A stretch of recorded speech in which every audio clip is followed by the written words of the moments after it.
the holy water. Just a backseat driver flying undercover.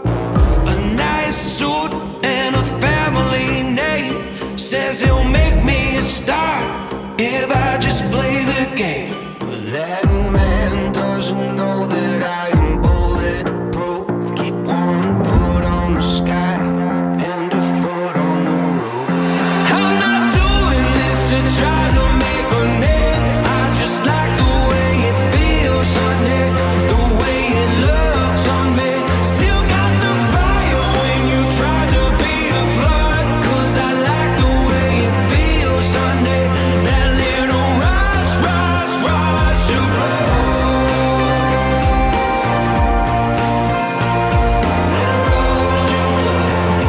I'll use it for good. That rush of blood, I'll use it for good. I'm not doing this to try to make a name. I just like the way it feels on me, the way it looks on me. Still got the fire when you try to be a flood. 'Cause I like the way it feels on me. That little rush, rush, rush of blood.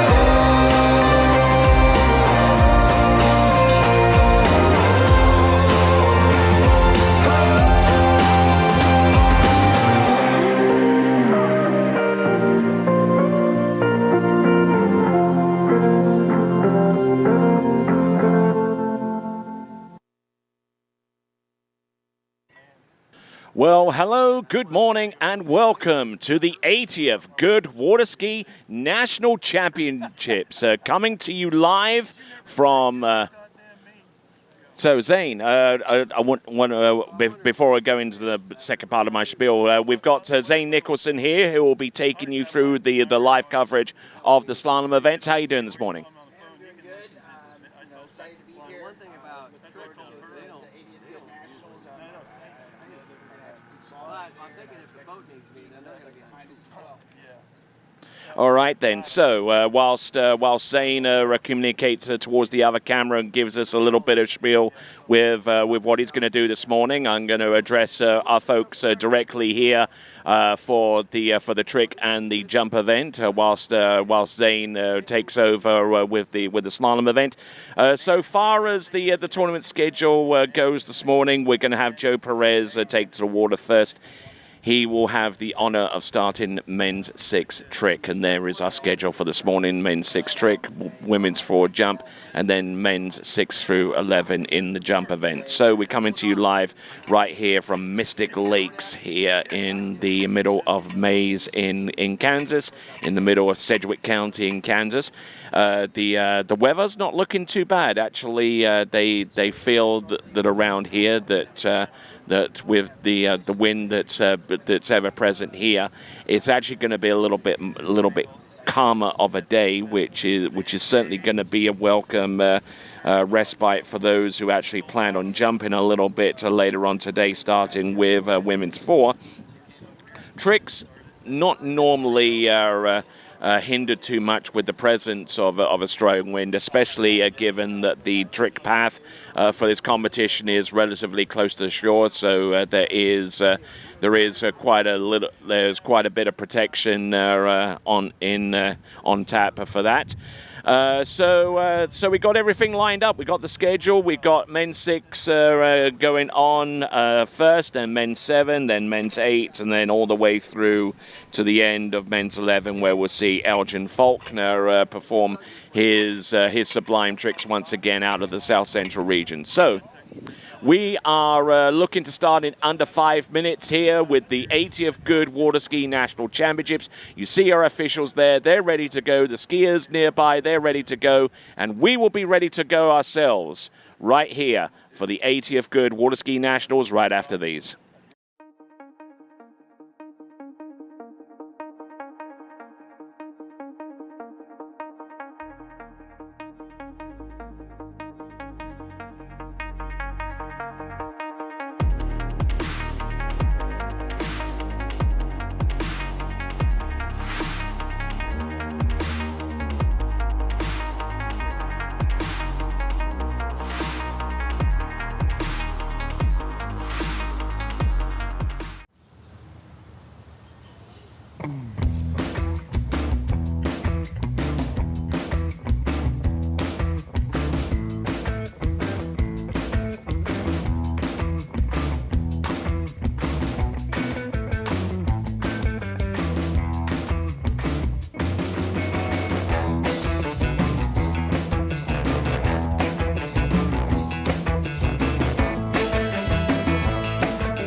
Only one water skiing brand holds all 6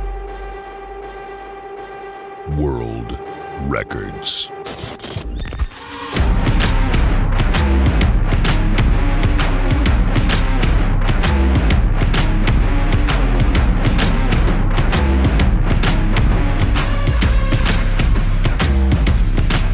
Masterline, made in the USA.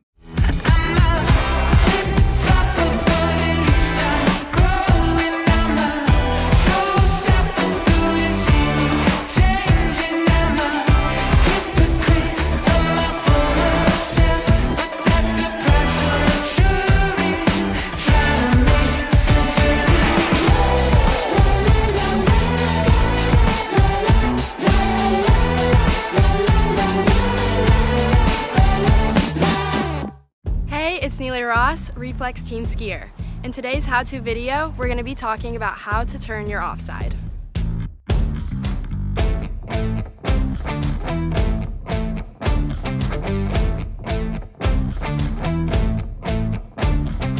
The offside for left-footed skiers are balls 2, 4, and 6. The offside for right-footed skiers such as myself are 1, 3, and 5. Today, I will be talking about the offside for right-footed skiers for balls 1, 3, and 5.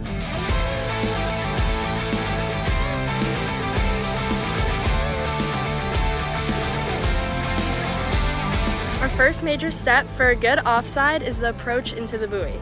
We want to think about our left hip staying connected with the handle and not dropping back.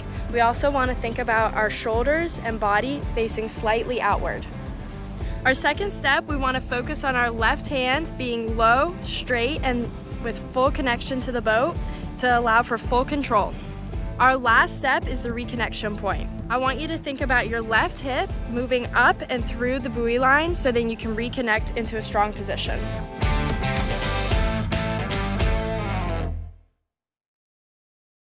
Hi, my name is Brantley Hawkins. I'm one of the co-founders here at New Dimensions Wellness.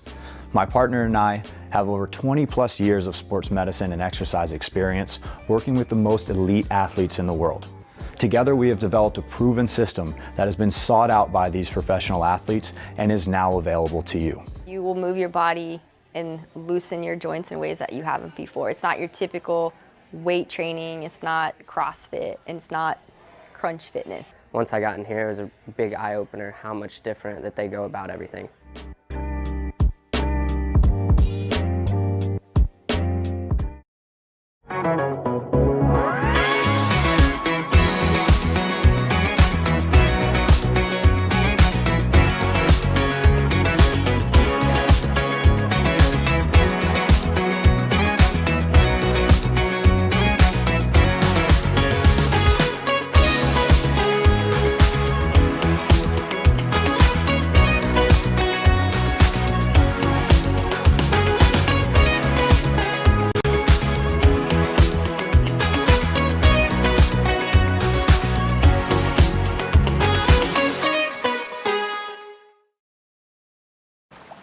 Well, hello, good morning, and welcome once again to the 80th Goode Waterskiing National Championships, coming to you live from Mystic Lake Ski Club, just outside of Maize in Kansas, which by extension is a little ways outside of Wichita, right in the slap bang in the middle of this great state of Kansas. And first time I've ever been to this state, and I've been absolutely just wowed off my feet and impressed by what I've seen thus far. Around this area. What strikes me about this area is how much the aerospace industry is heavily involved. I mean, between here and the 40-minute trip that it takes to get to my Airbnb on the other side of Wichita, I mean, I must have counted at least 6 airfields.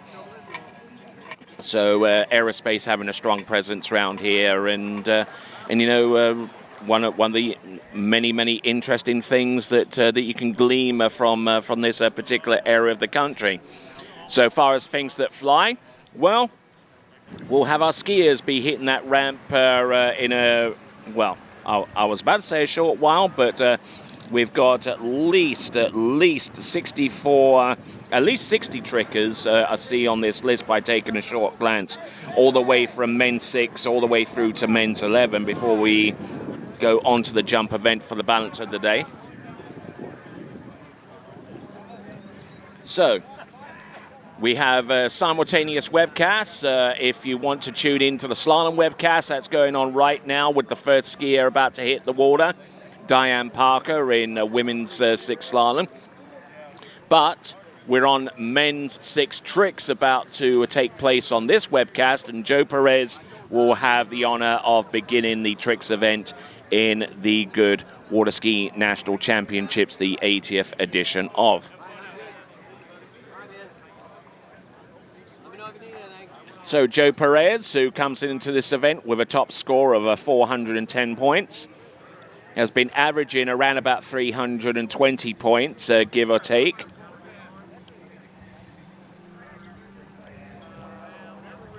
And we'll see what he can conjure up. I suspect he'll be coming up on one ski. So here he is, our first competitor in the Goode Waterski National Championships here at Mystic Lakes in Maize, Kansas, rounding the island. A little nod to the TWBC floating buoy. And here he comes into the course. This is Joe Perez that will who will be granted 2 20-second runs. We'll see what kind of use he can make of both of them.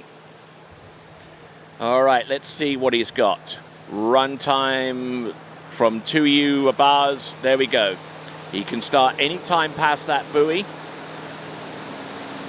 He's about halfway through the time right now. He's just struggling a little bit with the side slides, and he'll go to the 180 and unfortunately falling out the back. But he's at least got the balance of his effort, namely the second and final 20-second pass, to make an improvement upon that. This instant replay provided to us by Goode Water Ski Technologies, Carbon Ski Technologies. Find out more about those cats by going to goodskis.com. That is goodskis.com. And looking at the instant replay here, just getting in a little bit of difficulty right from the beginning and having trouble turning for the most part. But he is our first skier out. He is the lowest seeded skier coming into men's 6, and I gave you an idea of what he's been scoring, around about 410. He comes to us out of the western region, to the best of my knowledge, specifically San Diego, and he's aged 62. So that is Joe Perez. We have our cameraman in the boat. We have our driver. We have the Nautique towboat, one of the 3 official national championship towboats, along with Mastercraft and Malibu. And a big shout out is given to all of those entities for participating in this 80th Goode National Waterski Championship. Now, looks like he's going to. Actually, that's our next skier on the starting dock area. We're getting a good shot of Mike Dunlap getting ready to go as soon as that blue Nautique comes back to the dock. Mike Dunlap from the South Central region, a name that I instantly recognize, as I'm from the South Central region. You couldn't tell, could you? I'm from Baton Rouge, Louisiana specifically, for those of you who are trying to twig my dialect. Definitely not from around there, but been resident there for the best part of 2 decades, so I don't know if you could ever call me a native of Baton Rouge, but that's the closest thing to it. All right, we have slalom going on lake number 1, and we've got trick, skirt, and jump going on lake number 2. For those of you that want to comment on what you see out there, then the best and only way to do it is to subscribe to the Waterski Broadcasting Company's YouTube channel. Subscribe, and within a minute, you will have privileges to comment on what you see out there, but you must be a subscriber to the TWBC YouTube channel in order to comment on our live chat, which is located on the right-hand side of the YouTube player if you're watching it on the YouTube site. And unfortunately, therefore, Joe Perez just not getting his bearings out there. He went there he came into the wake. He tried the wake front. Little unfortunate there for him, but he gets things up and running for our next competitor. Our next competitor is going to be Mike Dunlap.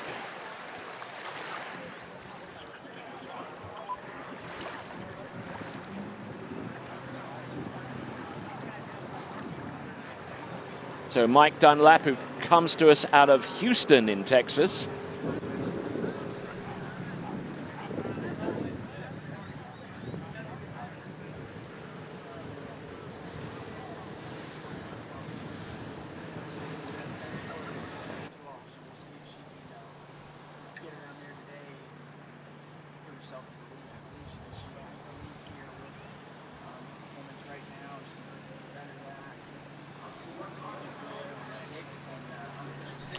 Let's have a look at Mike Dunlap coming into the course right here and now.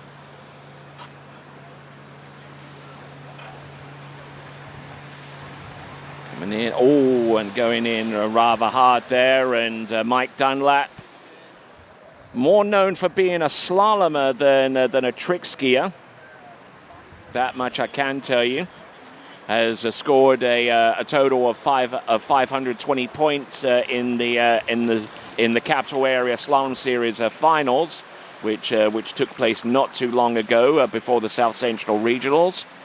And it's been tricking around about 300, 320. So, I mean, if you average out all of those three scores, it'll probably put you somewhere a little over 400 points. And that is Mike Dunlap, and he falls rather early on pass number 1, and we'll see if he can do something better with pass number 2. There's your schedule for the day.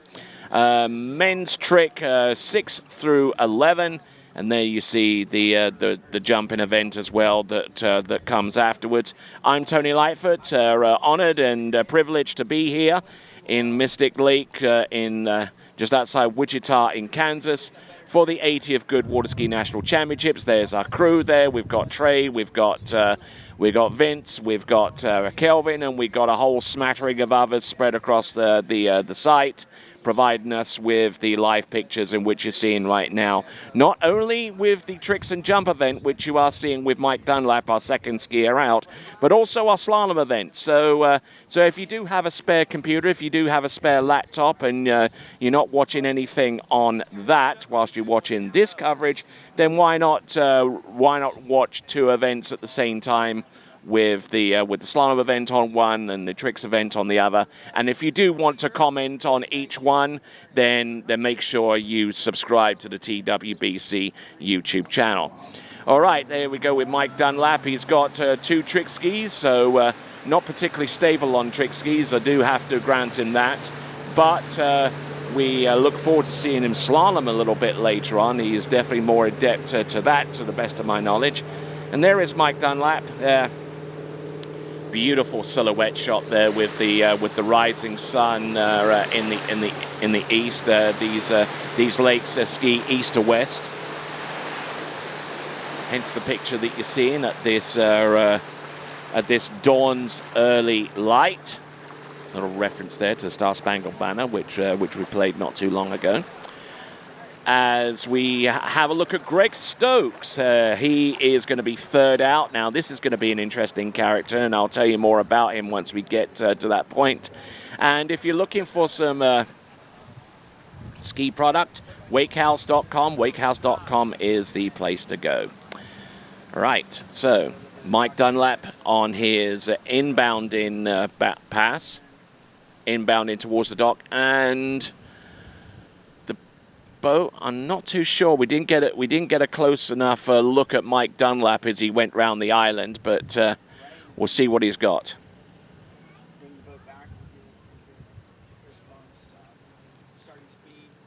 Here's your instant replay. Oh! Now, I'm not too sure what the rules are in that situation. That is determined to be a fall out of course.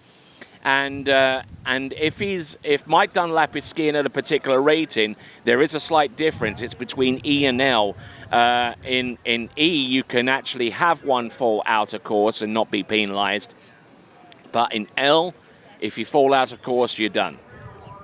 So that difference there was explained to me a couple of days ago when I was looking at the ratings and the levels of homologation and all that kind of stuff for an event such as this, and that is what they came up with. I'm Tony Lightfoot. I'm glad to have the pleasure of your company here at Mystic Lakes. First time I've ever been here to Kansas, right here in the middle of Sedgwick County, and looks like Mike Dunlap has decided to almost pass on doing 2 skis, but that's his second fall out of course. You don't get any more than that. So Mike Dunlap, his chance to get more points vanishes with that fall, trying to drop a ski and go on to 1. So there we go. Well, I say this much. I mean, he doesn't have to swim particularly far to find his other ski, but he's going to have to swim fairly quick, because our next skier is about to hit the water.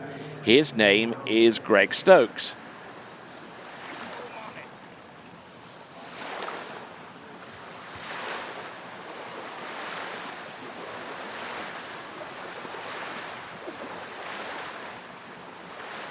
Okay, so let's continue on, shall we?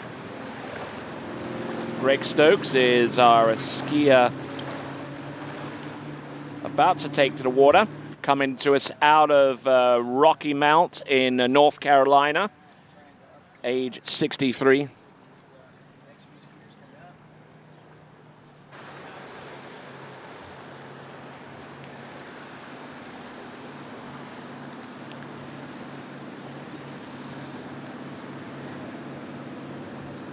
All right, so Greg Stokes coming in, silhouetted out a little bit there, but we should get some pretty darn good detail with the other camera, which we'll switch to in just a moment for the instant replay. Here's Greg Stokes. Now, the one thing that you'll notice, and it is glaringly obvious, is the fact that he is typically an adaptive skier, has represented the United States on several occasions at the adaptive level, would ordinarily ski in A2, but in able-bodied, he skis in men's 6, and I tell you what, I think he's pretty much taken the lead with what he's done right there compared to Mike Dunlap and Joe Perez. And he's on that 1 ski, and he decides to bail on that recovery. But I mean, can you imagine being able to produce tricks even at this level without the full use of one of your arms? So just looking at this, just absolutely amazing what he's been able to do, and he's certainly had his troubles in recent times. You know, even coming down to the equipment that he's using, the fact that he's had to adapt his handle to make what he does happen. It represents a challenge, because the officials, the regulatory body for the sport, or at least at adaptive level, initially didn't allow for that kind of device on his handle, but a lot of persistence and years of persistence later, and he is able to get the right kind of equipment, the right kind of handle set up, and that is Greg Stokes, who comes to us out of Rocky Mount. His best in the tournament this season is at the North Carolina State Championship with a 500-point performance. He's been tricking around about 400, I would say. He's had performances that have varied between 320 points all the way out to 500. So I mean, you can work out the average from that. You're smart people, I guess. So maybe a skosh under 400, you know, when you when you factor in 180 points spread between his regional score of 320 and the North Carolina State score, which was 500. Have that add to the lower one, and it goes just like that. 410 points, around about his average. So let's have a look at Greg Stokes. I doubt whether he'll have much in the way of toe tricks. As a matter of fact, he's pretty much repeating the tricks that he had on his opening pass just to make sure he gets them situated. And falling rather early on that one, but a good stout effort there from Greg Stokes. Big shout out to Good for presenting us with this instant replay of Greg Stokes. They are the title sponsor of the 80th Goode Waterskiing Nationals.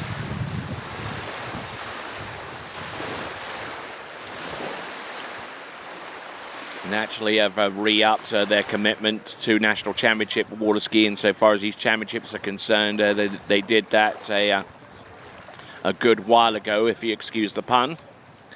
And we certainly appreciate their continuing support of the American Water Ski Association National Championships right here at Maize in Kansas. So we've got Dirk Britten. Dirk Britten is our next competitor.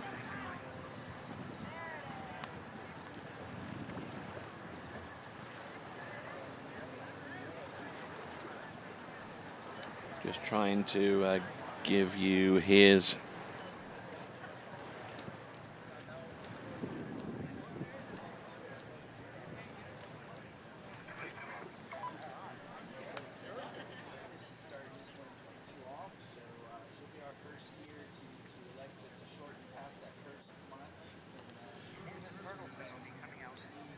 All right, Dirk Britten is our next competitor out. I'm Tony Lightfoot. He, up on the screen, is Zane Nicholson, and he's announcing for the slalom event on the other webcast. I'm calling the tricks and the jump.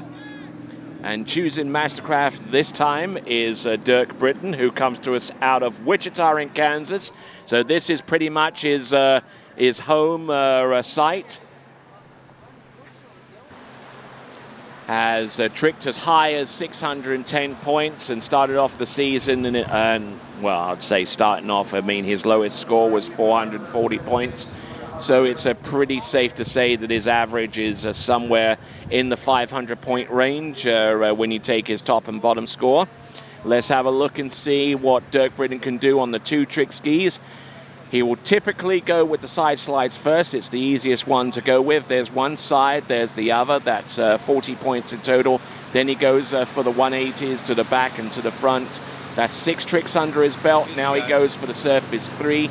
There's trick number 7. There's trick number 8. Beautiful stuff there. Good spins. Does he have anything more? Not quite. I don't think he would have gotten much beyond that point. 20 seconds would have expired. And a good stand-up run there for Dirk Britten out of Wichita in Kansas, age 61. Not looking too bad, and there we see a couple of our previous skiers there, Mike Dunlap and Greg Stokes, happy as can be. Hi, Kelvin. All right then, so looking at the instant replay here, looking through some of these basic package of tricks on two.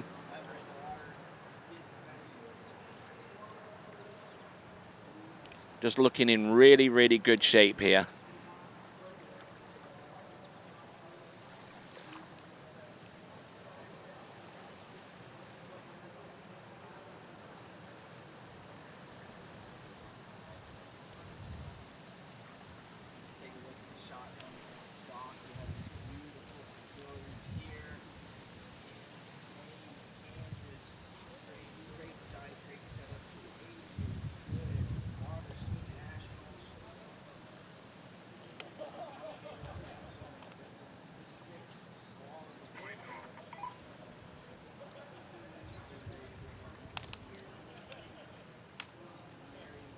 All right, let's have a look and see what we've got here for a skier about to hit the course again. It's Dirk Britten.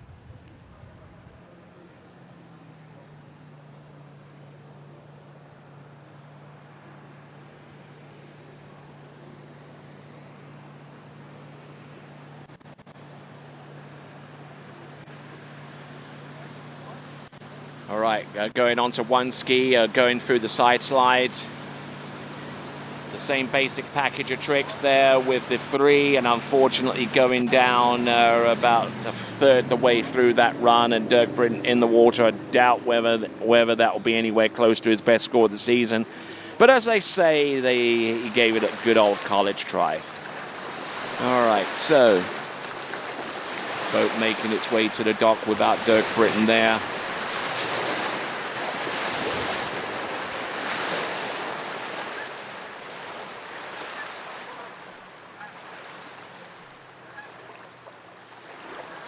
So good effort all the way through for Dirk Britten. Just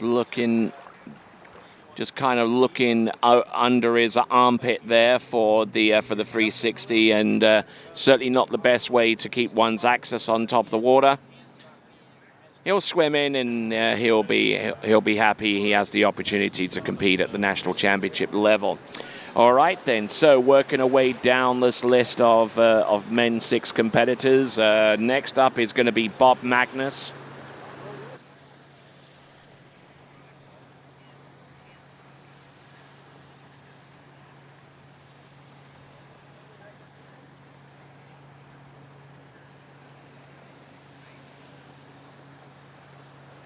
All right, boat making its way into the course right here and now. Bob Magnus, out of Richmond in Virginia, age 61. Let's see what it's got.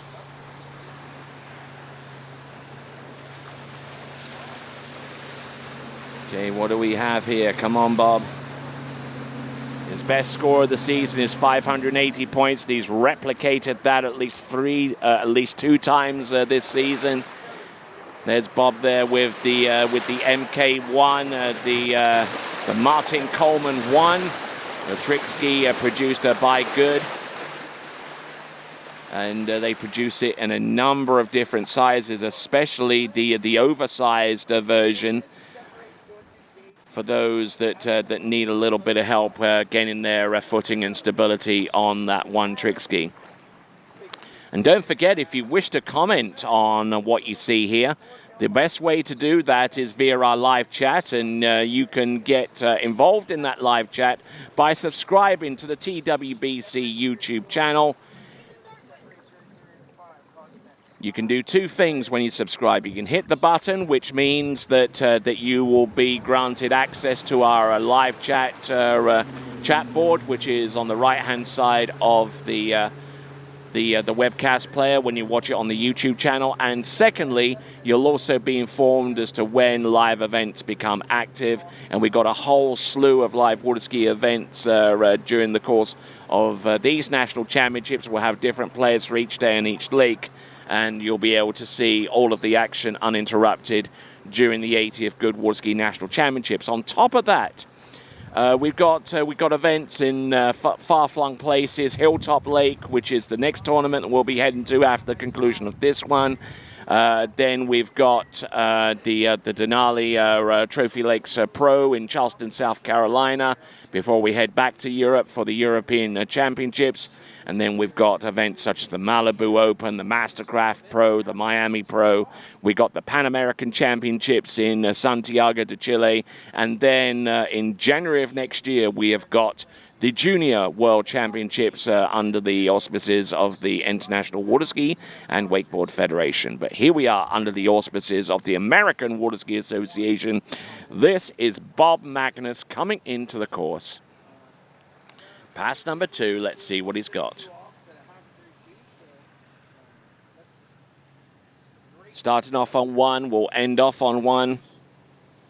Virginia State Championship in 2 rounds. He tricked 580 points in each of those rounds. So a little bit of work to do here if he's going to get anywhere close to that mark again. and unfortunately will not be able to on the strength of that fall. So that is Bob Magnus. Just having a little bit of difficulty there with the surface tricks.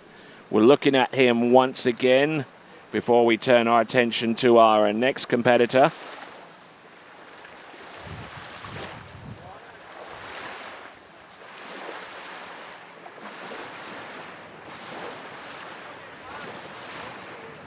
So our next competitor about to take to the water. I don't have much of a record of him except for the fact that he comes out of Kingswood in Texas and age 64. His name is Mark Chambers.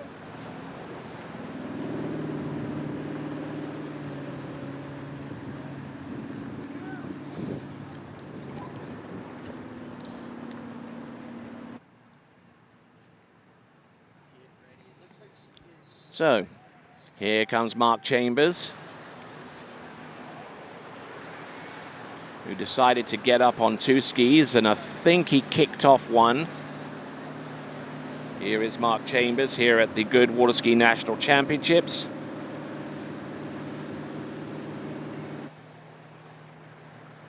Just focusing in on what he's doing right now. Mark Chambers in men's 6 trick. There's the rat back. Does he go for the reverse? He does, but he does it rather unconventionally. Turning as if he wants to grab the handle in the small of his back to ride that trick out, but unfortunately just getting a little bit out of sorts.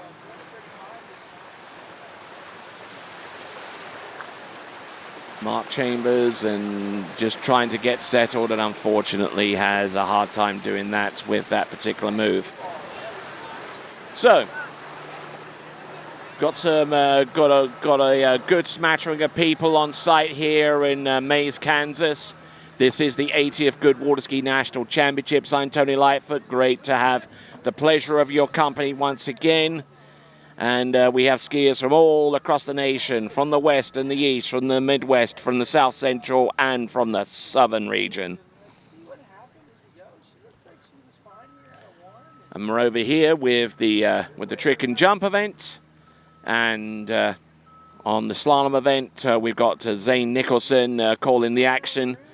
And if you do have a spare computer, a laptop maybe, or even the desktop, or even your phone if you want to, yes, you can actually watch the simultaneous webcast.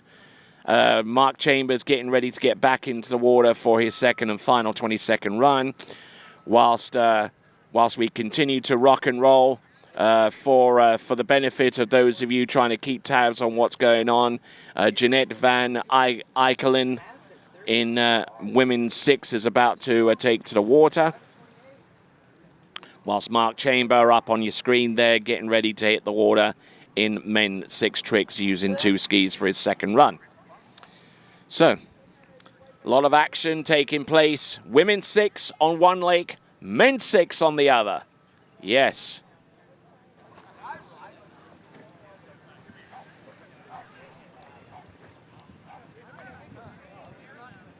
Probably a few people around the starting dock area probably realizing that, yes, there is a camera around there. There's at least a few cameras.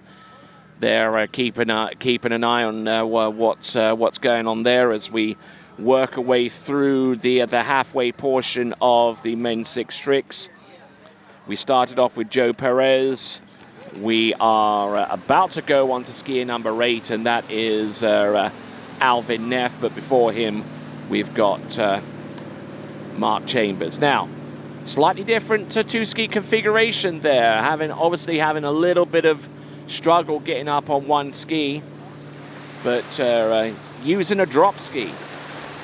And we'll see how far this takes him.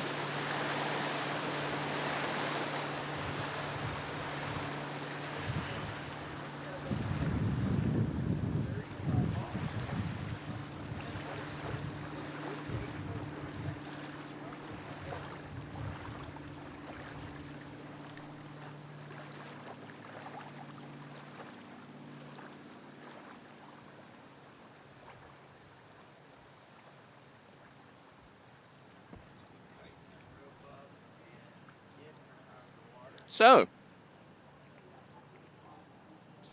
we've already got fans tuning in from places across the world, including our good friend over in Connecticut, DJ Balsamico, checking in and watching the events as they transpire.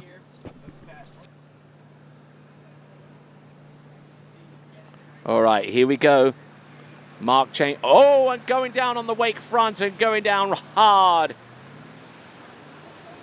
on his second trick in pass number 2. Tried to improve upon what he did to get things up and rolling. Oh, that's got to leave a mark. All right, so that's Mark Chambers. We'll progress happily along.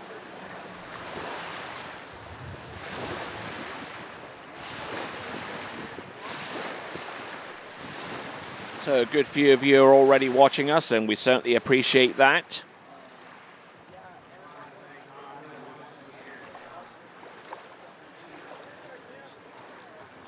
So, continuing right along, we've got on the water Alvin Neff.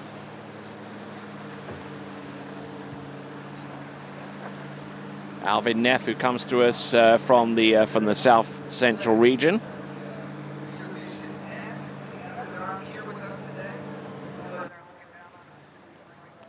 Coming into the course.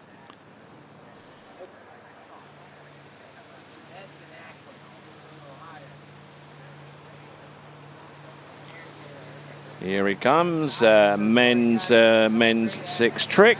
Alvin Neff out of Rogers in Arkansas, age 64. I think he's actually a retired dentist, to the best of my knowledge. And this season he scored as high as 860 points at the Cedar Creek July record. And recently competed in the South Central regions where he scored 240. So you do the math so far as the average is concerned, maybe slightly higher than about 500, maybe about 510 points, you know, or give or take a few points here and there. But that is Alvin Neff. Does a good job there, especially with that wake back. Then just working his knees, working his ankles, just waiting his time with that wake front. And he has a couple of side slides to throw in there just for good measure, just to add up some points.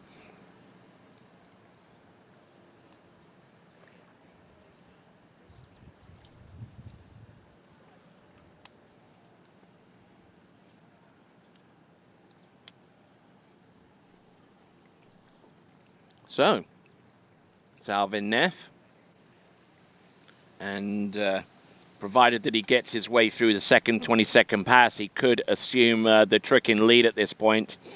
The trick in a competition, like many in the United States, is going to be scored retroactively, so we won't actually have the results instantaneously up for you on the screen, even a relatively short while afterwards. But we will try and keep you on track with as many of the scores as we have available, and try and get them out to you as quickly as possible. Although we won't be able to put it up as a graphic by way of a leaderboard.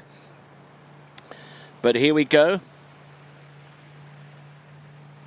There is Alvin Neff. Oh, look at this. Come on, Alvin.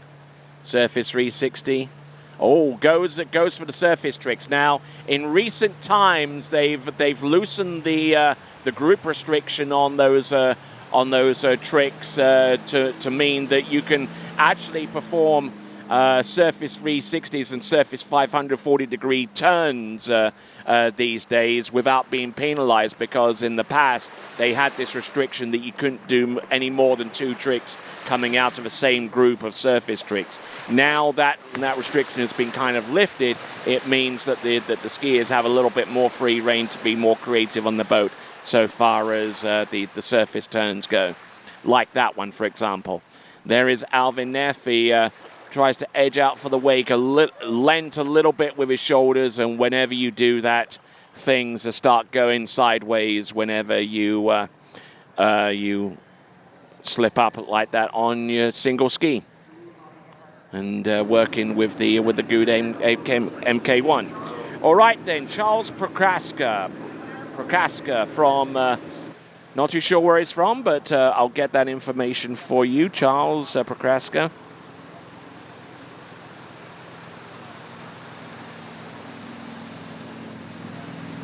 See what he's got here. Keeping things running there.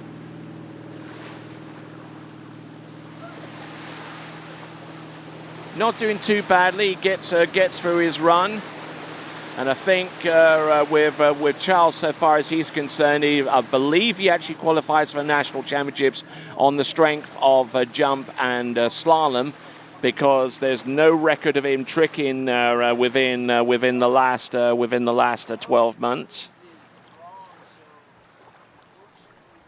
But I will try and gather up as much as I can so far as his performances have gone so far. Well, actually, yeah, I do actually have some trick scores for him. Not his trick score today, mind you. I mean, that would be putting the cart before the horse, even before he came in for his second and final 22nd pass. But he's tricked around the range of 1,510 points. In the Illinois State Championships. He is actually from Palace Heights in Illinois. I don't know what the closest major city is to that point, to that location.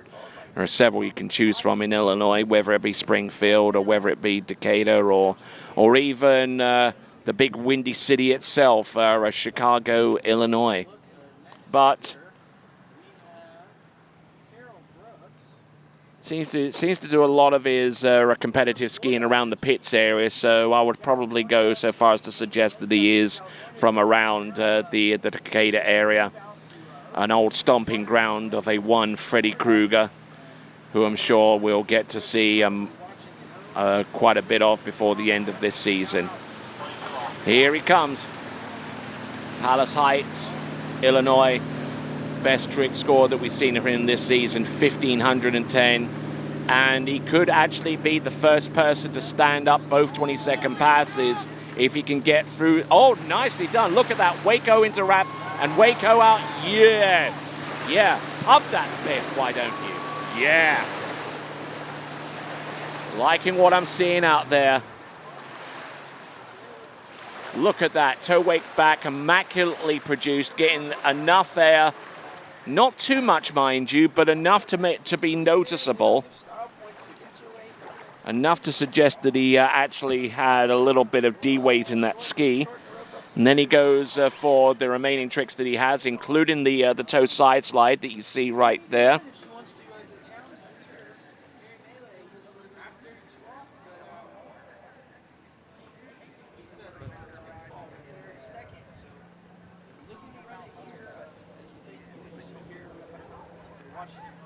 So we got Michael Keefe about to take to the water as we see our previous skier, Charles Procraska. Sorry to butcher his name like that, but first time I've seen him ski in a while.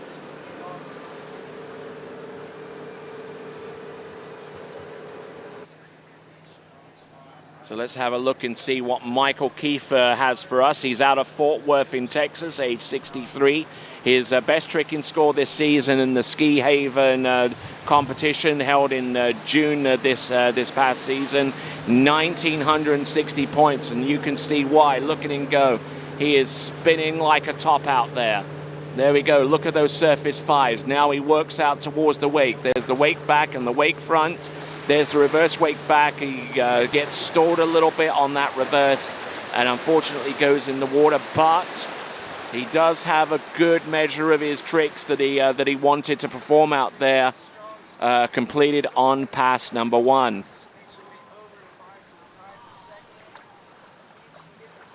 So you're watching continuing coverage of the 80th Goode Waterski National Championships. We're into the tricks event. We are on skier number 10, maybe even 8 skiers at this point, given scratches here and there. Believe we are genuinely on skier number 8, and it's Michael Keefe, our current skier on the water in the tricks event, already gotten through a good portion of the tricks on pass number 1.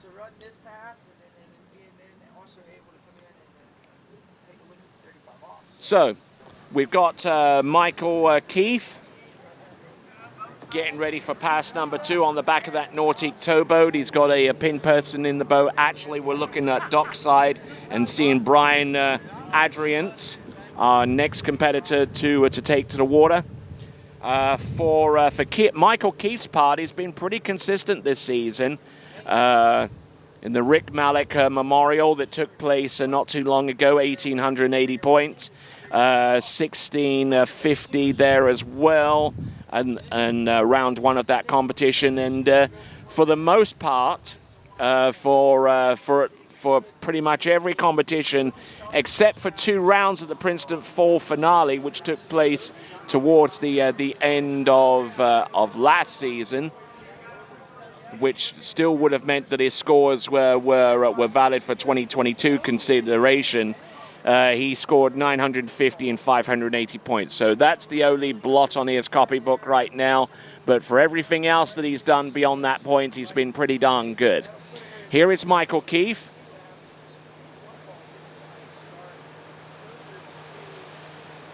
Let's see.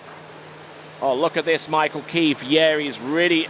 Oh, and unfortunately, just getting a little bit stalled there on the tow wake front.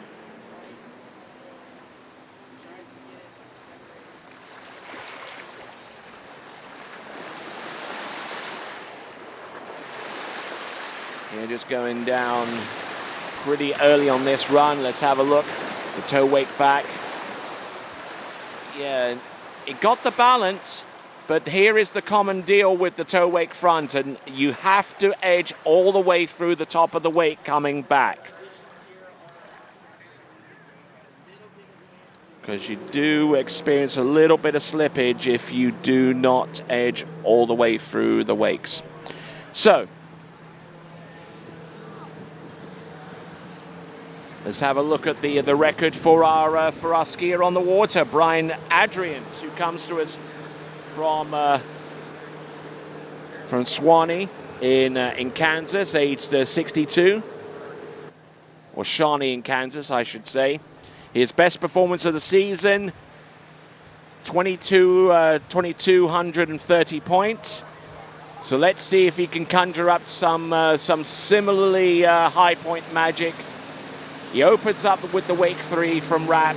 Now he goes into his back-to-backs, paced himself up the wake. There's the reverse back-to-back. Let's see what he's got. Surface line back and line front. Does he go for the wake line back? Yes, he does. Nails that one. Foot on the water. Oh, and a little bit misbalanced there.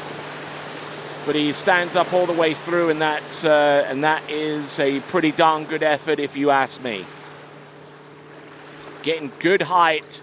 Should have no problems having that opening 360-degree turn off the wake scored. And just looking in very, very good shape there, Brian. Don't see too much wrong there with him.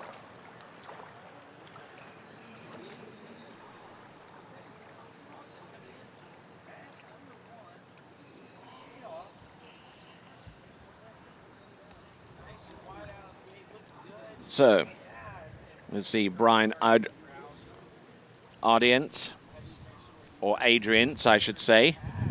I will butcher a number of names between now and the end, so please do excuse me in that respect. And for those of you watching, thank you very much indeed for doing so. You're watching the tricks and the jump-in coverage of the Goode Waterski National Championships on Lake number 2. Whilst Zane Nicholson has the honor of calling the slalom on lake number 1 at the same time. Simultaneous webcast for these championships. Not for the first time at the Goode Waterski National Championships. Even in the midst of COVID, even in those national championships 2 seasons ago over at Tri Lakes, we were still able to produce a simultaneous webcast for Lakes 1 and 2 over there in Zachary, Louisiana. We replicated the same feat last year over at Water's Edge, just outside Joliet in Illinois, and deeper into Midwest territory, right here in Maize, Kansas. We've got Tricks and Jump on one webcast that you're looking at right now and Slalom on the other. Make sure you subscribe to be informed as to whenever new live events become available, as we look at Brian Adriance.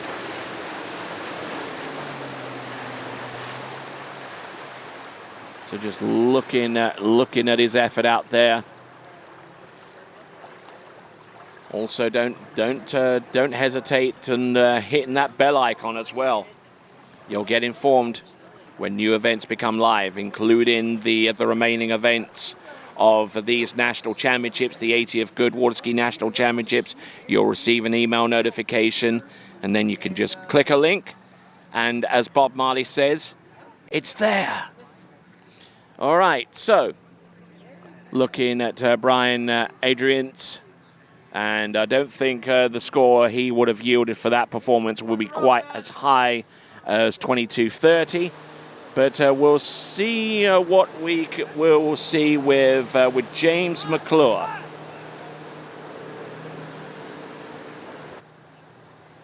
James McClure, to the best of my knowledge, comes to us from Van Wert in Ohio.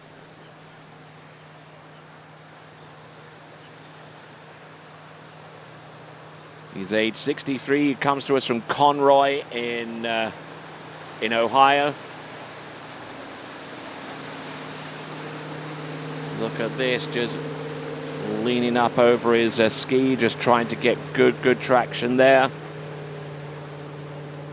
His best score has been 22:50 in the Ohio State BB2T2 for 2022. Not too sure what that is, but it's where he got his highest score from. And skis in a number of tournaments during the course of the season, actually a lot of them if we look at the list. And scores have ranged from 1,140 points all the way through to 2250. So he's a pretty consistent competitor over 1,000 points.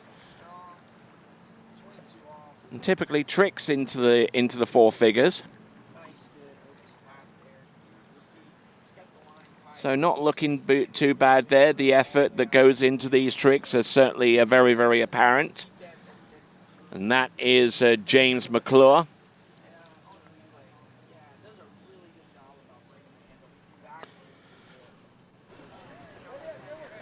So looking along the shoreline and seeing a few of our skiers that will be competing later on, especially in the junior divisions. They'll get a kick and they'll probably point and laugh at their parents, whenever they get out on the water and trick, Don't believe me?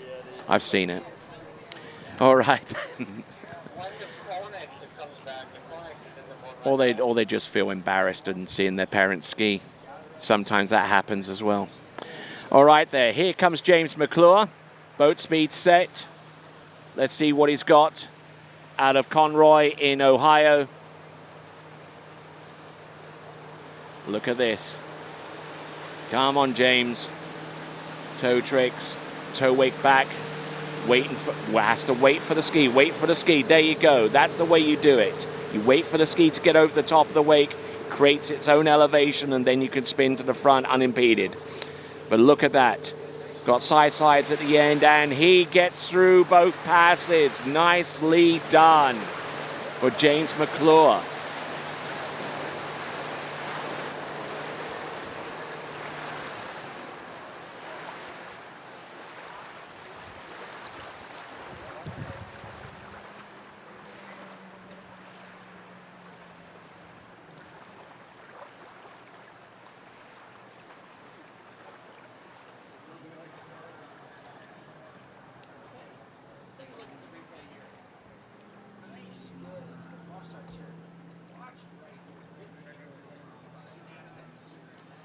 right, so looking at the tail end of that effort there from James McClure.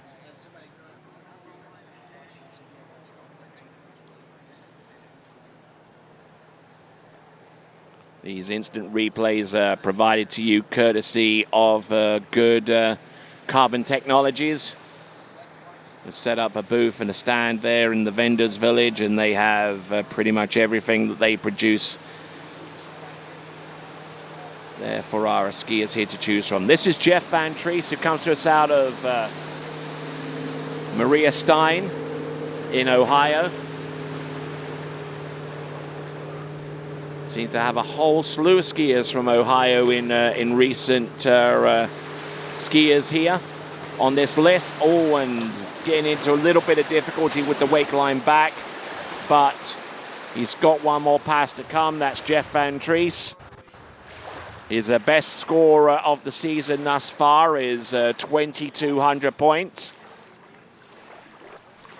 Tricked 1,500 points at the Midwest Regional Championships, which took place not too long ago. And that would have been his last score recorded in the 2022 season, because when these national championships take place, that is the very, very start of the scores recorded under the year of 2023. So just trying to get off to a good start for that season, or early as it is. And there's Libby Van Treese in there in the boat, who I suspect is in there not just for decoration, but she's the pin person for Jeff Van Treese, who will be taken to the water. And I would suspect that Jeff will be coming into the course with toe tricks.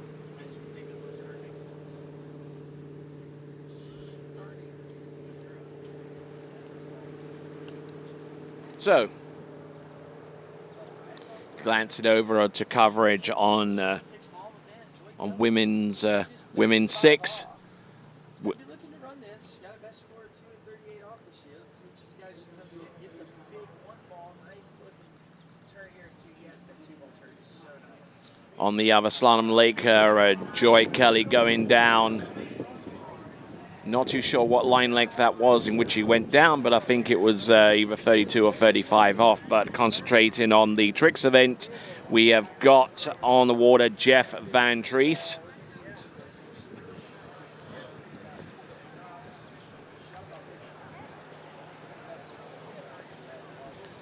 So as we look out at the next trick boat, we see Joel Hutchins get ready for his turn.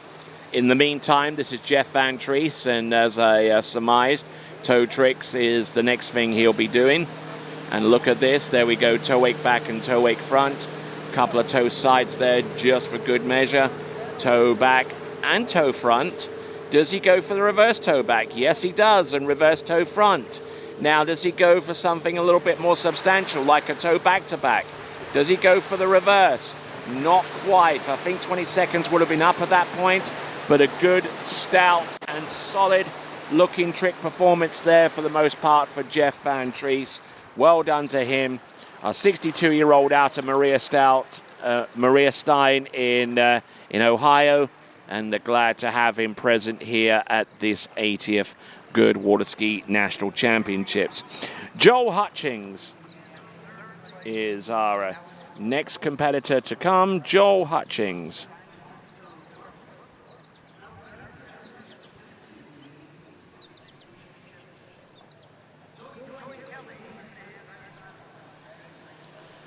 All right, just looking at Jeffrey Van Treese one more time with that toe back-to-back. Didn't quite have enough pull for the reverse.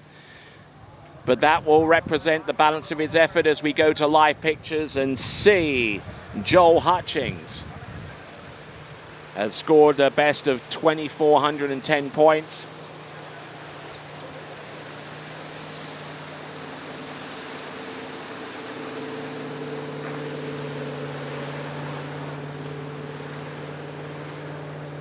Not looking bad at all. Native out of Kansas, Bucyrus, Kansas, age 62. Ooh, hard slap there. Just remarkable how quickly you go down on that single ski when you least expect it. And not bad in and out of the wrap there, and good spins, and things not looking too bad right from the get-go for Joel Hutchins.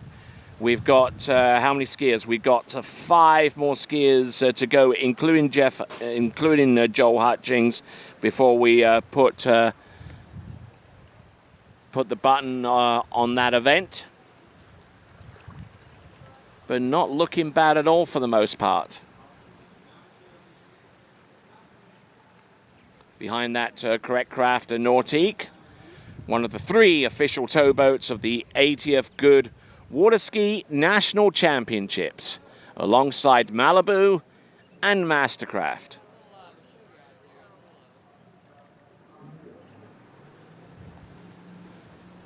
And there we go, Joel Hutchings out of the Midwest region, specifically out of this state of Kansas. Coming to us out of Bucyrus. Hopefully I pronounced that right. Those of you that are in a position to comment, if I come up with an incorrect pronunciation so far as a town or even a proper name is concerned, be sure to give me a shout. Oh, looks like we got a couple of people. One person chatting. Kudos to you, Matthew Duncan, and I'm sure he appreciates the support. All right, so let's continue right along, shall we?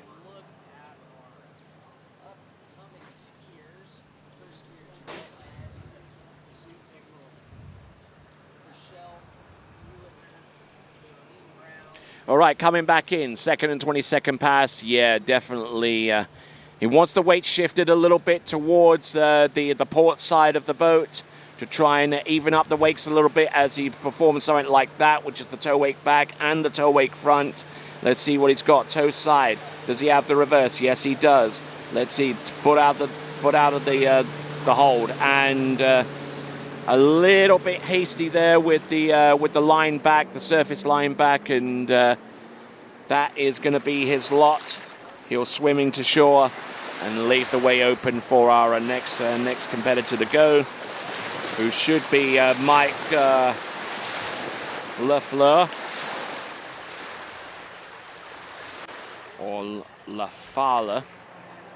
Again, if I'm a little bit, I come up a little bit short of the mark with the name pronunciations, my good friends out there on live chat will set me straight, one would hope. All right then, so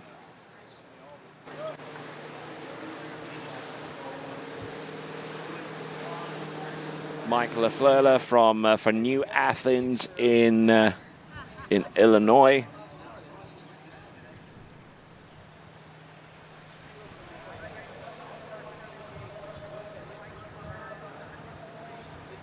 All right, has a whole range of scores coming in. Oh, nice wake line O to get things up and running. Wake line back, oh, and going down fairly hard there on his second trick, just not settling down. His best score is 2,360 points. Has been averaging around 1,500 points if we're being truly honest here. Maybe about 1,200 if you take some of his other scores into consideration. But Mike Lefleur from Illinois, I believe he's from New Athens in Illinois, and he's age 63. So we'll see what he can do by way of an encore.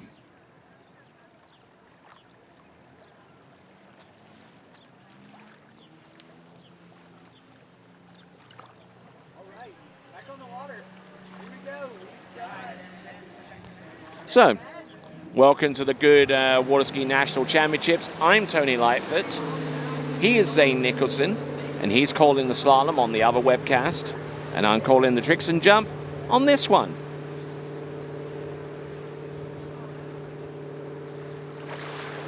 Keeping everything going as we work our way down to our final 4 competitors. so far as their seedings are concerned.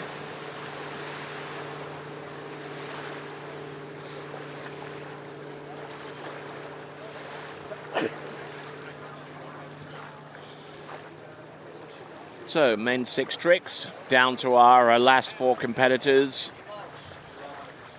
by ranking going into this event.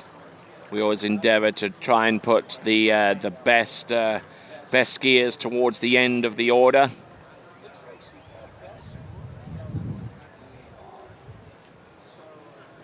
There's our view along the shore side. Now let's have a look and look at our view from the boat. As the sun gets up a little bit higher, it is going to be considerably easier to watch the skiers in clear vision without silhouetting on pass number 1, for example. But let's have a look at... Oh my word. He's someone who's obviously gotten up off the wrong side of the bed, unfortunately, so I can probably tell you with a high degree of certainty, based upon the falls that he took. He did a front-to-front wake lino step over, so I would surmise that his best score is going to be 260 points because he fell on the wake line back, which was the next trick to come afterwards on pass number 1, and he fell on the first trick there. So that's pretty certain to say that he scored 260.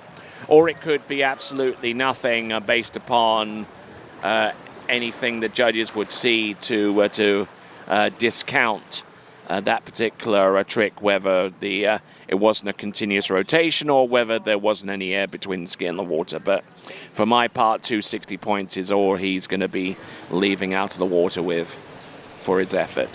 So let's continue right along. We have got on the water Mitch Grah.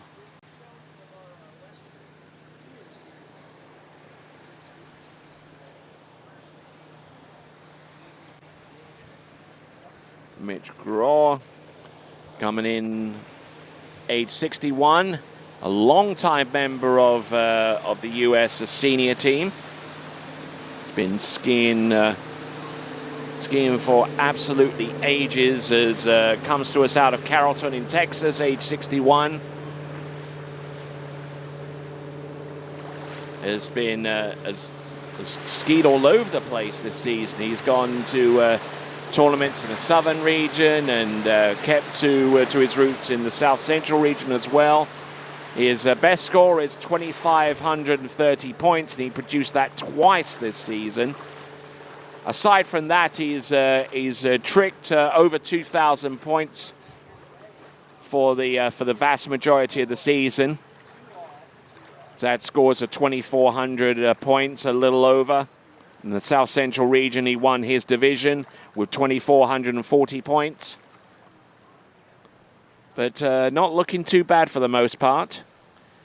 And I'm not too sure whether he will actually be competing at the over 35 Worlds. I actually spoke to him about a day or so ago, and he was balking at the idea of having to travel to Buresh in France to compete in those. But he's certainly showing up here. That much I can tell you.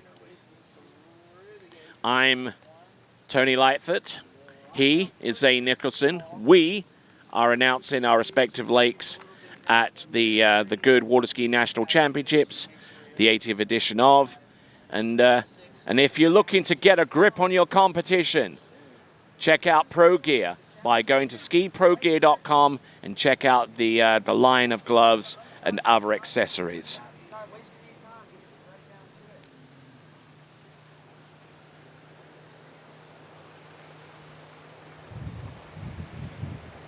All right then, so here we go. Mitch Grah of men's 6 tricks. He's our number 3 seed. For all intents and purposes, if he can get through this run, he will put himself in a position where he could end up on the podium. Look at him go, come on. And Mitch has gone through 2 runs. Like what I see, is a very, very consistent competitor. Works on that a lot. 2,530 points, his best score of the season, and I think he's fairly close to that mark. Maybe a trick or two here and there that the judges might be hesitant to score on. But just look at that edge, wake line back, and goes through the step sequence outside the wake.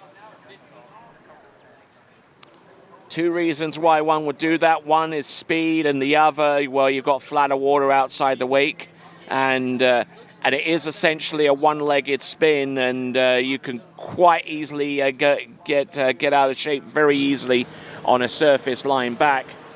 But we move on to our next competitor in this event. It's going to be Paul Hutchins. Paul Hutchins coming into the course. He comes to us out of Tavares in Florida, which isn't too far away from the location of the IWWF World Championships. Skiing out of Lake County. Scored 28.40 in the Florida State Championships not too long ago. And still won his division, even though he scored 1,590 points at the AWSA Southern Regionals. And certainly the Southern Region's top skier in this event.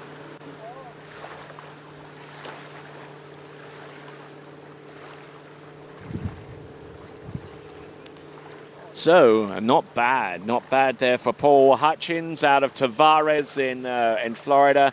Now, Tavares, for those of you that don't know, is world famous for being a seaplane mecca in Central Florida, and if you ever go along the Florida Turnpike a little south of Wildwood, you'll immediately find signs that direct you towards Tavares, and you can experience that for yourself. Actually, ride in a seaplane above the beautiful lakes and orange groves and all that kind of stuff in Lake County in Florida. And a quick reminder, if you want more information on all of the activities that you can do in Central Florida, why don't you go to visitcentralflorida.com. That is visitcentralflorida.com.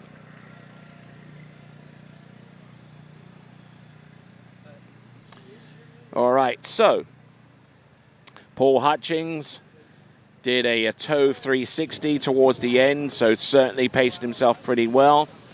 Our chief driver there, Scott Greenwood, pointing at something. Not too sure what, but he's being very, very forceful with it nonetheless. And we've got John Penner about to take to the water. There's our continuing schedule, men's 6 tricks. Then we'll go on to men's 7 and all the way through to 11.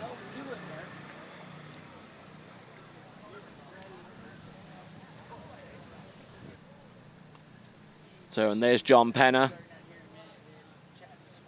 Very, very distinctive with the hairdo. And he is certainly a trick skier that has been unmatched in his division in the national championships in the last few seasons. All right, so just waiting on Paul Hutchins to make his way through. I think he's changing out skis and that kind of stuff, which the competitors are more than allowed to do.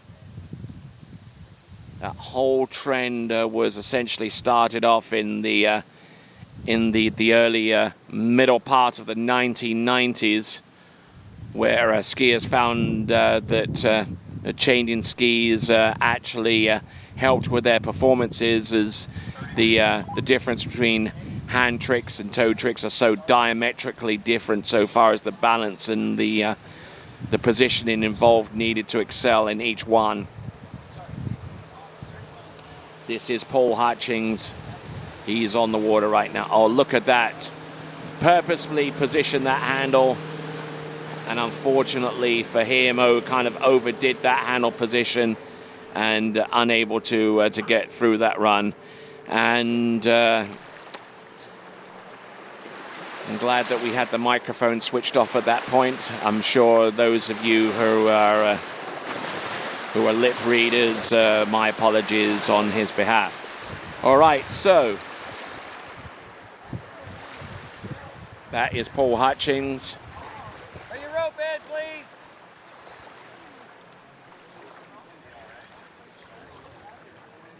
Paul Hutchings out of Tavares in Florida, age 64.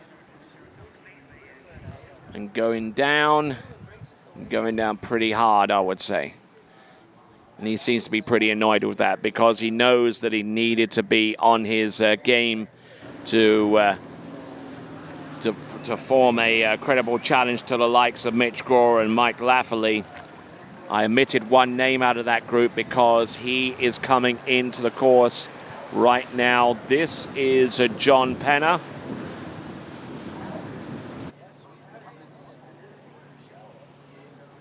John Penner out of Austin in Texas, tricking in these nationals. Tricked 36.90 at the Texas State Championships, backed it up with a 35.80. Getting off to a good tempo, wake back-to-backs. There we go, surface back-to-backs, setting up for the wake line back. Trying to get through these step moves. They do take up a bunch of time, but they do score highly so far as points are concerned. There's 180s backs and fronts. And not doing too badly for the most part. There we go, that is John Penner out of Austin in Texas. Age 61.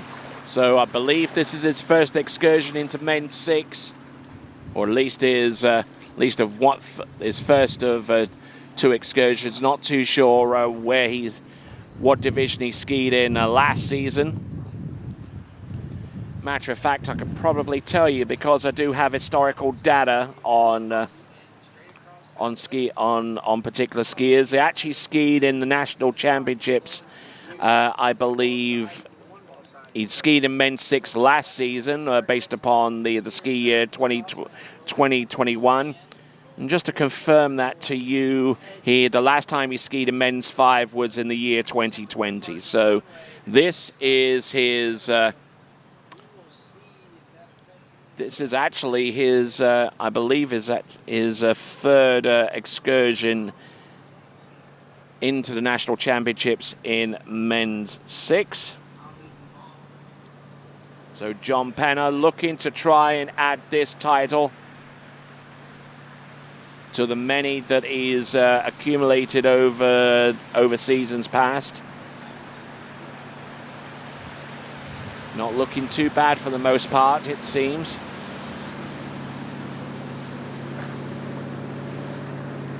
Scored 36.90 in the Texas State Championships. And going down towards the end, but I think he had the majority of the tricks that he needed to get to the top of the podium. I suspect John Penner, no stranger to national championship titles or regional titles for that matter. The lowest he scored this season is 25.20. The highest he scored is 36.90.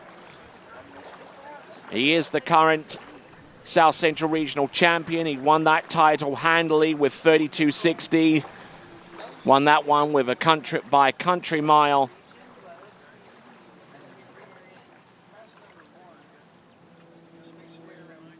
And just looking in remarkable shape and for all intents and purposes, skiing his way to a national championship title.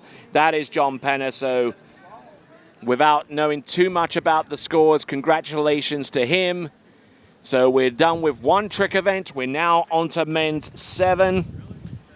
Men's 7 consists of at least 17 skiers. A quick count on my list. Men's 7 tricks, and that will take place in just a few moments. Stick around, please. The men's 7 tricking event will be right after these. All eyes on the way I vibe when I walk into the room. When blows underneath the soles of my brand new parachute. I got the attention, I'm on a mission. No sweat in the way I step, I got a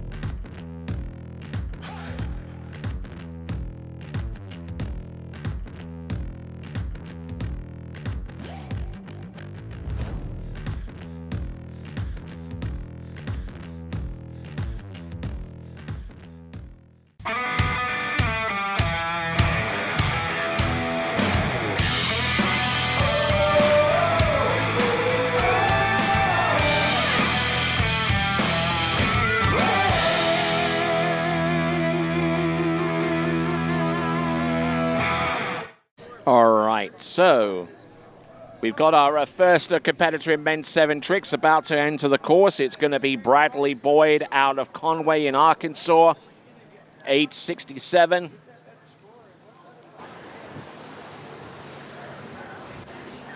So it's had some experience in men's 7 under his belt.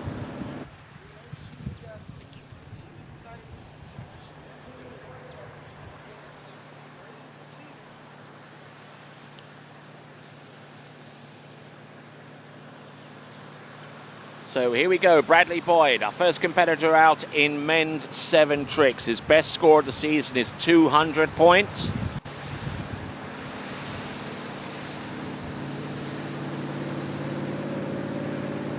His lowest score of the season is 80.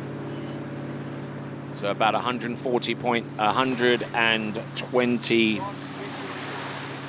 spread there. Which means his average is about 140 points. And just enjoying the ride from start to finish there. That was Bradley Boyd. I think he has a side slide or two in this this particular run.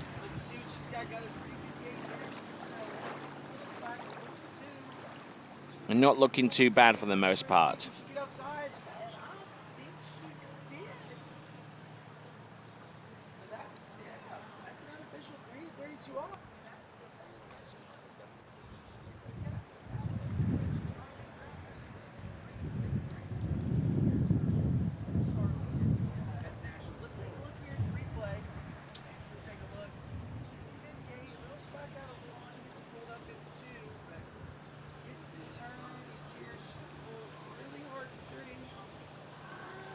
So Bradley Boyd. Let's see if he can come up with something a little bit more substantial here. I think he's actually trying to hold the side slide. Yeah, just taking advantage of the smoother water that's on the outside of the wake to affect that. Oh, nicely done. He slips that 180 in there and to the front as well. And he might have gotten enough points to maybe break over the 200-point barrier.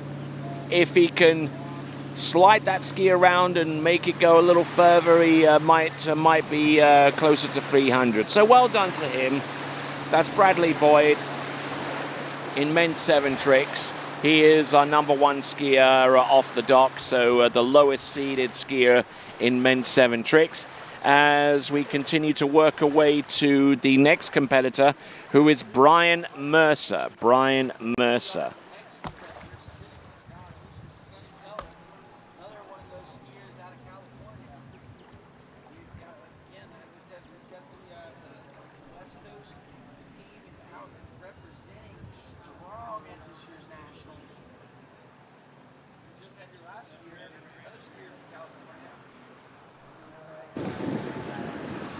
So Brian Mercer out on the water right now.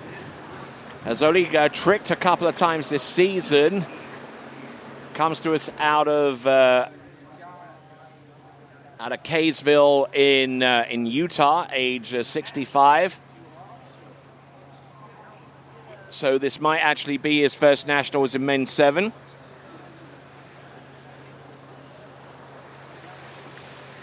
His best score, 500 points. Performed twice, so he's consistent in that regard. once at the leading edge open, and the other time that he scored 500 points was at the Western Regional Championships, where he scored himself a 7th place finish in that regional championship. So,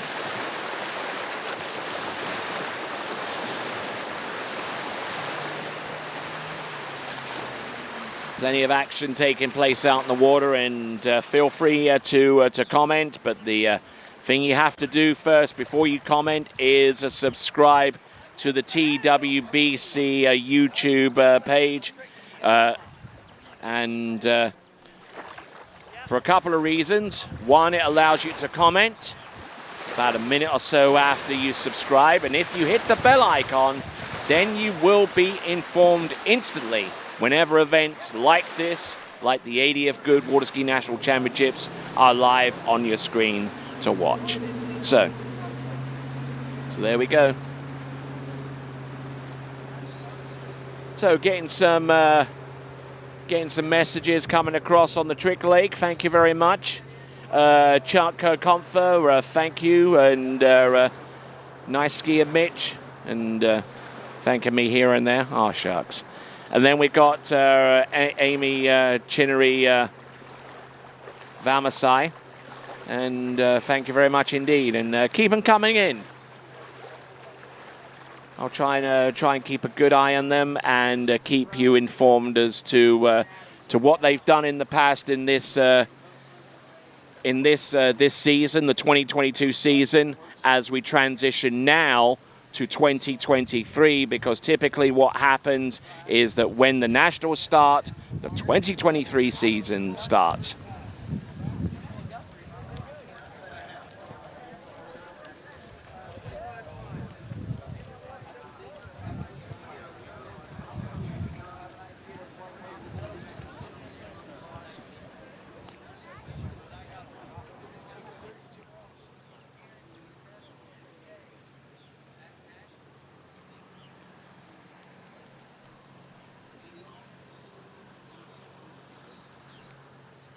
All right, then, here we go. This is Brian Mercer.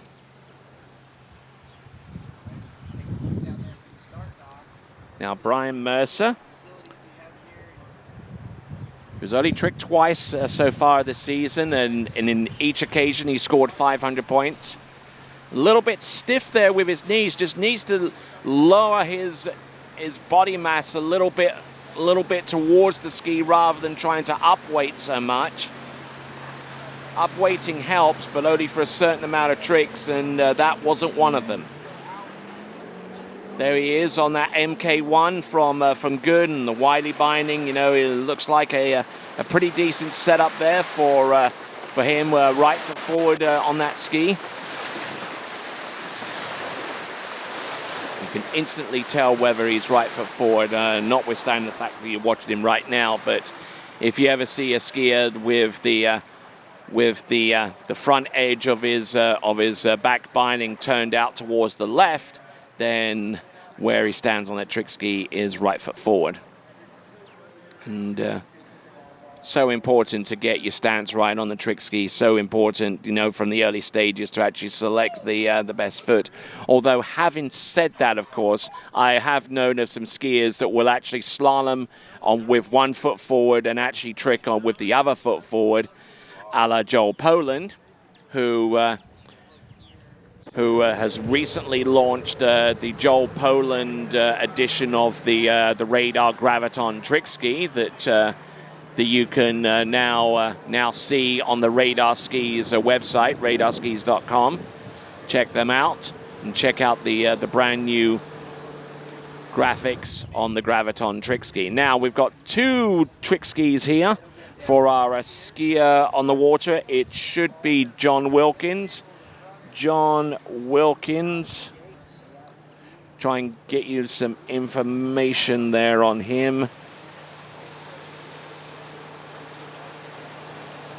Let's have a... Oh, look at this. Look at these surface turns. John Wilkins out of Lake Placid in New York. Spinning like a top. Look at this. Very stylish indeed. Absolutely on fire. side slide at the end, a cheeky little side slide at the end there. And John Wilkins out of Lake Placid, he's age 65. His best performance this season, 700 points out of Avon Old Farms July tournament.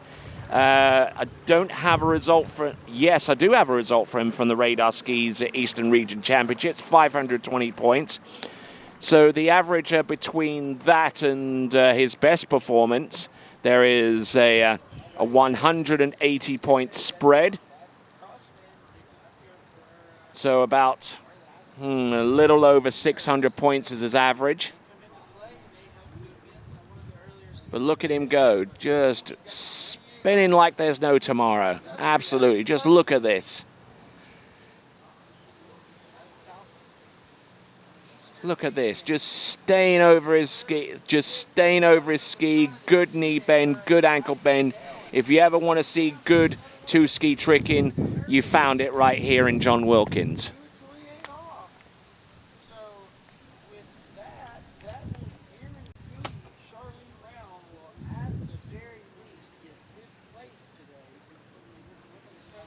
So things are starting to work their way to the to a crescendo on the slalom lake with women's 6.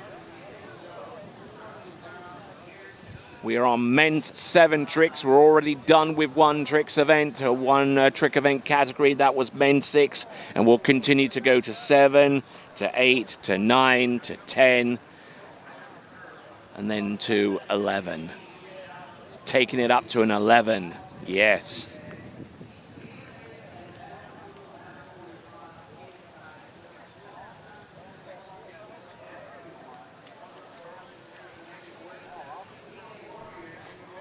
So because of the nature of the tricks event and how we're scoring it here at these national championships, we will not have scores for the competitors. You can easily find out the trick scores by going to waterskiresults.com, waterskiresults.com, and just click on the links to the top, and that should take you to men's 7 tricks.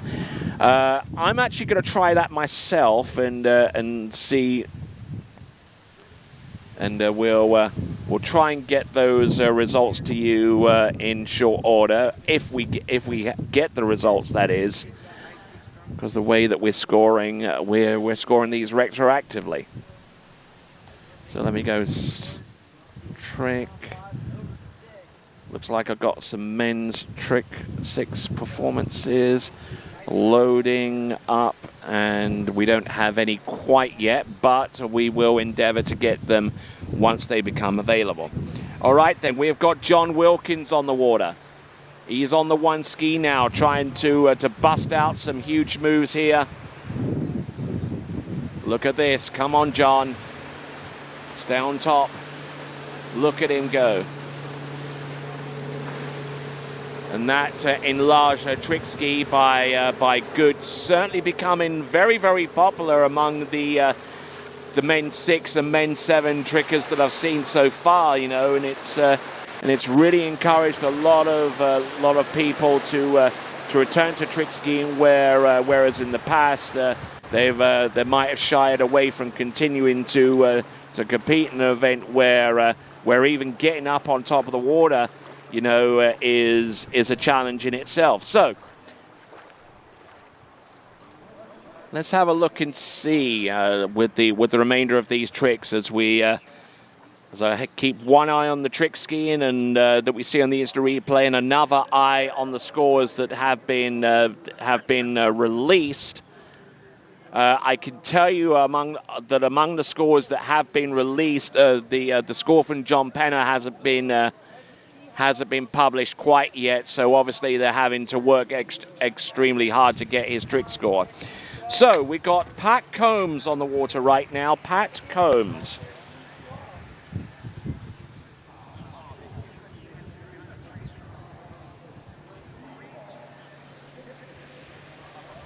Pat Combs. Endeavor to find out where he's from as he gets, there we go, comes into the course on 2 trick skis. Is from Owensboro in Kentucky in the southern region, right there at the northern extreme of the southern region. where you have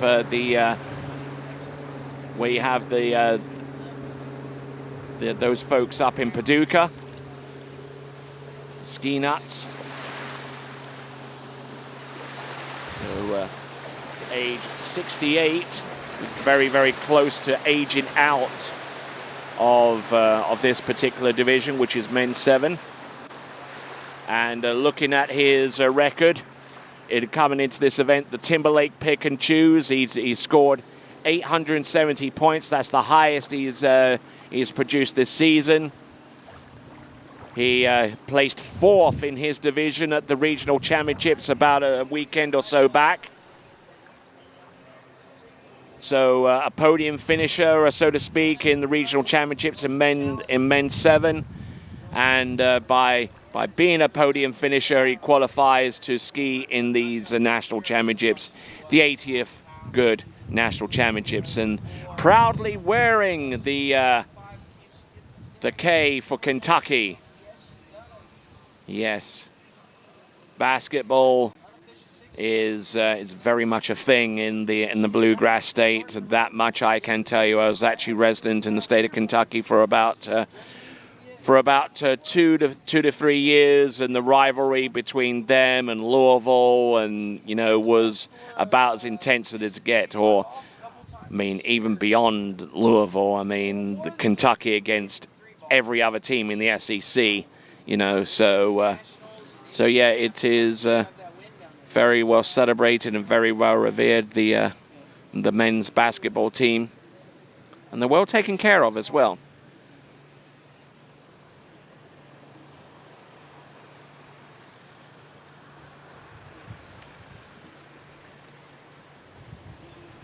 So Pat Combs coming in. Men's always a switch to one ski here. Let's see what he's got. Let's see if he can rock his way out of this one. Continuing to roll. Look at him go. Does he go for the wake front? No, he goes for the wake back. There you go. He gets some elevation. Does he have anything more at this point to produce? Tries to stabilize that wake back. Goes with the surface turns. Just struggling for balance out there. And I think he's run out of steam. So that is Pat Combs out of Owensboro in Kentucky. And a good stout effort there from him all the way through.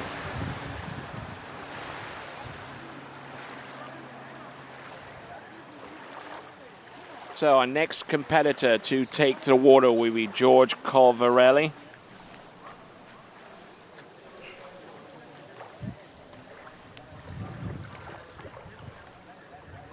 George Calvarelli.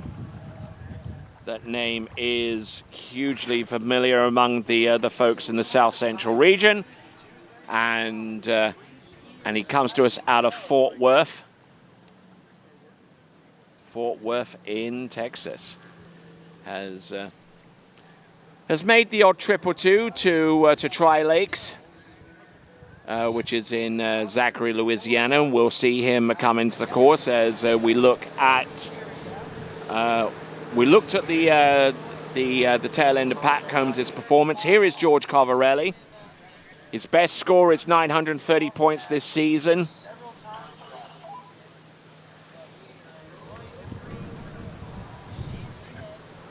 Primarily skis out of the North Texas area, where you find places like Princeton, where I believe he actually skis along with some good friends of his like Paul Armour and a whole bunch of others.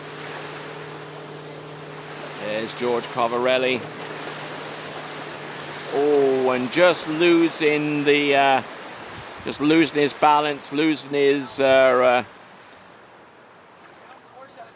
release from the boat to execute that surface 360.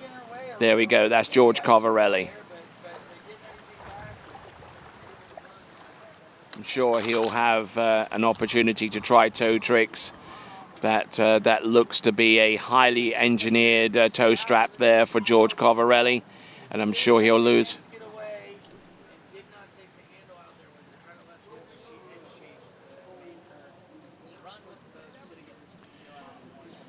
All right, then continuing to roll today.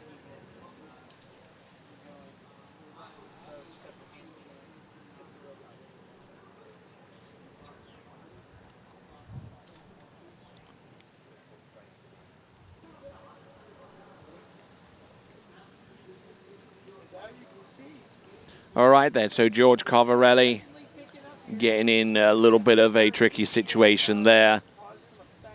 All right, so getting comments from all across the world, and even from 25 feet away inside the trailer. We'll take a quick peek inside that trailer. We'll see Vincent Stadelbauer. We'll see Trey Melton. He'll be in there, and all the way in the bottom corner, we'll also see Kelvin Kelm. Kelvin Kelm doing the 1s and 2s for the trick and jump lake, whilst Vincent Stadelbauer does.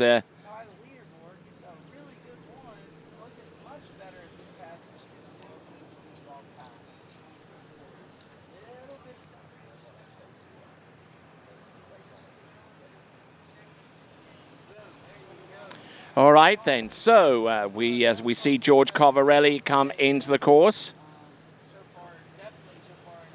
And I don't know what's up with that vest, but doesn't seem to have done it all the way up. But anyway, let's see if it helps him out.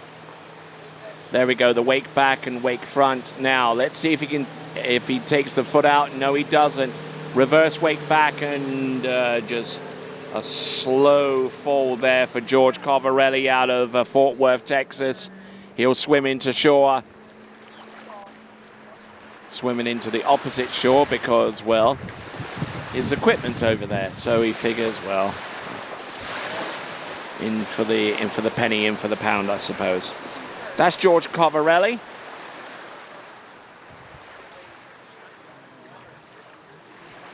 Chuck Confer there, giving George as much encouragement as possible for his performance out there on the water.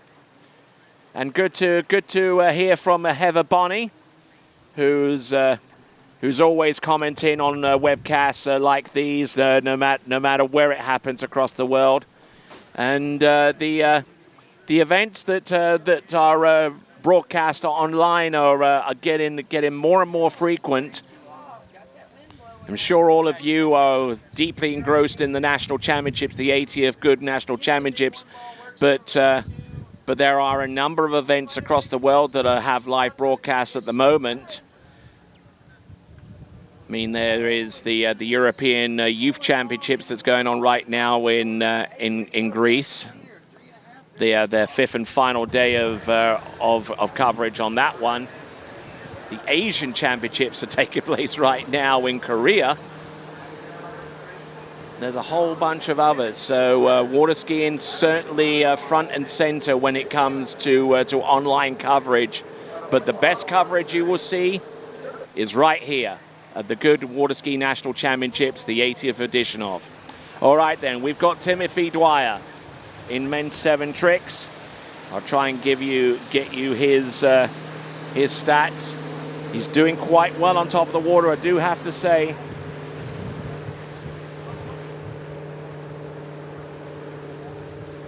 There is Derek Dwyer. Timothy Dwyer, I do beg your pardon. This is men's 7 tricks. There you go, not bad at all, not bad at all. I like his flow out there on top of the water.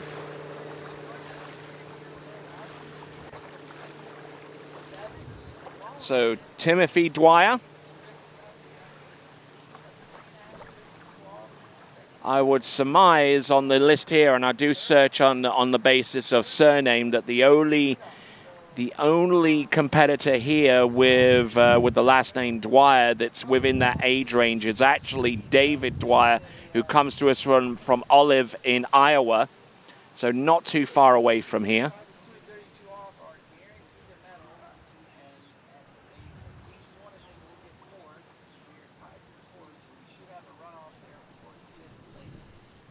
But some good skiing there. Look at him go, going from one trick to the next.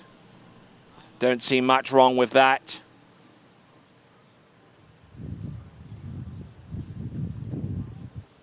And once again, a huge shout out to Goode Carbon Technologies for their assistance in providing you the live coverage that you're seeing right now.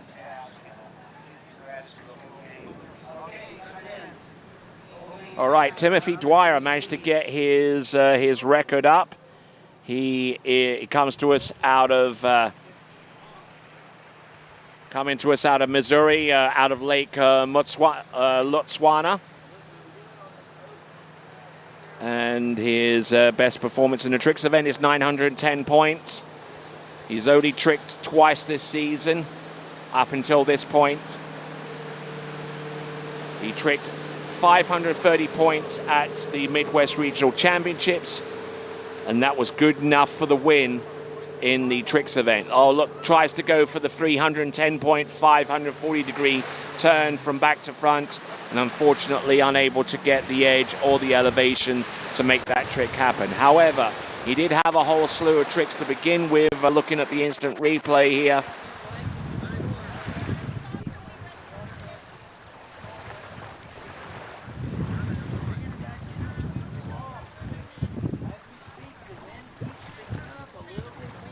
continuing to go right along. This is TWBC's coverage of the 80th Goode Waterskiing National Championships. My name is Tony Lightfoot. We have a whole group of events that will be covered live with TWBC right after these national championships. This is the first day of 6, but right after those national championships, we will be going all the way up to Arlington in Washington State to cover the Hilltop event. And then we'll travel to Charleston, South Carolina for the Denali Pro, and then the European Championships, and then we've got a whole bunch of events afterwards. Right, the skier who we see on the water is John Abell from the South Central region, comes to us from the Lone Star State of Texas. And not doing too bad, John Abell, ready and able.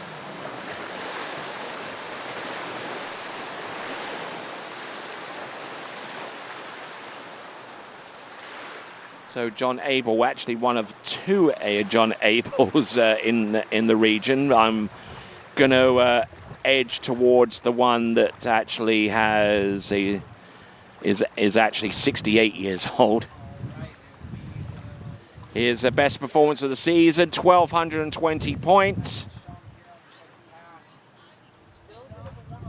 Skied in the Pan American Championships in 2021.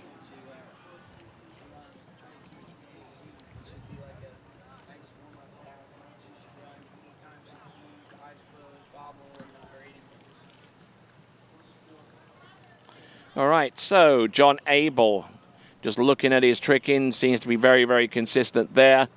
Actually placed 3rd in the South Central Regional Championships by scoring 890 points for that 3rd place finish.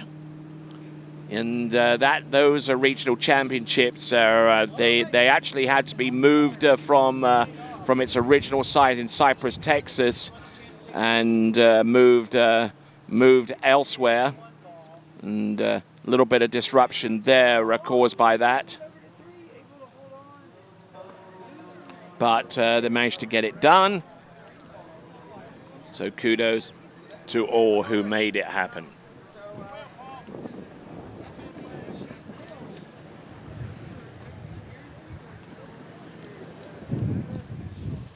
So continuing to monitor the comments that have come through.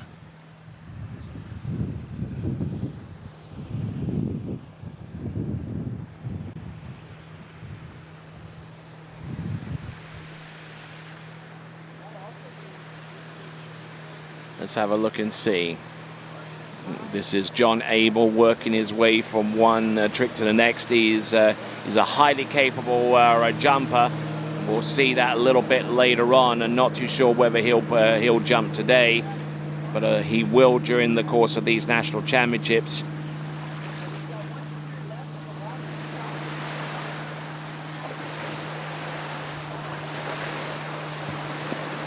Oh, nicely done. Good skiing there.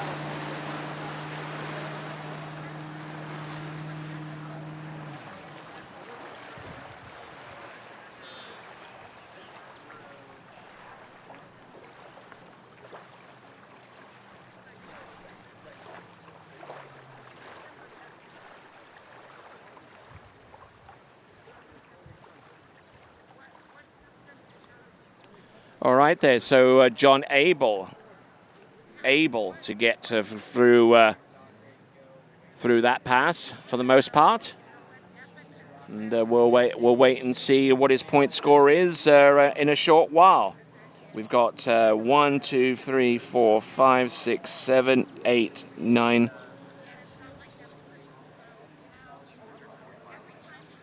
So we've got about 7 skiers remaining before we round off men's 7.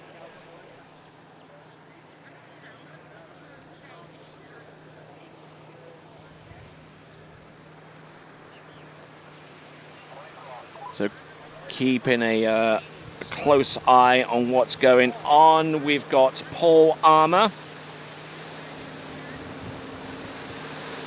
Paul Armour on the water.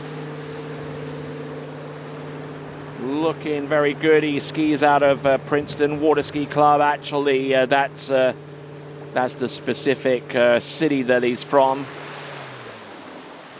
And going down about 2/3 the way through that run, Paul Armour, his best score is 1,420 points. In the South Central region, he placed in second in the men's 7 event with a score of 1,230 points. And things as they stand right now, he's definitely going to need to conjure up some real heavy-duty magic when it comes down to the toe tricks that he has lined up for the second and final 20-second run.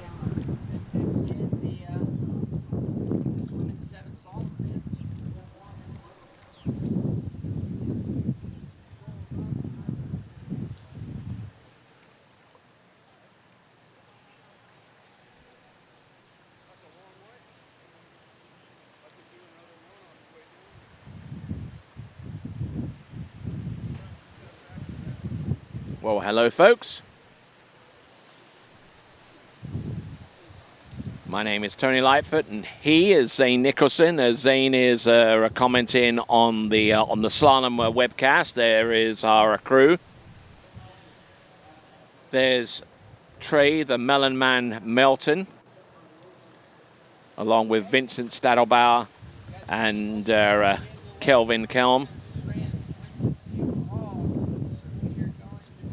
I'm right here, Tony Lightfoot, with the tricking and jumping event. Our jump event won't start until we're done with the men's 11 tricks event, which at this pace will be occurring within about the next, let's just say around about, I'm gonna surmise at around about 10 a.m. I would say maybe about 10:30, 10:45. It should be around about the time where we'd complete the tricks event in men's 11. Then we're going to jump in women's 4, and then jump in men's 6 through to 11. And then obviously under the understanding that those skiing in all 3 events ski over a course of 2 days, you would find the likes of John Abell and whomever else skiing in men's 7 tricks, and who want to ski in overall, they would be skiing tomorrow in the slalom event. So here we go. We have got Paul Armour out of Princeton. Scored 1,330 points in the North Texas State Championships. Does most of his skiing at Princeton, and most of his performances, at least at the highest level for him, emanate from that site. Scored 1,420 points as his best score in the fall finale, which meant that his 2022 season score came from the previous calendar year of 2021. One would surmise from that. but a decent effort there. Make sure you hit that bell icon when you subscribe to the TWBC YouTube channel. You can get instant notification when events like this become live.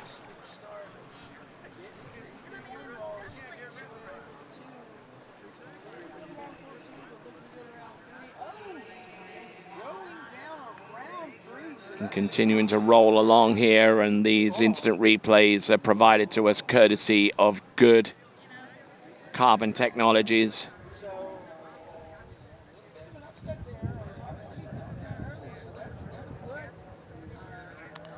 So, who do we have next? Oh yeah, this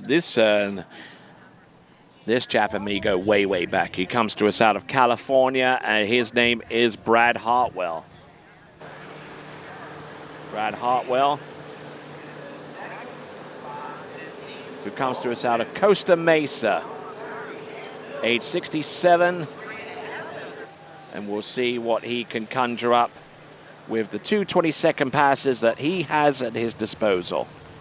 1,430 points is his best score of the season at the Wet Set Open, and he is a skier who comes to us from Costa Mesa, which I believe is very close to the San Diego area of Southern California. Placed in 4th in the Western Regional Championships with a 14:30, exactly the same score that he's produced at least a couple more times during the course of this season, and consistently tricks around about this point level for the majority of the tournaments that he skis in. Looks like we've got our skier on the water. We're being ready to do that runoff. I do believe that is Lisa Eastman on the dock, but I'm waiting for confirmation.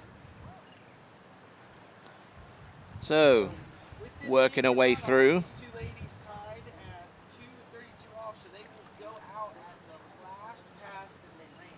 So they will both start at 28 off the dock. Both have a little bit of time in the water, so in theory they are both cold, and they get to run cold 28 off the dock. Okay, and I'm incorrect. That was Charlene Brown going off the dock first. So Charlene will be coming in. She'll be the first skier coming in at 28 off. Not looking too bad out there.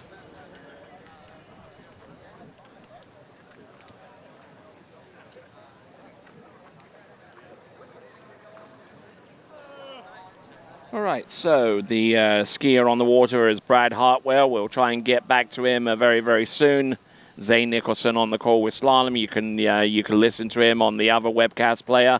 If you're listening to me, you are locked into tricks and jumping for the balance of the day here at the 80th Goode Waterski National Championships.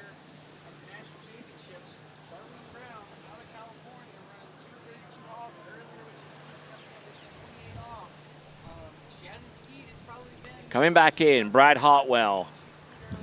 Ooh, there we go. Now we've got a little bit of an indication as to what he's coming in with.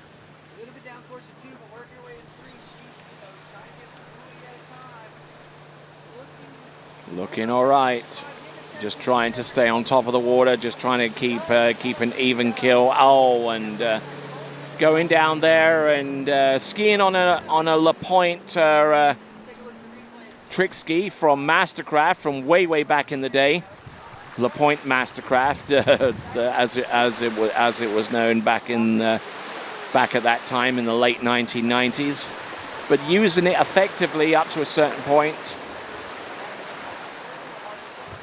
Tries to go for the line tricks there. There's the line back. Oh, and he just didn't make contact with the water with his toe, and he actually got his big toe trapped in the line and in the drink there, and indicating that he's good. So that is Brad Hartwell out of Costa Mesa in California. Next competitor to take to the water is going to be Amador Ramirez.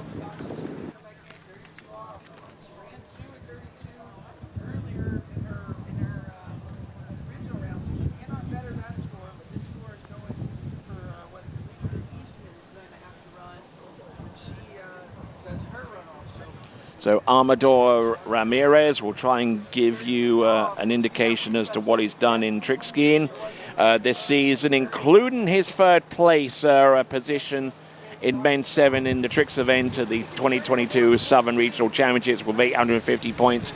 He has been frisky enough to get to 1,510 points in the Florida State Championships coming into this season, but he's not doing too badly, our resident from Miami.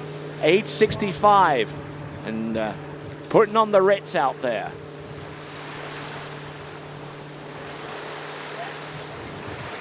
Wow, good skiing there. Tries the 5 front. Unfortunately, one or two things would have occurred had he have ridden it out. I don't think that would have been within time, but he fell anyway, so that becomes a moot point. So there we go. That is Amador Ramirez, pass number 1. Nicely situated with that wrap for the Waco.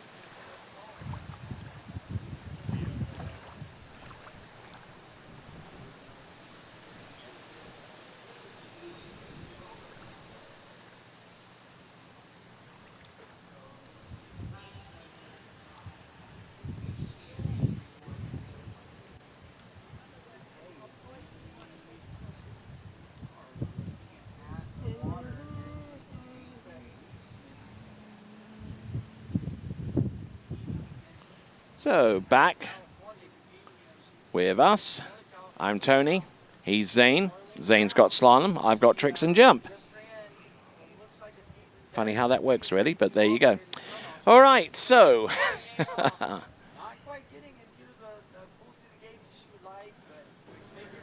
right, looks like we got a few people along the shore side, and at least one or two of them I've seen actually have their phones out and they're checking in on the live messages and so on and so forth.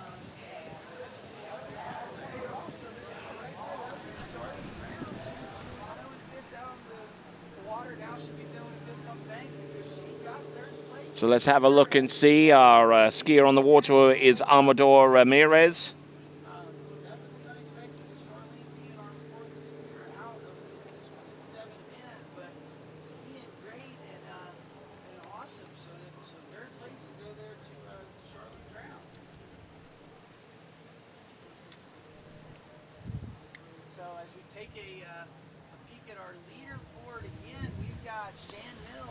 Right, watching for that Nautique towboat to make its way around the island, and there it is.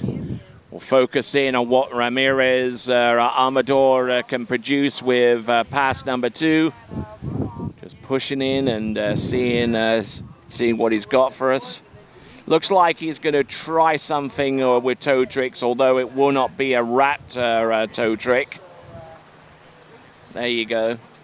Just back to the, and falls on the toe front. Very, very rushed there, unfortunately, there for him.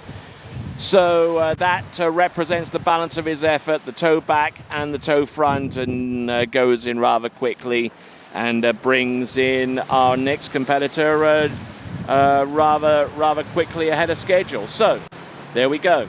We got Freddy Snell coming up next. Freddy Snell.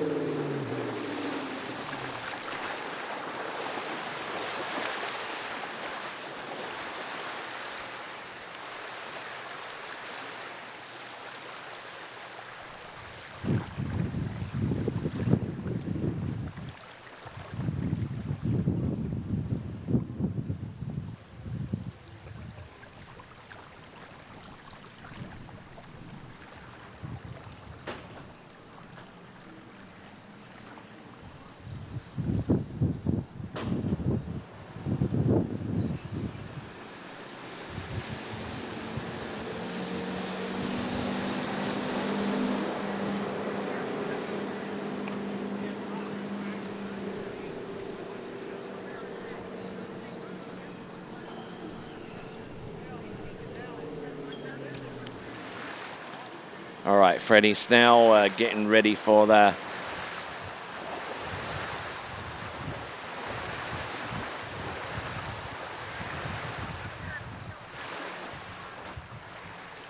All right, so Freddy Snell coming to us out of the southern region, to the best of my knowledge. We'll try and give you a little bit of an indication as to what he has done in the past. Freddy Snell coming into the course. So Freddy Snell, age 66, comes to us from Murfreesboro in Tennessee, which is the home of Middle Tennessee State University.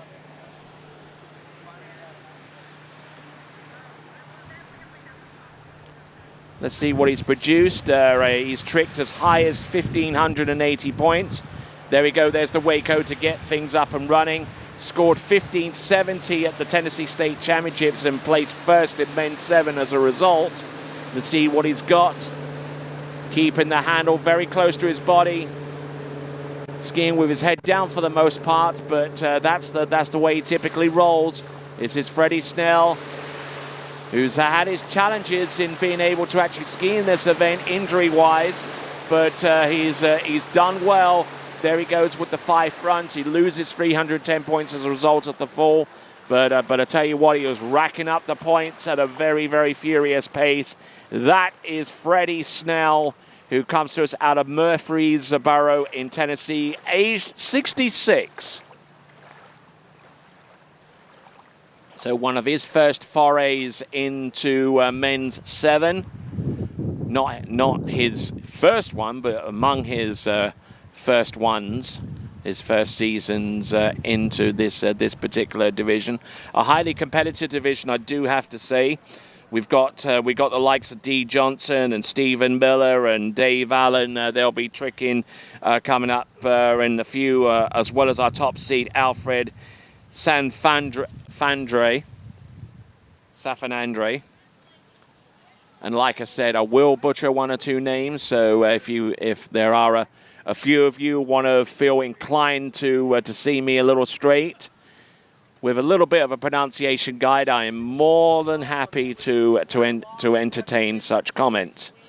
And if you do want to comment, you have to subscribe. Yes, make sure you subscribe to the Waterski Broadcasting Company's YouTube channel and hit that bell icon, because by hitting the bell icon, you get to be among the few that know when the next TWBC live event gets online. So that's a double benefit for you. You get to talk to me on the live chat, and you get to know when live webcasts come online via TWBC. How about that? There's Freddy Snell on the back of that towboat, and I think he's going to get ready for some toe tricks.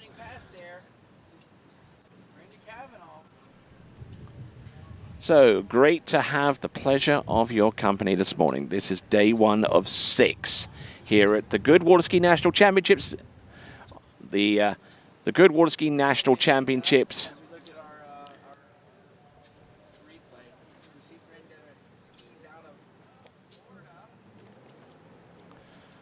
All right then, so continuing right along. So I said that there was 6 days of competition. Should be 7. A little wishful thinking on my part. But there you go. That extra day of competition. Actually, we do have the America's Cup that will take place on Thursday night. So a good excuse for those of you to stay up late, or to wake up early in the morning, depending upon where in the world you happen to be watching from. Yes, including the likes of Heather Bonney, who's watching us from Perth in Western Australia right now. Here comes Freddy Snell, coming into the course. Toe tricks to the toe back, trying to stabilize himself to the toe front. Come on, Freddy. Get after it. There you go. Toe wake back, toe wake front. 65 years of age, Freddy Snell. Line back, line front.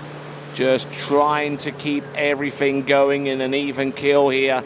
Does he have anything more? Does he try that 5 front again? Does he go for the redemption move here? Not quite, but he does make it all the way through that second run, and it's an absolutely stunning performance there by Freddy Snell.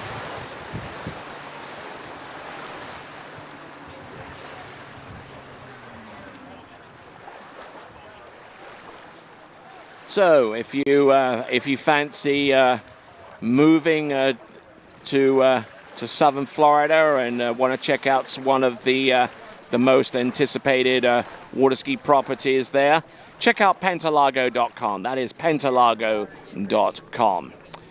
There you go. That is Freddy Snell. He's doing all right.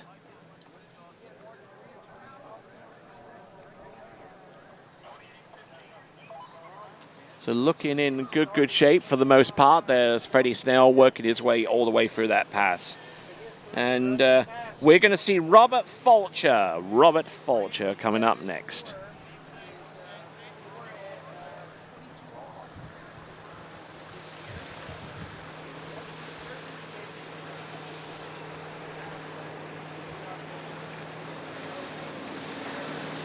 Here comes Robert Fulcher into the course.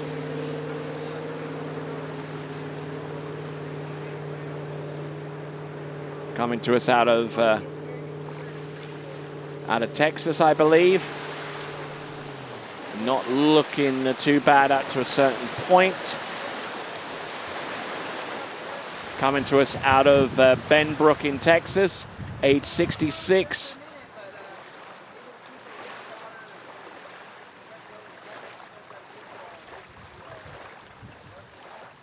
And he's skied in a fair amount of tournaments this season.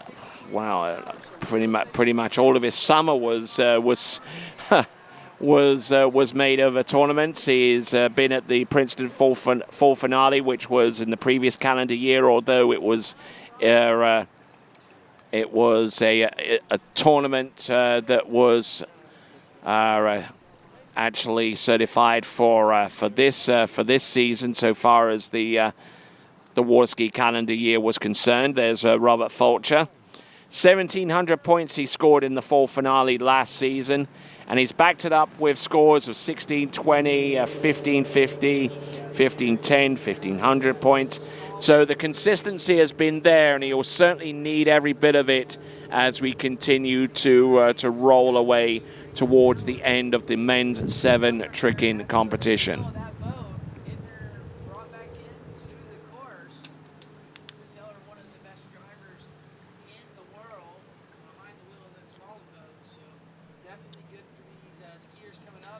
So Robert Fulcher will be coming into the course, making his way around the island as a smattering of spectators are just kicking back and watching their grandparents ski. Yes, it's probably safe to say that if there are kids along the shoreline, that they're probably watching their grandpappy ski at this time. Here comes Robert Fulcher. Oh, nice side slide. Does he go for the reverse? No, he goes for the back and for the front.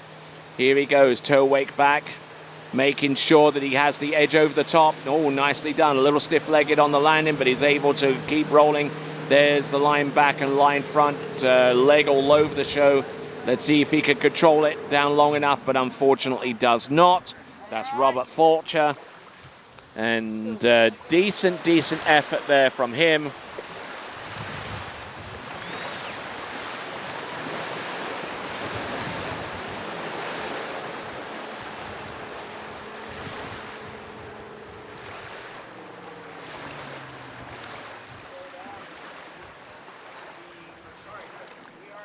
So as we are looking towards Robert Fulcher, we're also looking to try and get some scores for you. And as a matter of fact, I've got the scores from the previous division for those of you that are trying to keep score. And provisionally, and I say provisionally, these are unofficial results. Your top 5 is going to consist of these skiers. Jeff Van Treese with 1730, Paul Hutchins with 1,900 points. This is men's 6, by the way. James McClure with 2,000 points. Mitch Grah with 2,530. And provisionally, your national champion in men's 6 tricks is going to be John Penner. The skier on the water right now is Dave Allen.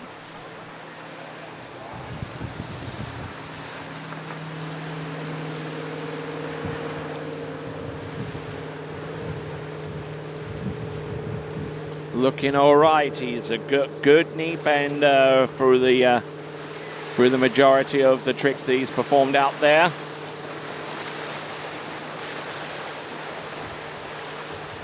So David Allen, who comes to us out of Lake Havasu City. Actually, there's more than one David Allen, and I'm edging towards the 65-year-old that comes to us out of Marlborough in.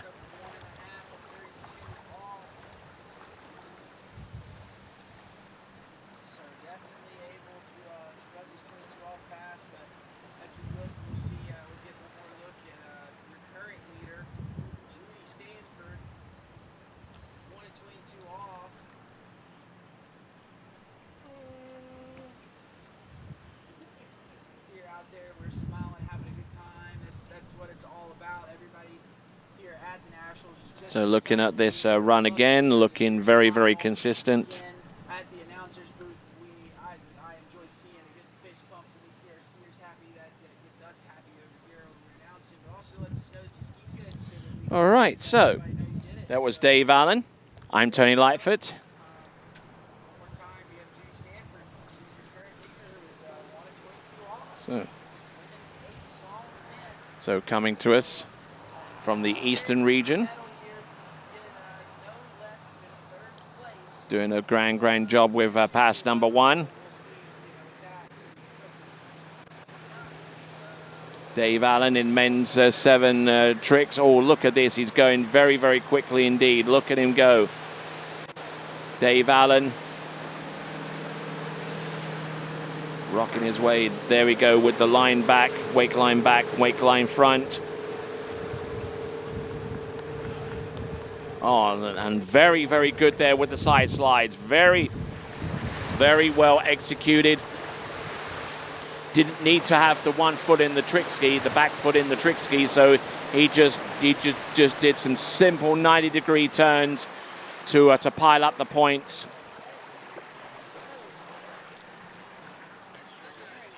And working with a knee that has. There's a fair amount of K-tape on it to try and stabilize his kneecap, I would imagine. But not bad, not a bad performance there. He was all over that pass, and he scored 21.60 in the Labor Day competition at Pangaea Pool in Pangaea Lake in New York. And he is the current men's 7 Eastern Region champion, having scored 2,090 points to snag that title. So coming to us out of Marlborough in Massachusetts, that was Dave Allen. Right, skier on the water is Dee Johnson, who comes to us out of the Golden State of California.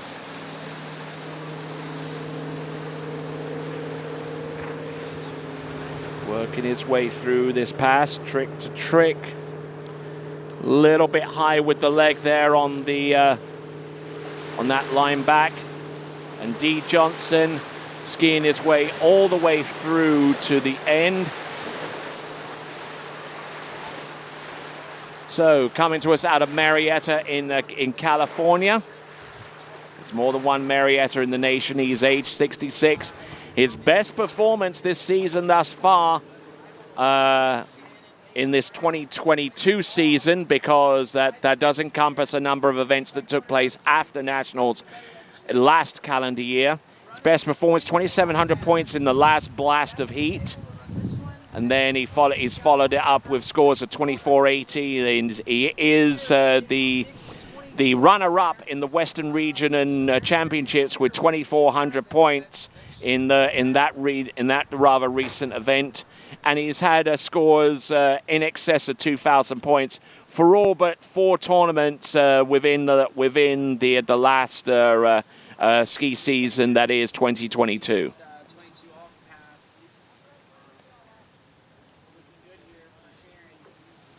So he's Zane. He's got the tricks. He's got the slalom, I believe, for women's 7 right now. And I've got men's tricks for men's 7. I've got the tricks for men's 7. Okay. Try and coordinate your words a little bit there. All right there, so this is Dee Johnson, a popular figure amongst the water ski community out of Marietta in California. Look at him go.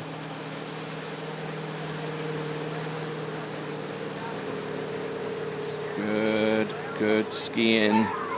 Yeah, all right, he's buzzed on that one. Beautiful run there from Dee Johnson, getting all the way through. And that will definitely put him in with a chance of getting onto the podium. He is our number 3 seeded skier and doing a grand effort there, Dee Johnson. So,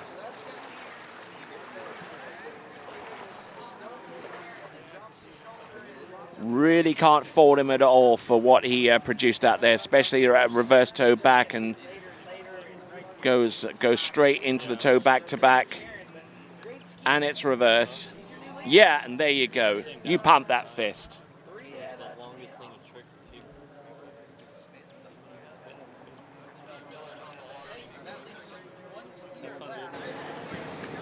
All right then, so we continue on. Skier on the water is Stephen Miller.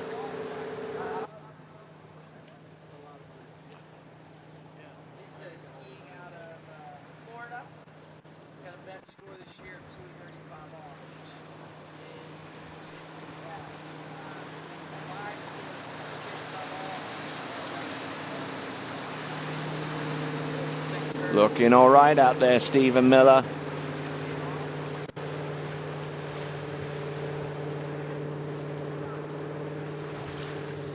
Nice. I like what he's doing out there. Good, solid. Oh, look at that hand-to-hand 3.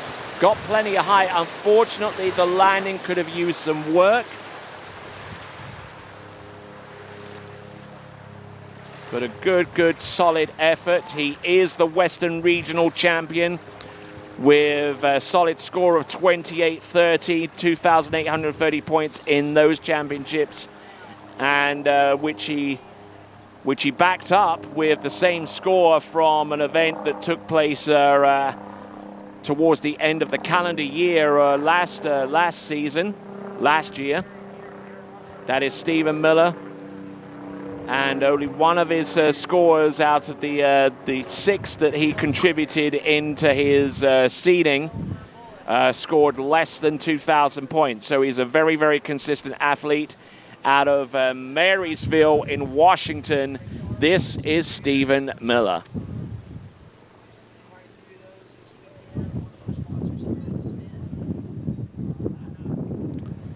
So, here we are, here at the 80th Goode Waterski National Championships, right here at Mystic Lake.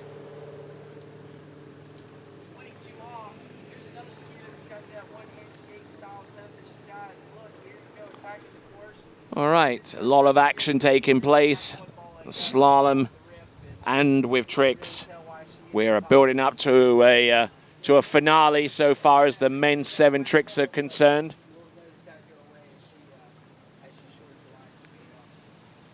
And there are your sponsors right there below the desk. Be sure to patronize each of those entities. They've certainly come through big time so far as their sponsorship of these national championships is concerned. A part of the USA Waterski and Wake Sports National Championship Series. Here we go. This is Steve Miller. It's certainly looking lively with the toe tricks, no doubt about that. Look at him go. There's the toe side. He puts his foot in the back binding. What has he got? He's got a wake back. He can do a wake front, reverse wake back, reverse wake front. He's still got a little bit of time to work with, maybe about 3 seconds from about here. There's the wake-o, a redemption there. There's the spin.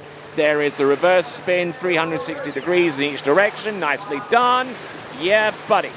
There we go. That is Stephen Miller, 65 years of age, from Marysville, Washington State, and doing an absolutely outstanding job. I'm sure you will agree with the moves that he put out there. All right, Lisa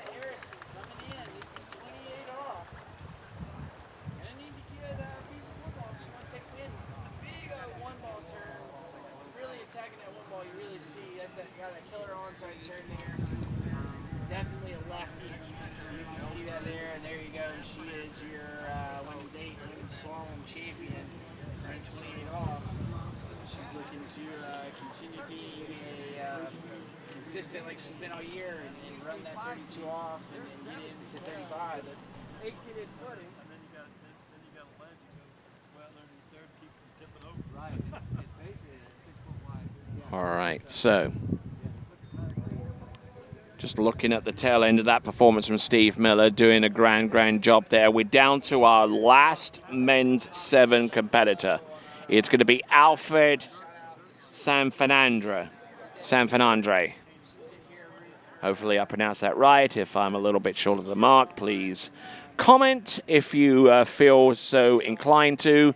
But before you are able to comment, make sure you subscribe to the YouTube channel for TWBC. Check that out. Go to the live chat, which is on the right-hand side, and make sure you subscribe to our YouTube channel. Hit the subscribe button. Also, hit the bell icon, and that will inform you as to the next time we go live. Alfred Sanfandra coming into the course. He comes to us out of Central Florida, actually, not Central Florida, from West Palm Beach. He's age 66 years of age.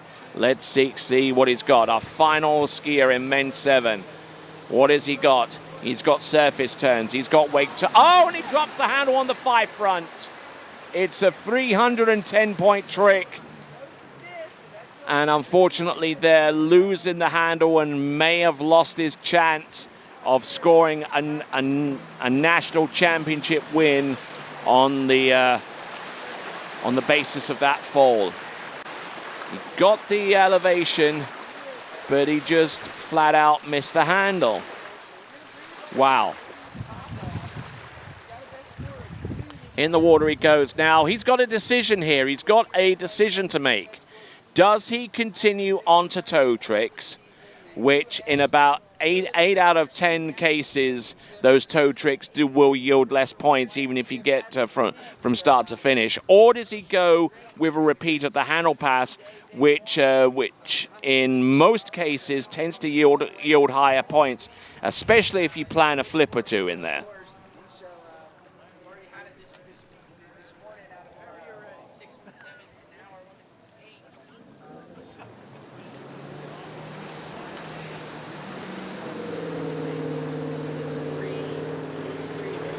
All right, Alfred Sanfandra from West Palm Beach.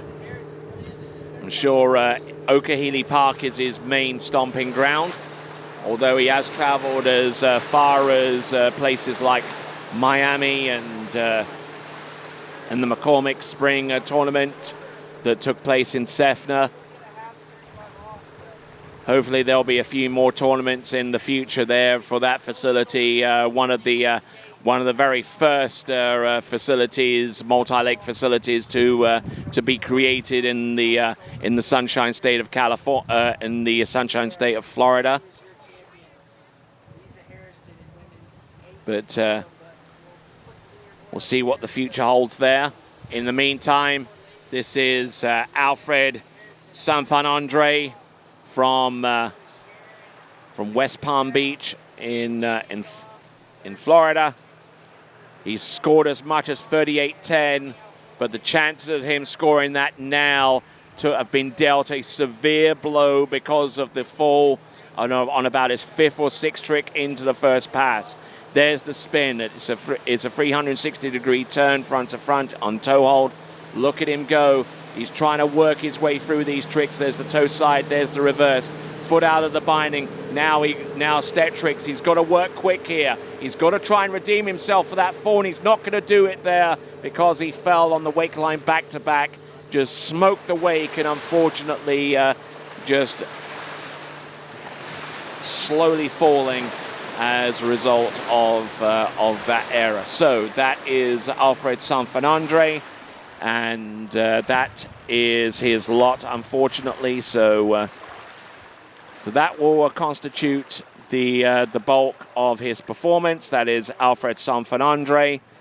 And as we look at his performance, I gave you the top 5 so far as the men's 6 scores are concerned. You can find these results for yourself by going to waterskiingresults.com. But for the benefit of filling in some time, I'll give you the top 5 so far as the men's 6 are concerned. Jeff Van Treese, 5th place, 1730. Paul Hutchins, 4th place, 1900 points. James McClure, 2,000 points. He's in 3rd. Mitch Grah, your runner-up with 25.30, and your provisional national champion for 2022 in the men's 6 tricks is John Penner with 29.30. Right, we are on to our next competitor. This is men's 6. This is Don Bucher.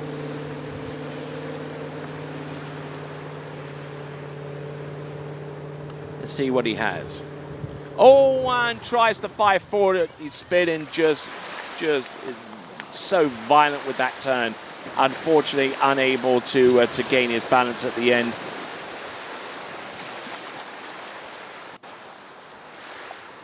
Don Bucher there.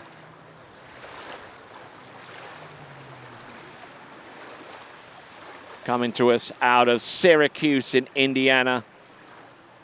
Age 74.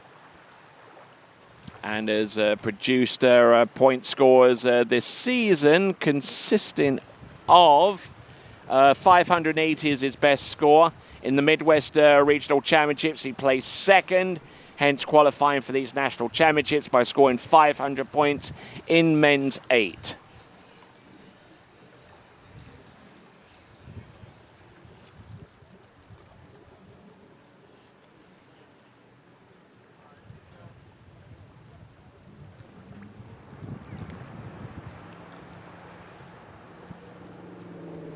All right, and continue to work our way through.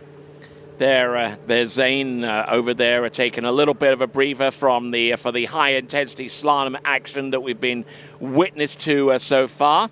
I'm here with the equally high-intensity tricking event that we've seen so far. We are on to our 3rd tricking event, which is men's 8. So, men's 8 tricking. And good to have the pleasure of your company. And a special shout out to those folks that are actually watching both webcasts at the same time.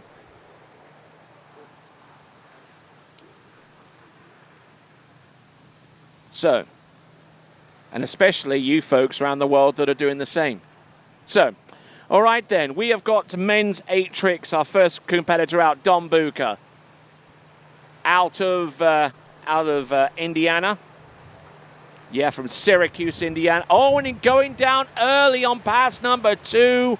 That is going to be a huge, huge disappointment there for him as he swims into the shore. Tries the side slide, but unfortunately his balance wasn't 100% there. So going down on that opening move. And that leaves the way clear for our next competitor to take to water, who will be Keith Morgan.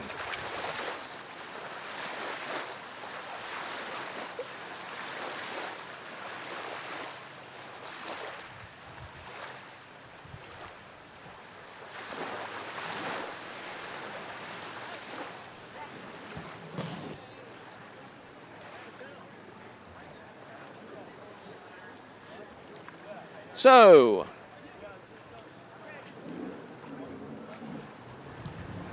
our next skier on the water, who comes to us from Provo in Utah, the home of BYU. Age 71, this is Keith Morgan, the current Western Regional Men's 8 tricking champion, scoring 770 points in that effort towards gaining that title.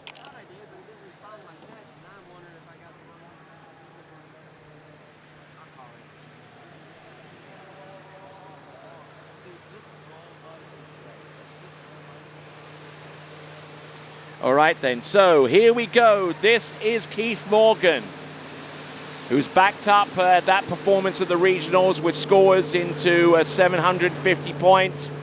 The majority of the season, he's scored a little over 600 in men's 8 tricks. keeping the handle nicely, firmly pinned into the lower portion of his back doing some of those tricks. And a decent effort there for our competitor out of Utah. That is Keefe Morgan. We're here at the 80th Goode Waterskiing National Championships right here at Mystic Lake, just outside Maize in Kansas, which itself is just a hop, skip, and a jump away from the big old city of Wichita.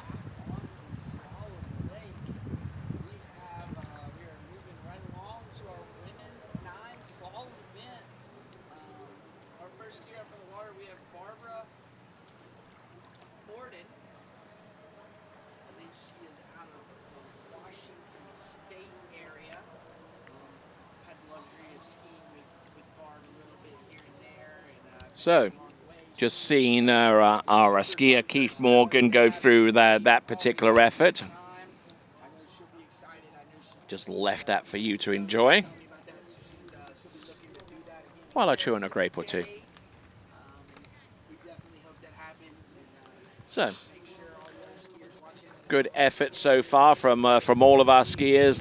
They're certainly bringing it to this event, the 80th Goode Waterskiing National Championships. I'm Tony Lightfoot. Glad to have the pleasure of your company, and certainly thank you for being a part of the TWBC broadcasts as they have been presented so far this season. I mean, we started off with the Swiss Pro, then we went over to Lake 38, and then San Gervasio took place in the first weekend in July. We followed it up with the Caiaphas Battle, and then we had a special coverage of the IWWF World Wakeboard Championships, which brings us to this event, the 80th Goode Waterskiing National Championships, and we got Keefe Morgan in men's 8. Unfortunately, unable to get past that surface back-to-back, which he's a little bit annoyed about. So he'll swim into shore, and then we'll bring on our next competitor, who will be Thomas White.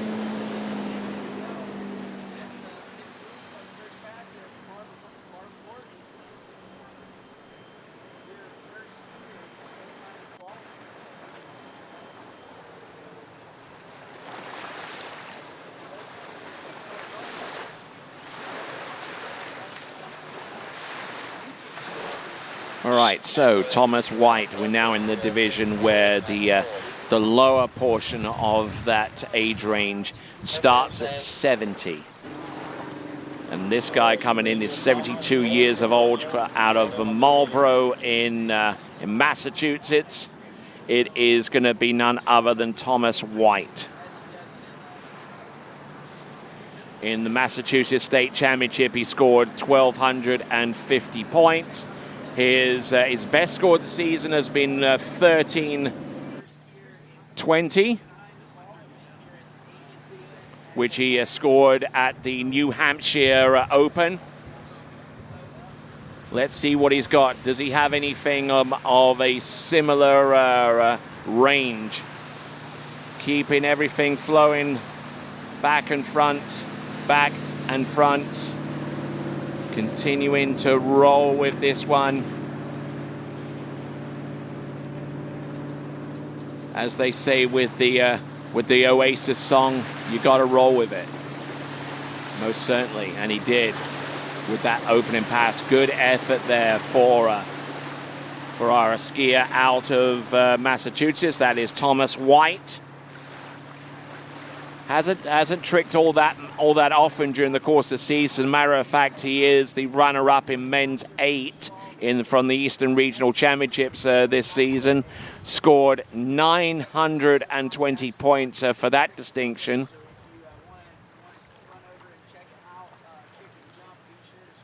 But decent skiing nonetheless for Thomas White.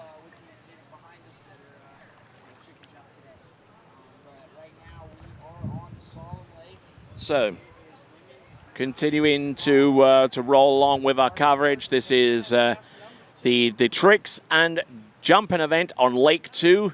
If you want to watch the slalom, you can join Zane Nicholson there on the other webcast that's coming to you with coverage from Lake 1 here at Mystic.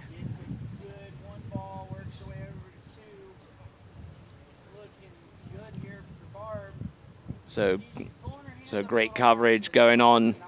And if you want to be part of the wet lifestyle, you need the clothing, and you can get that clothing from splashthreads.com. Splashthreads.com.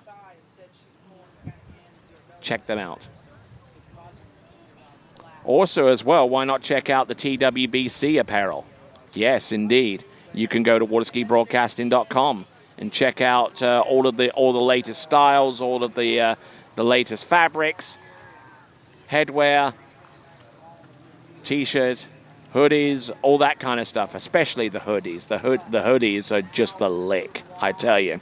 So check them out at waterskibroadcasting.com and make sure that you are fashionably presentable at your next ski event. So looks like we got a fall out of course. Now, that being the case, and that is his first and only fall out of course, he will be picked up and brought into the course, back into the course for his second and final 22nd pass, and electing to ski behind the Mastercraft Pro Star.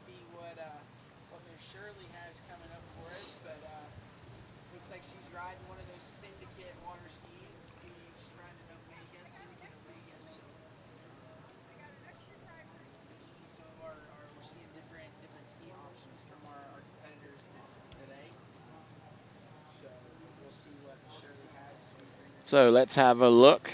We have got Thomas White.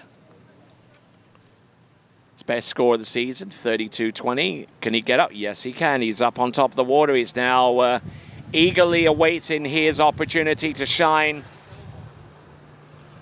Men's 8. Men's 8 has 8 competitors in it. So if he can try and ski a little bit, fight a little bit above his weight, let's see if he can conjure up some magic here and put himself on the national championship podium. Good effort.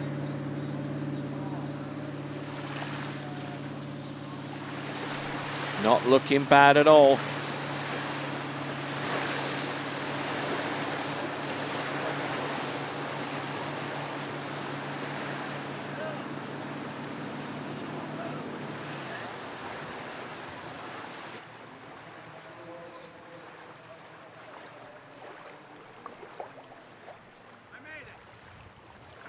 All right, not looking bad at all for the vast majority of the run. That is Thomas White on the water, our third skier out in men's 8.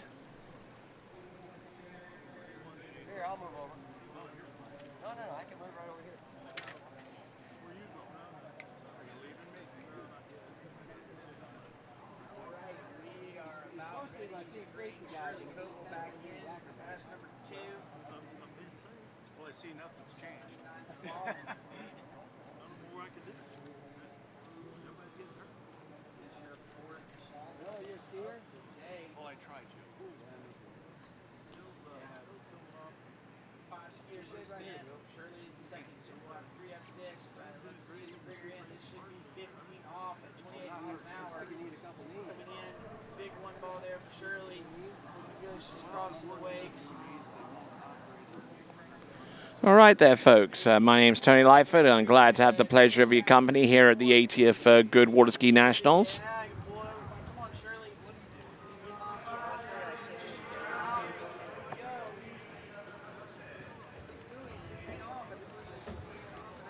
This is a bad battery. Okay. Or I mean, it's, I'm going to take 2, okay? Coming back to get to try to challenge our best score of the year. Money's not the option. I'll see if I can do it.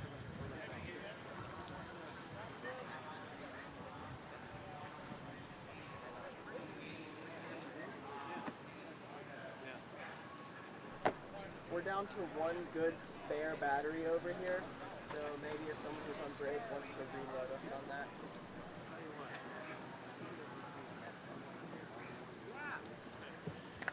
All right then, so continuing with our tricks event, we got Ralph Pesek about to hit the water. for his two 20-second passes. Just working on some little fine details and trying to interact with our genuine fans that are wanting to chat with us here on the YouTube channel. Make sure you subscribe in order to do so. So let's. All right, so this is Ralph Pesek coming into the course right here, right now.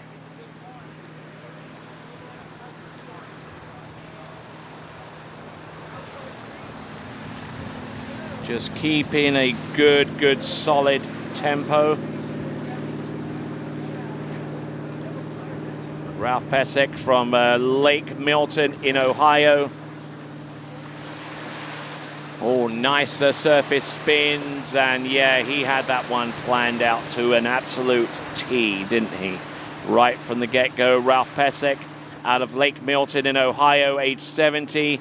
He's skied in a whole slew of competitions and has not scored less than 1,000 points in any of them. His maximum score is 1520, so if you could surmise from that statement as much as you will, his the score, his least score, his lowest score is 1,080. So between that and 1520, you kind of get a really good sense of how consistent Ralph is on top of the water. May not be the most spectacular of trickers out there, but every time he gets out there, he gets the job done. So far as the Midwestern Championships, he is your champion in men's 8 tricks with a score of 1,250 points for that honor. And good to have you here. My name's Tony Lightfoot. He is a Nicholson, and he is getting ready for the next slalom event while I continue to run through the men's 8 tricks. We are about halfway through that list with skier number 4 of 8. It's Ralph Pesek.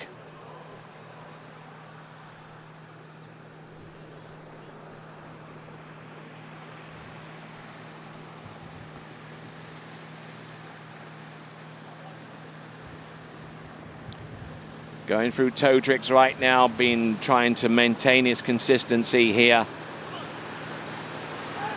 Has not scored less than 1,000 points in any of his tournaments this season. He wants to keep up that record. Looking, and our skier out of Lake Milton in Ohio, just getting a little bit squirrely there on that reverse toe back, and just couldn't really get that one to go. So that's Ralph Pesek.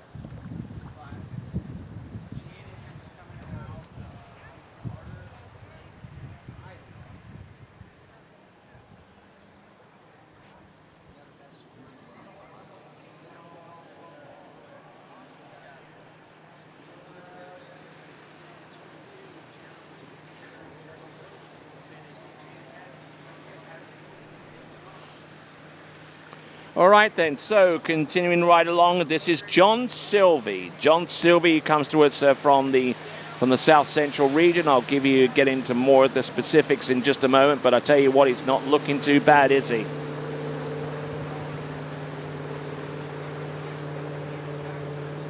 John Sylvie out of Jacksonville in Texas. There's more than one Jacksonville in the country.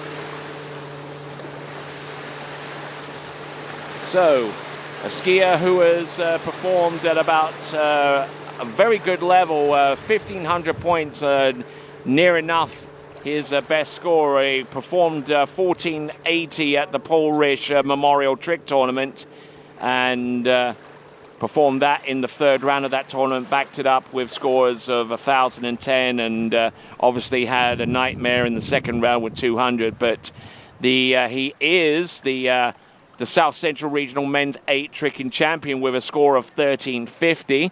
So that kind of gives you an idea of where he stands, literally and figuratively.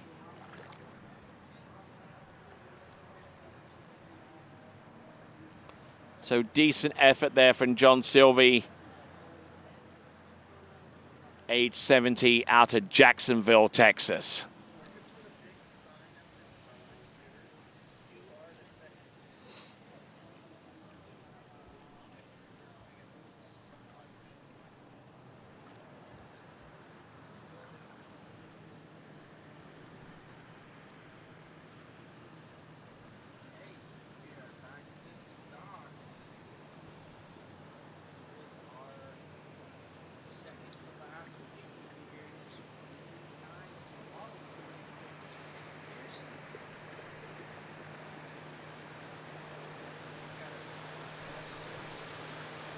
All right, here we go. This is John Silvey out of the South Central region, going with toe back and toe front. There we go, toe wake back, toe wake front. Yeah, got plenty of air, good stability there. Now he's going to go for the line back and line front. Foot in the back binding. Let's see what he's got. Some surface turns. That's the surface 5 back. Tries the reverse, and unfortunately a little bit rushed and out of sorts to perform that to the level that he wanted. So there we go. That is John Silvey with that effort. Decent skiing there from him, but would have wanted something a little bit more substantive to basically lock his spot on the podium here at the 80th Goode Waterski National Championships.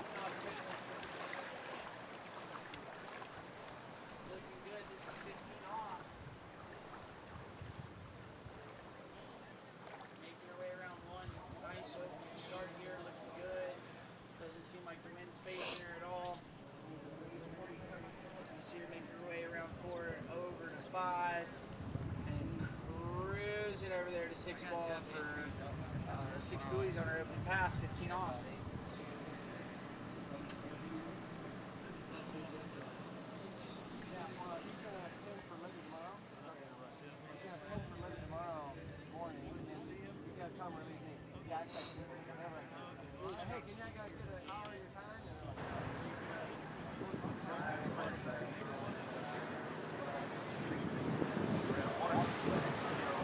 All right, then. So our next skier was supposed to be Mark Zuzanek, but unfortunately didn't make the turn on his approach to the course for the first pass. So that is going to be what one in golf would actually call a mulligan, a fall out of course. Now, if he'd actually been skiing under the L rating, then that would have been it for pass number 1. And actually, as a matter of fact, if I'm being honest with you, frank and honest, maybe the boat driver could have shown a little bit of deference there and slow down on the turn, you know. So, but that's the way it goes sometimes, and maybe it is up to maybe that would be a decision that the officials might want to get into a little bit and just tell the driver, you know, just chill a little bit, okay, on the turn. Anyway, that's my 2 cents.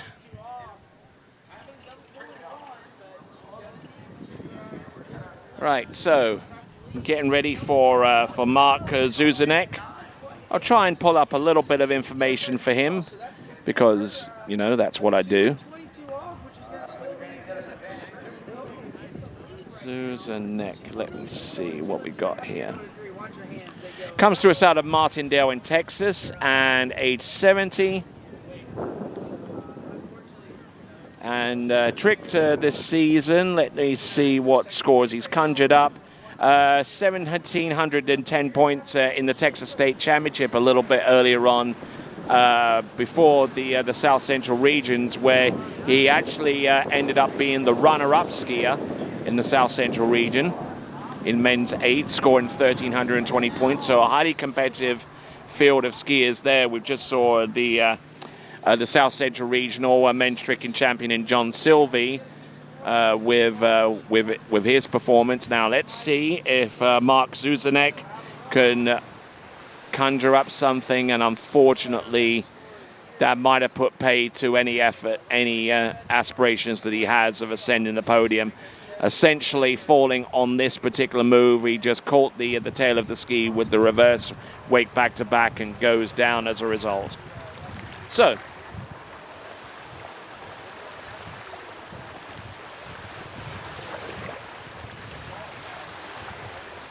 decent efforts that we've seen so far from the majority of our men's 8 competitors. I'm Tony Lightfoot.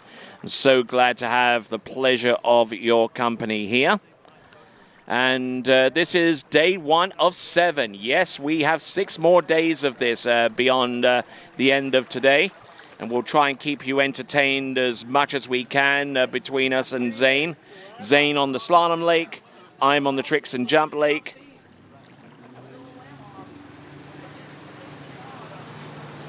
And certainly looking forward to the jump event, which will take place after the conclusion of the senior men tricking competition. We saw a men's 6 tricks to get things going. Now we're in the men's 8, getting ready to turn the page, as it were.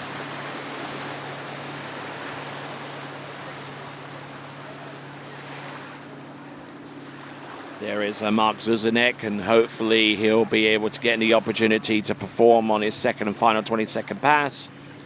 Be sure to subscribe to the YouTube channel so you can get instant notifications as to when we go live and all that jazz.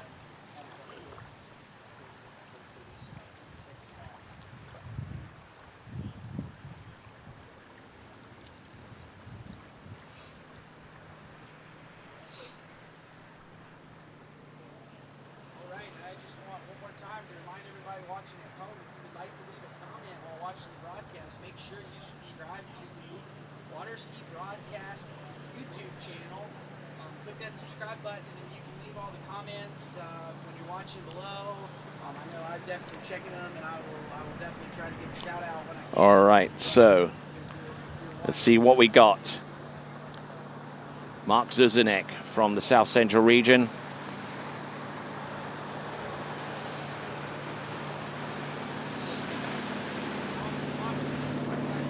Look at this, continuing to get from one trick to the next, just trying to settle everything down. Probably not feeling it too much out there today, and unfortunately there for him, just going down rather early into that toe pass. So there we go. That is Mark Zuzanek.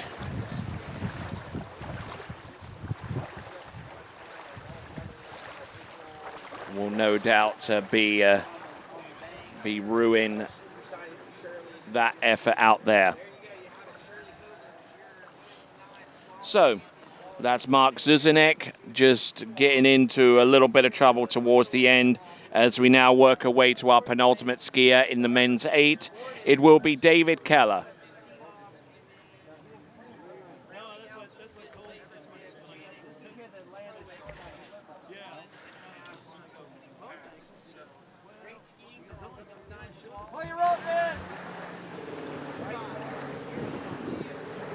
All right, so on with the Nautique towboat, we have our penultimate skier, David Keller.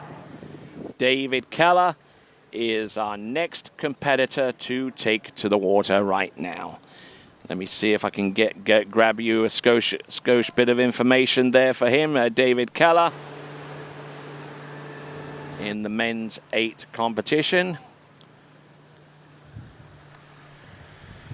I certainly anticipate David Keller being among the top-seeded competitors coming into these national championships. We'll see what he's got. He's going to go for the Waco to get things up and running. A little bit off balance, but not a problem there for him. Coming to us out of Somerset in Kentucky.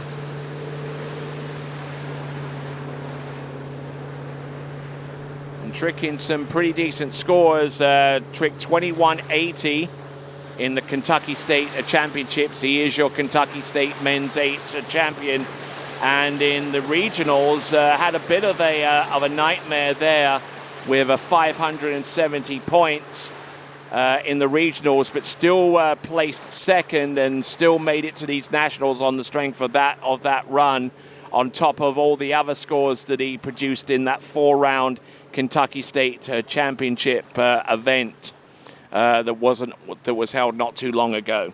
That's David Keller out of Somerset in Kentucky.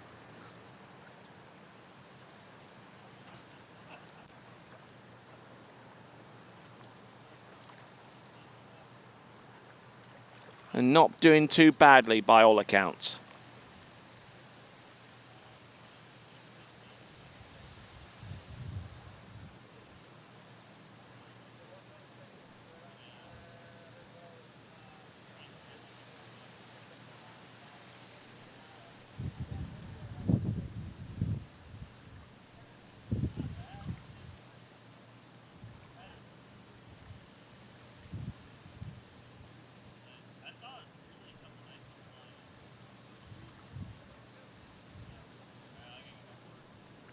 All right, so returning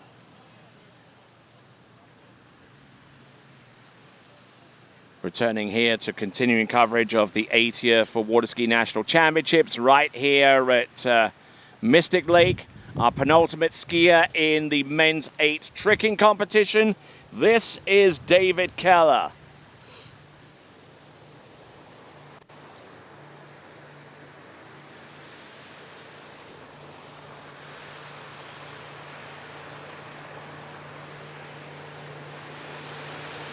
Looking in good shape. Oh, whoa, whoa, whoa, almost overstepped it there. Or had to take a check on that one before he continues on. All goes for the 5 front, and unfortunately not enough of an edge to gain the elevation necessary to make that move possible. That is David Keller, the number 2 seed coming into this event. And was definitely looking for a little bit more than that, I can tell. So that was David Keller. We're now going to go on to our number 1 seed, Bruce Kessler.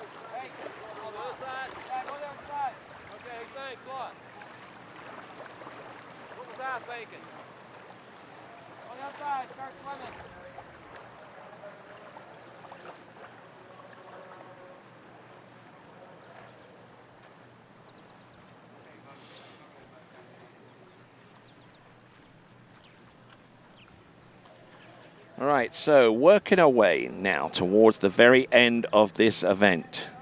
We've gone through men's 6, we've gone through men's 7. Now we're about to put a nice little bow on top of men's 8. And the person to whom I'm referring to, who has that honor of skiing out this particular age category, is a guy named Bruce Kessler. Bruce Kessler, who comes to us from Winter Haven in Central Florida. Here we go. Look at, a wrapping in for the Waco. Let's see what he's got. Does he have anything else? There's the reverse Waco. Keeping the handle down, keeping it very close to his hip. Now let's see what he's got. He's bouncing around all over the show. Is it going to be detrimental to this effort? No, it isn't. Looking and go. Wake line. And goes to a surface O with the 1 foot out of the ski. And that might have caused him to be a little disruptive with the balance there. But you could see why he wanted to do that. He didn't want to waste time putting the back foot on into the back of the ski. But a grand effort there. And I think that this trick, the Wake O, was actually a repeat of the opening trick. Because that opening trick was the Wake O, and then he wrapped into the reverse Wake O, and I'm assuming that he went for the Wake 5, but unfortunately didn't get enough pull, so he decided to reject that trick, the attempt of that trick, because had he have fallen, that would have really have made life tough for him going forwards in this men's 8 tricking event. So he's tricked into the high echelons, really, 3,540 points in the Holy Cow Cup not too long ago. Polk City Open, 34.70. Fluid full record, 3,400 points. You kind of get the picture, don't you, that he loves to ski over at Fluid and Lake Grew and the place where Action Water Sports in Florida is based. You kind of get that vibe, don't you? So, Bruce Kessler about to get back out onto the water to see if he can grab that ring. Yes, the title for men's 8. Tricking, Bruce Kessler. In the Southern Regionals, just in case you're wondering, he is the champion of the Southern Region with 1840, 1,840 points, the champion from the regionals there. Took place not too long ago.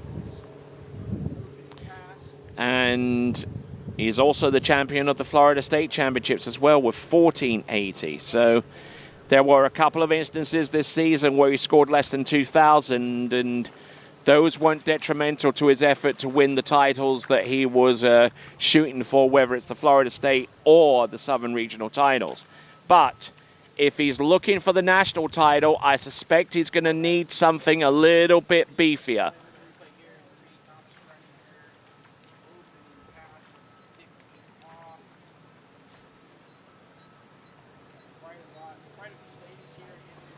So here we go. Next tricking event is going to be the men's 9. And as we go further into the tricks event with the men, you'll find the list of competitors getting little and little and littler as the age goes up and up and up. Okay, Bruce Kessler, our 8th and final skier in men's 8 in the men's tricks event. Let's see what he's got. Toe back and toe front, reverse toe back, reverse toe front. What has he got? Toe side slides. Does he go for the wake? No, he doesn't. He goes for the surface toe back to backs. Beautiful. Oh, and just leaning away on the reverse surface toe back to back, and that represents the extent of his tricking. Whether that's enough to see him through to national title based upon what we've seen from the other skiers is a question that can only be answered by our officials. We'll try and get those trick scores out to you. As a matter of fact, I've given you the top 5 so far as the positions go in the men's 6 tricking event. But I'll tell you what I'll do. I'll see if I can find men's 7 for you. How about that? Because it's been a while since they've stopped tricking. Oh, yes, it looks like we've got men's 7. Do we have a submit? Yes, we do. And it looks like that your top 5 in men's 7 tricking goes like this. Robert Fulcher with 16.10. Dee Johnson, 18.30. In third place, Alfred Sanfandra with 19.20. David Allen with 21.80. And your provisional national champion in men's 7 with 24.80 is Stephen Miller. So congratulations to those top 5 competitors. I'm sure that that's not the last that we'll hear from the likes of Paul Armour and Brad Hartwell and the like, because they've yet to slalom, they've yet to jump, especially the heavy hitters in those respective events. And a big shout out to the officials for actually getting us those results in a timely manner so far as the men's 7 tricking is concerned. It's going to take a while before we actually get the men's 8 tricks, but with that, we'll go on to men's 9, and men's 9 starts off with Dennis Longo. Dennis Longo is our first competitor out in men's 9 tricks.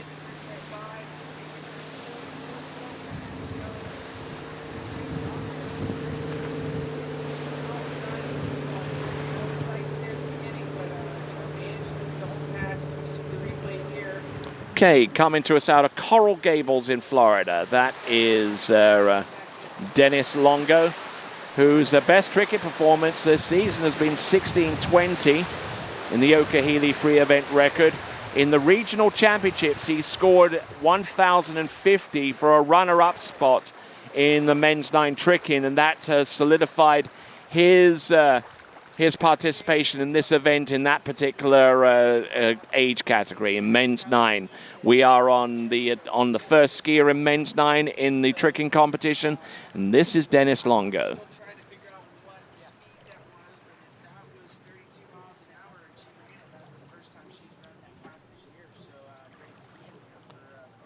But a decent effort there. Got a little bit squirrely here, but managing to conjure up one or two more tricks.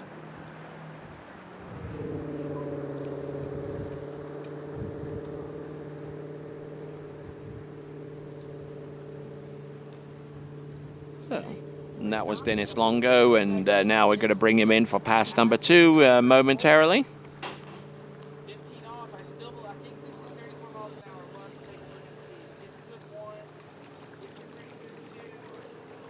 All right, beautiful conditions here.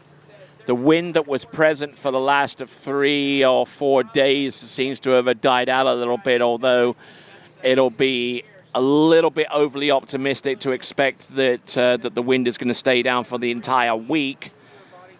I mean, the wind, they do comment a lot about the wind conditions here at Mystic Lake. As a matter of fact, whenever you see logos of previous events on T-shirts and that kind of stuff, right but smack bang in the middle there, you've got a picture of a tornado. Go figure. All right, then. So we've got Dennis Longo coming in, men's 9, second pass.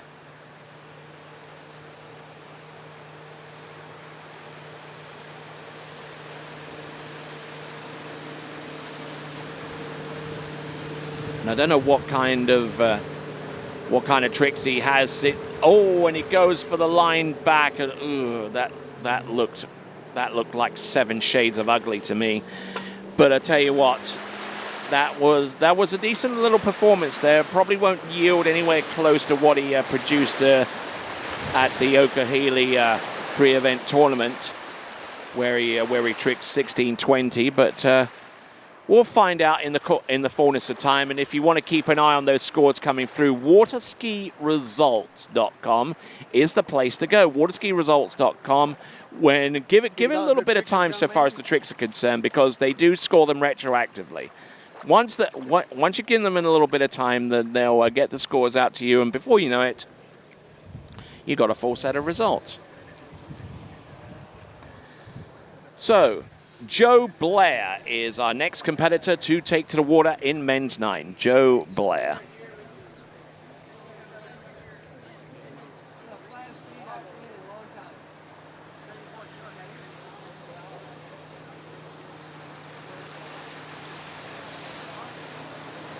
Joe Blair coming into the course right now. We're tricking, not looking too bad from Greenwood in Arkansas, age 75. His best performance of the season is 16:40, and that was the Labor of Love free event competition, which I would assume is in Arkansas. I'm not too sure, but I can always get that one. Actually, it was in Elkins, Arkansas, but there you go.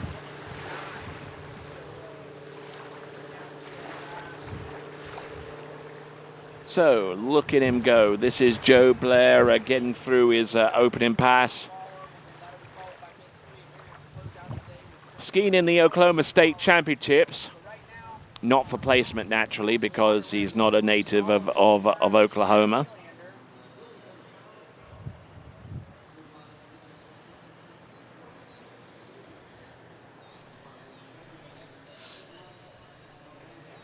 So, that is Joe Blair from the South Central region. Skied in the regional championships. Is the regional champion in men's 9 tricks with 1,060 points in that effort for that title. Here he goes, is Joe Blair with some toe tricks to get things up and running. He's going to go for the line back, foot a little bit high, but he manages to stabilize it for the line front. He's going to go for the surface spin, surface 5. Here he goes for the surface 5. Does he go for the reverse? No, he goes for side slides instead. And I think he's just phoned it in from about that point onwards. He's had about 4 seconds remaining at the end. and he pretty much did what he wanted to do. So full credit for him for that one.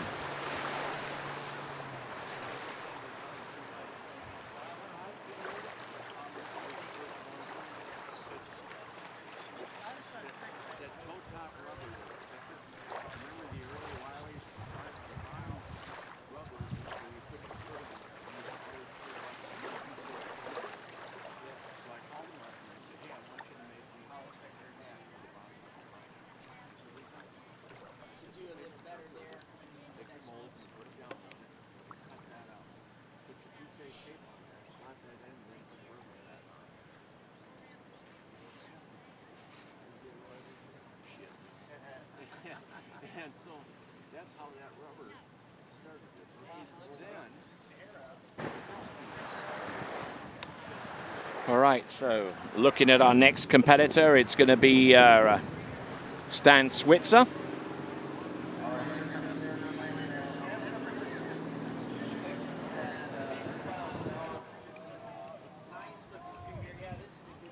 So Stan Switzer coming to us out of the southern region. Actually from Mulberry, if my memory serves me.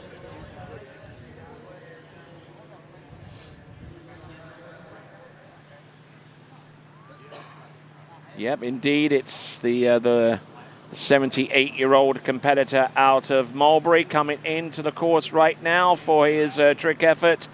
His best score of the season is 2,080 points, and he is the #1 seeded skier out of the southern region in men's 9 tricking. This is Stan Switzer. He's got about 5 seconds remaining of his run. Look at him go with that 2U timer.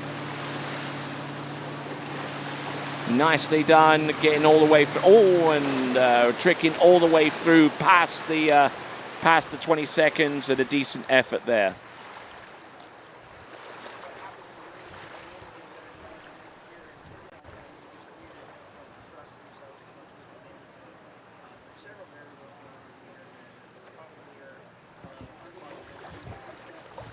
Decent effort there. I like where he went with this particular effort.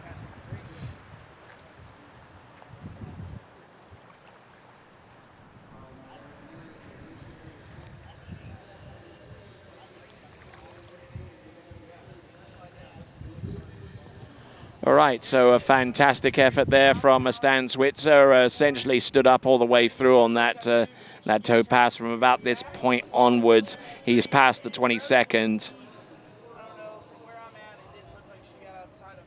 Yeah, just got pitted out a little bit there, and his boot actually released from his ski on top of everything else. I'm Tony Lightfoot. Yes, this is the tricking and jumping coverage of day 1 of the 80th Goode Waterski National Championships. And whilst you're online, check out SwissWaterskiResort.com. Book your trip now. Places are going fast in order to prepare for your next season of competitive water ski action. So,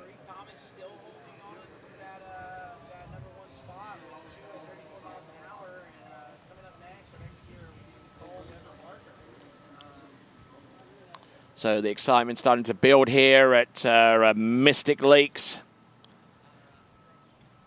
We've got a lot of skiing to come. Stan Switzer about to step back out onto the water and tack the second and final 20-second pass behind that Mastercraft Pro Star, that beautifully appointed Mastercraft Pro Star with the metal flake inside the red accent of that towboat. And Mastercraft, one of the 3 official boats that are provided to us here for the 80th Goode Waterski National Championships. They, alongside Nautique and Malibu, we thank them very, very much indeed for their continuing support of the sport of tournament water skiing at the national championship level.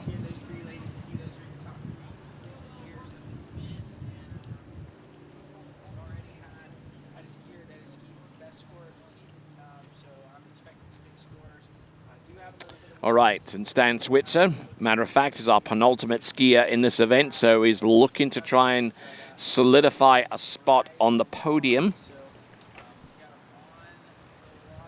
Total of 4 competitors in men's 9.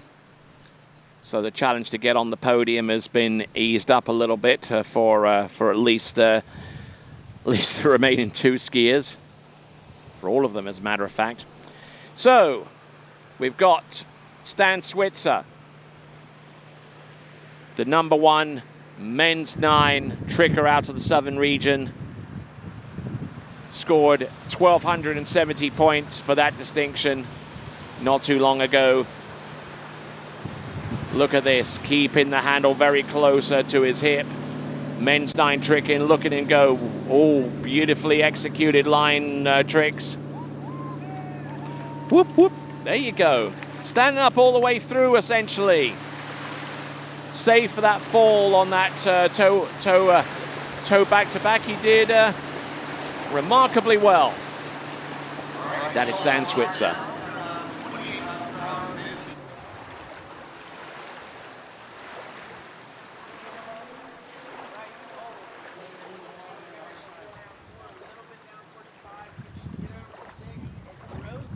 So looking very consistent there, and you notice with Stan that he won't make any kind of sudden movements or any kind of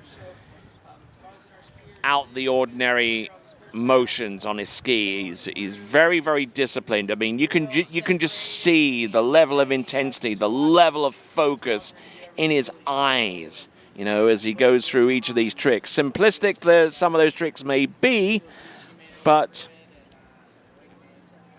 not lacking in any form of intensity whatsoever. So,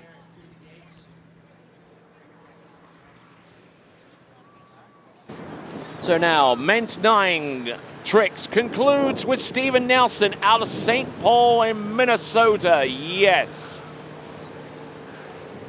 The second of the Twin Cities. Age 76. This is Steven Nelson. His best score so far this season is 23.70.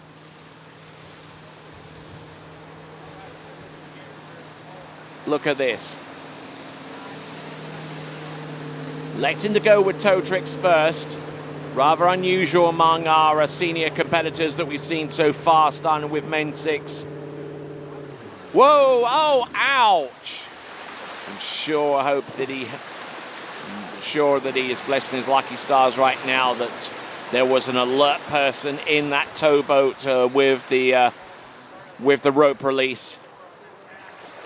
And certainly the whole concept of how the rope is released from the boat has been visited and revisited over the years. Used to be that you would need a mechanical release of some form or fashion in that towboat and have it compatible with the pole and what have you. But not so much nowadays, because you can actually have just a short piece of rope. You can just wrap the loop around the pole, and then you can just wrap whatever's left in the loop on the rope, then just wrap it around the pole a couple of times, and hey presto, you got yourself a rope release. And it's actually a very, very safe rope release as well. Because, I mean, if a skier actually got in the position where they catch an edge or do something very, very quick in terms of their fall, then the whole process of releasing is just the case of the skiers or a friend just letting go of that rope and just letting the rope come out the boat very, very quickly indeed. And actually, as a matter of fact, this was a little piece of history that I was actually privy to, that the Junior World Championships, which took place in the winter of like 2005, because that's where they had the World Championships. That was in Santiago de Chile. The rope release actually had its world premiere, had its world debut, as it were. And the person that was actually on the back of that towboat and tricking with the rope release was actually Katrina Noland. Yeah, that Katrina Noland, that famous Australian female slalom skier, who at the time at skiing in juniors was actually a free eventer. Go figure on that one, eh?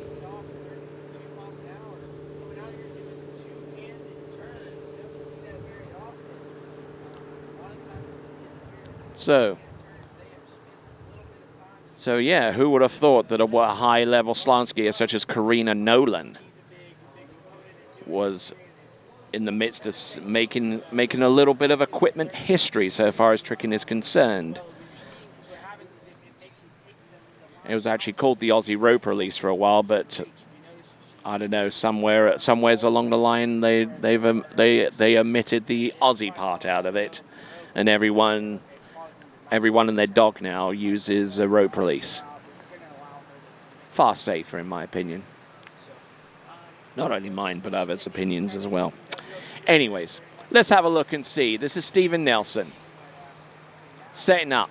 Boom. Waco. Look at this.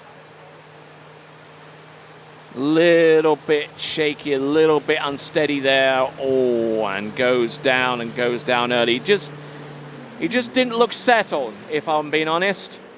And he goes down, and that concludes men's 9. I'm sure we're going to get the results for men's 9 quicker than we did for men's 6, 7, and 8 because, well, for the sheer fact that men's 9 only has 4 skiers, right? So we'll get that situated for you. But in the midst of all of that, we will go to men's 10, and John Howe will set us off in that regard.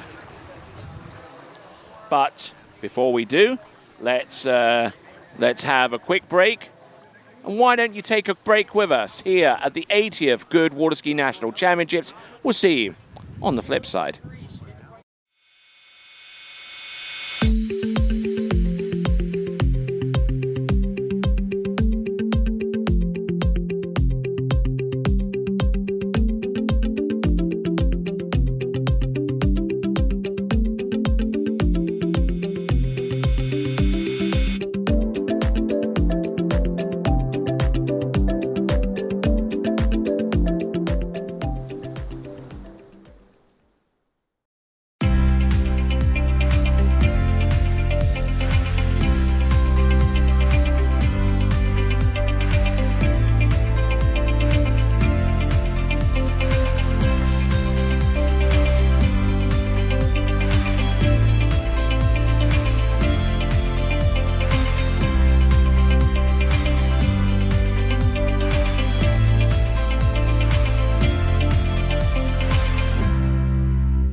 All right then, men's 10 tricking now. We have got John Howell, who comes to us out of Spotsylvania in Virginia. He's blown off the dust off these trick skis. He's only competed twice in this particular event. In the Eastern Regions Regional Championships, he scored 500 points. And in the Virginia State Championships, he scored 440. And a little bit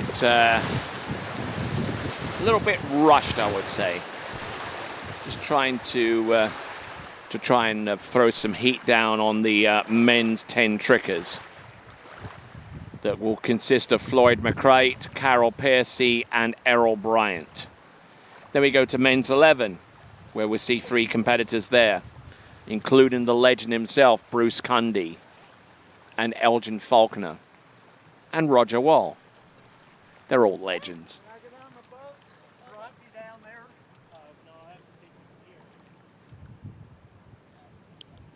All right.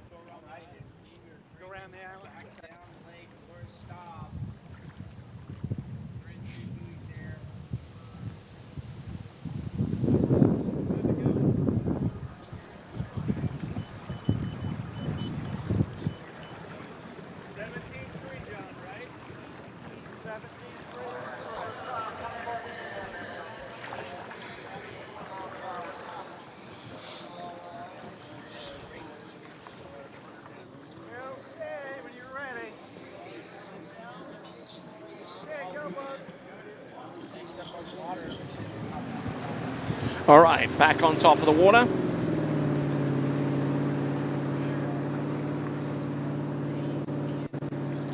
All right, so just as a little bit of an aside, let's have a look at some of the performance records that we'll be keen in on. Let's try men's 10, shall we? Because that's the event that we're on. Harry Price is the national record holder with 1,600 points.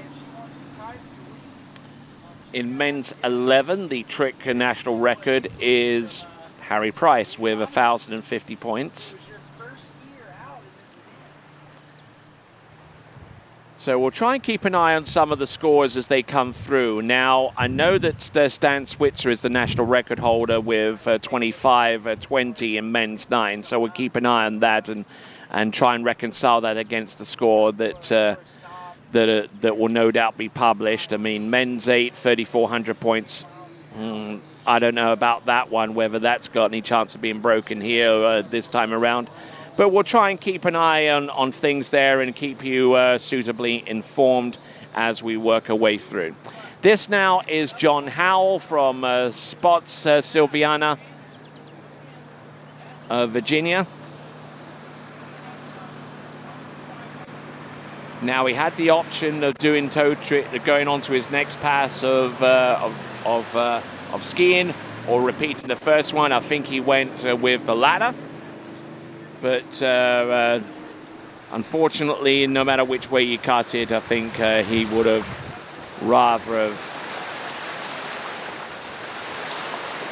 not produced this. So that's John Howell. Our next competitor to take to the water would be Floyd McCright.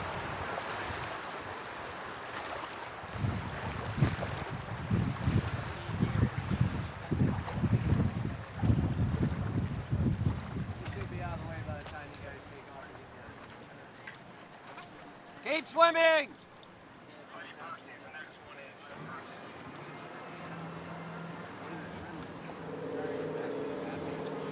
All right, so skier on the water right now coming into the tricking course and going with, I believe, 2 skis. You're going to see that a lot more often between now and the end of men's 11. This is Floyd McCright. Oh, did he just drop a ski? No, it's Carol Percy. Yeah, definitely. Floyd McCright is someone who normally goes in with 2. This is Carol Percy. Floyd McCright, a no-show here, our first no-show of these nationals. Here we go.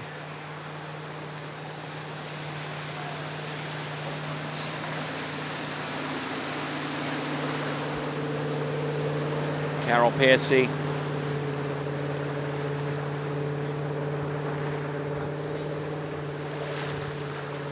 Aged 81, out of Ashland in Nebraska, and throwing it down out there. Good looking performance, and has a best score this season of 1,020 points. Now, it's not gonna, if he can actually come away with his second and final 20-second pass. I did read out to you the national record in men's 10, the national record, but that being of Harry Price. Now, it's not that much of a stretch to ski between, relatively speaking, that score of just over 1,000 points, of 1,020 to 1,500 points.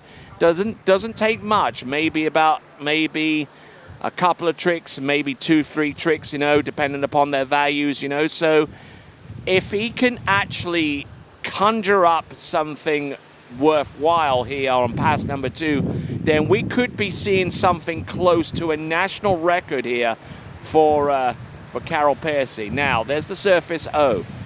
Now, restrictions on a lot of these tricks on how they're grouped and stuff like that were removed at least 2 or 3 seasons back, which means that a lot of these skiers can actually throw tricks such as surface 360s and surface 5 without being penalized for having the tricks so closely grouped together. Here we go, Carol Percy. There we go. Nice little bow to bow of the head. A little bit of a fist bump. Is that going to be anywhere close to 1,500 points? We'll find out. But a decent effort. He stays on top of his feet. Carol Percy doing a grand effort there with this this particular pass.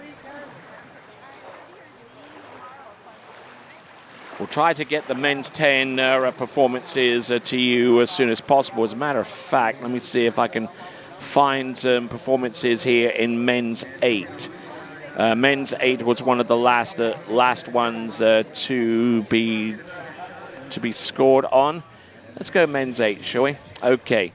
Do we have any scores coming through for men's 8? Not quite. I think they're working on those, but we're on men's 10 at the moment. We've already provisionally crowned our champions in men's 6 and the men's 7. And we'll see if we can try and get men's 8 for you. Certainly highly competitive in their respective divisions. And now we're going on to our last competitor. It is going to be Errol Bryant. Errol Bryant.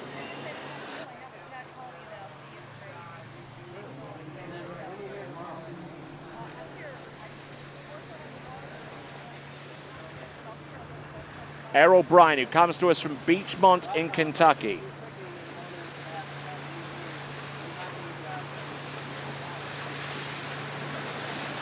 All right, so Bestie's trick so far is 1,100 points. And another skier who could make a push for the national record, provided he conjures up about 2 or 3 more tricks than what he typically does.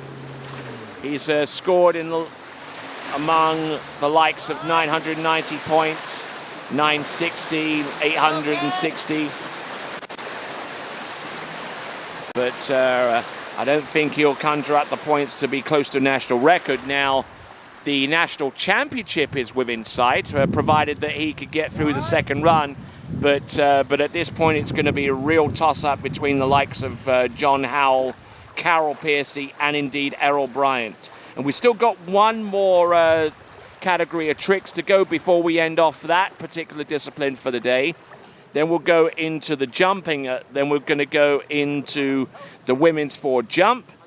Then we go into men's 6, 7, 8, 9, and whatever division they end off with the men's jump. It gets absolutely crazy up to a certain point. So it's about 10:30 in the morning here. It's Central Daylight Time. Wherever you happen to be around the world, you are most certainly welcome.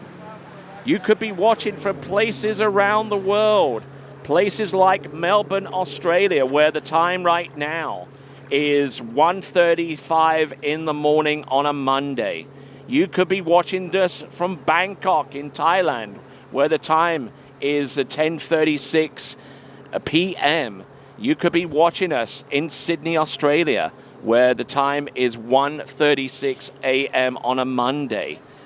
And yes, and you could be watching from Joburg, where the time is 5:36 p.m. on a Sunday. You could be watching us all around the world. Yes, the 80th Goode Waterski National Championships. We got the tricks and jump coverage right here on this webcast, and Zane Nicholson calling the slalom on the other webcast player.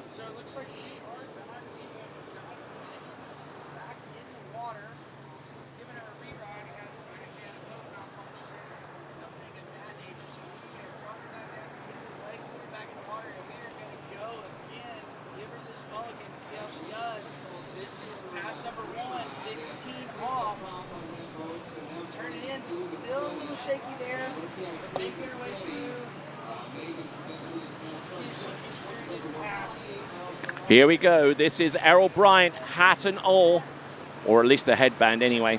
So Errol Bryant, let's see what he's got. He's setting the boat up really, really slow. That ski is positively dragging in the water. You know, maybe he's using that to try and clean up the wake inside for the surface turns, but he's working his way from one trick to the next. This is Errol Bryant. He's doing pretty darn good at the moment. And he's standing up all the way through. He's probably run out of tricks.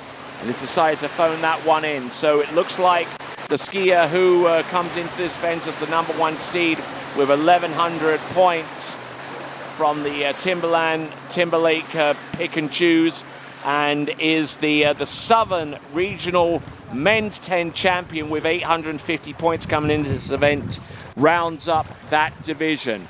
All right then, folks, Men's 11. Hey, Herb. Tomorrow you can start here.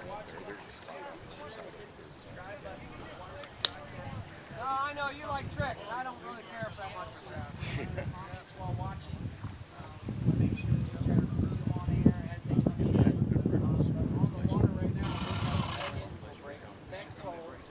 I'm good until Mike comes. Yeah. All right, so a big fist bump there from Errol Bryant, I beg your pardon.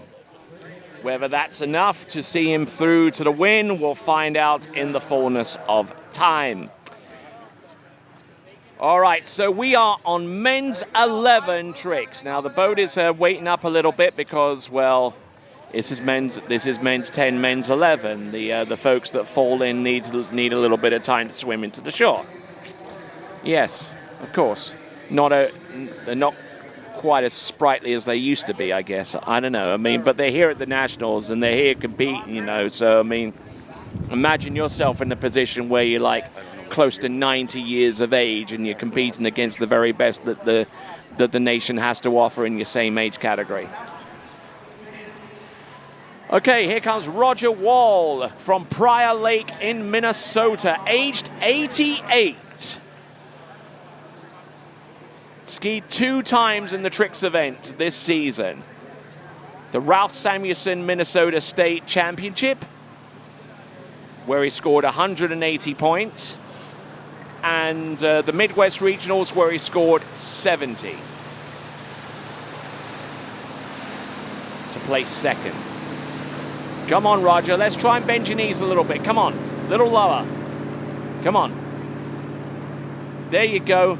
A little bit too much up weight there, but I think he got the trick that he wanted to. Does he have anything more? Well, I tell you what, for someone who's almost 90 years of age, he is as fit as a butcher's dog, I can tell you that.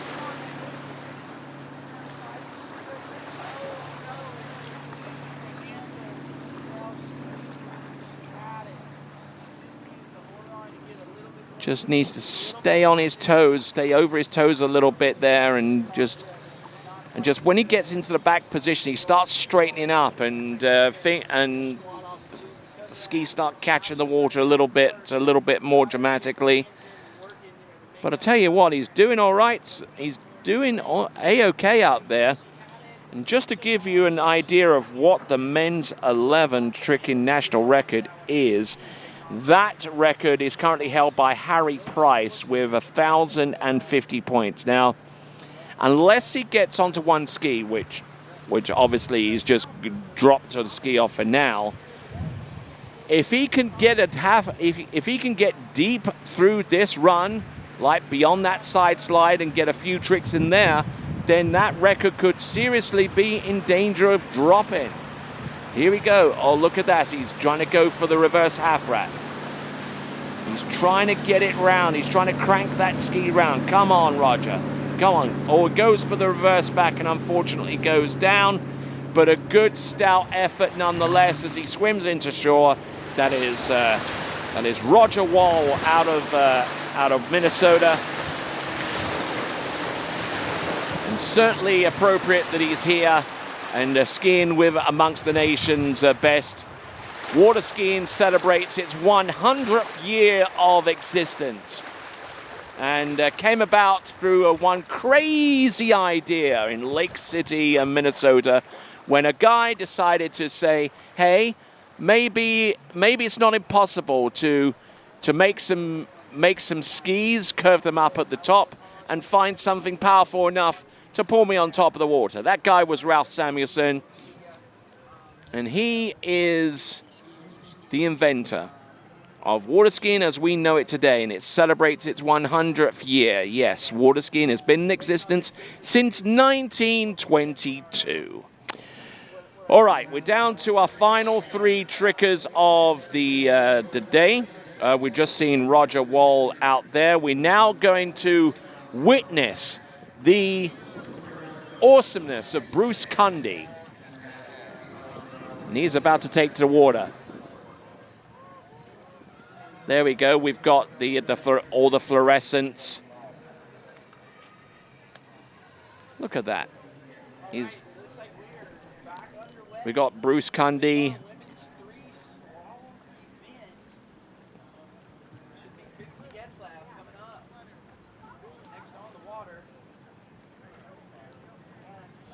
I wonder what the fascination is. If I'm being honest, what the fascination is with dressing in Dayglow yellow.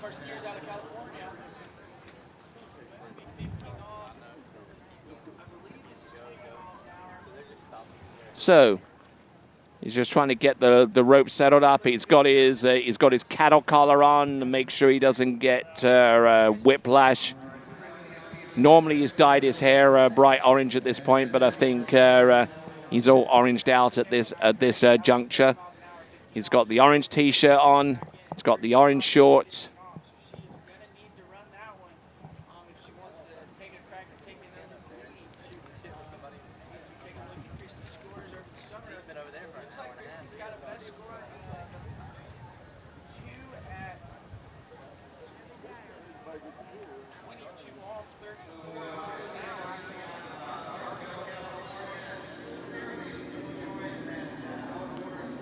Well, there you go. There is Bruce Cundy, the man, the myth, the legend.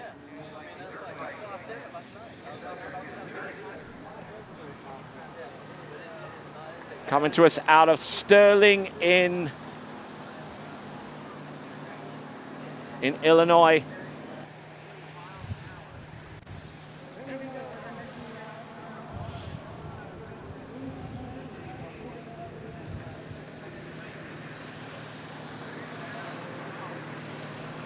Coming in, here's Bruce Cundy.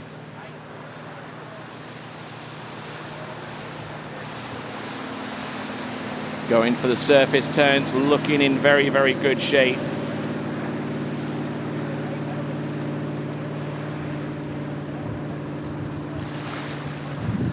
Bruce Cundy, 85 years of age, and still at the top of his game.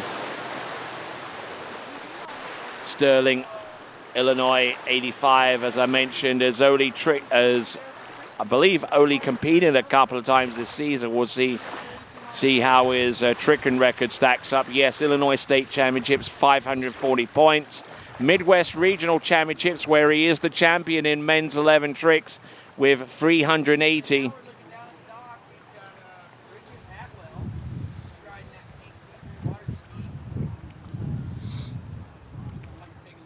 And actually, as a matter of fact, as far as I recall, I mean, jumping is his best event. It's the one that really pokes him up no end. The only problem is where he gets to train, though, doesn't actually have a ramp. So he practices a lot of cutting around on his jump skis, and actually that's not an altogether bad idea, because half of what you know in jumping, half of what you need in jumping is to be confident enough to ride those skis without second guessing yourself. And Bruce Cundy gets a lot of practice like that. Probably doesn't hit the ramp any more than maybe about half a dozen times during the course of the season.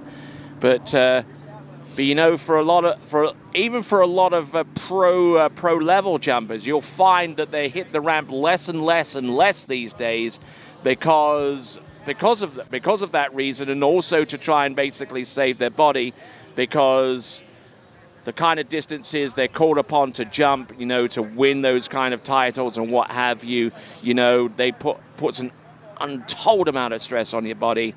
So cutting around on jump skis, probably about the best thing you can do if you want to prepare to jump and stay consistent with some long distances. So Bruce Cundy, 85 years old, or young, depending upon your perspective. Now his toe foot's in there. Now the clock hasn't started. He's gone past the red buoy. Let's see what he's got. He hasn't got an awful lot of room here to spare, and he goes to the back and unfortunately loses his balance and down in the water there. So the only points that he'll get will emanate out of his opening pass on the based upon the fall that you see right there. Tries to get it, and down he goes, and he falls as a result of that turn, so he will not get credit for that turn. Right, so that's Bruce Cundy. Now we're going to go to our last competitor. It is going to be a legend himself in the South Central region. Comes to us out of the Lone Star State of Texas. It is going to be none other than Elgin Faulkner.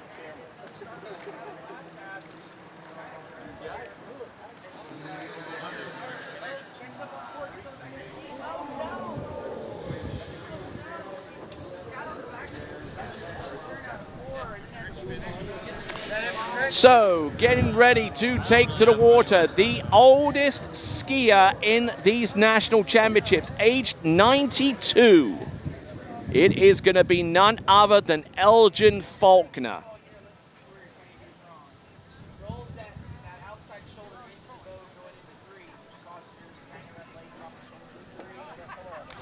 It looks like there's a wakeboarder.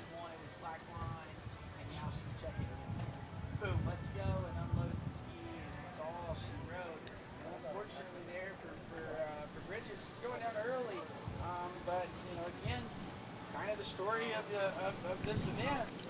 Bree Thomas still there at the top of the leaderboard.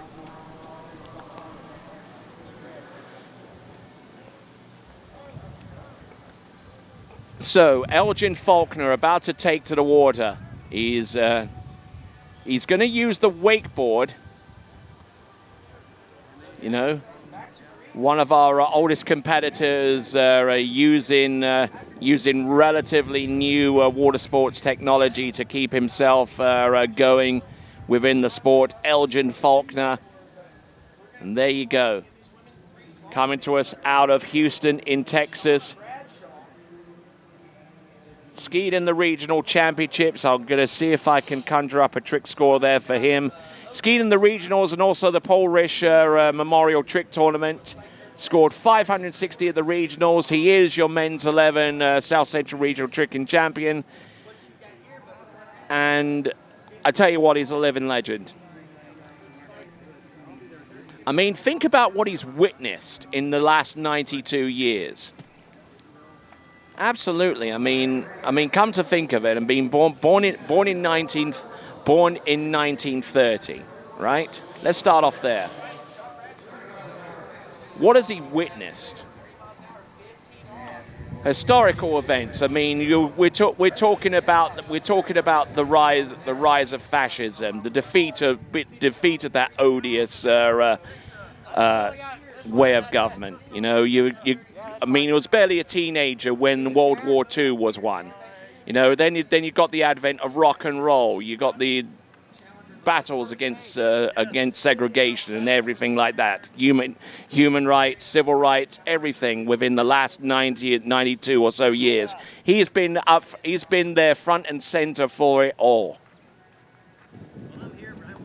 The only thing he hasn't been front and center for is the invention of water skiing, and that took place 100 years ago. But I tell you what, you know, it was. No, had he have been born like about 8 years earlier, he could have been a witness to that. I guess he would have been very young, but there you go. So Elgin Faulkner, he was transported around the turn island. I noticed that the boat driver and the officials are kind enough to offer a little deference to Elgin Faulkner. You know, he's been competing in these national championships for Lord knows how long. And there you go, he's on top of the water. He's officially scoring in these national championships. So this is Elgin Faulkner, the legend himself.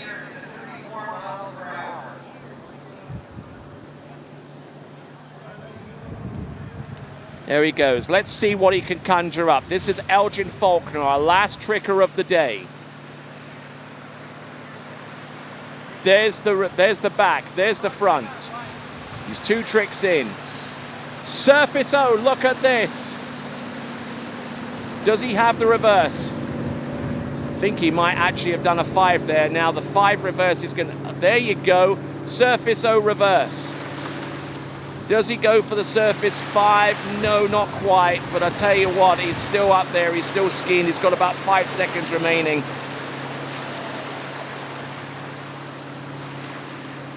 But I tell you what, he is handling himself on that wakeboard.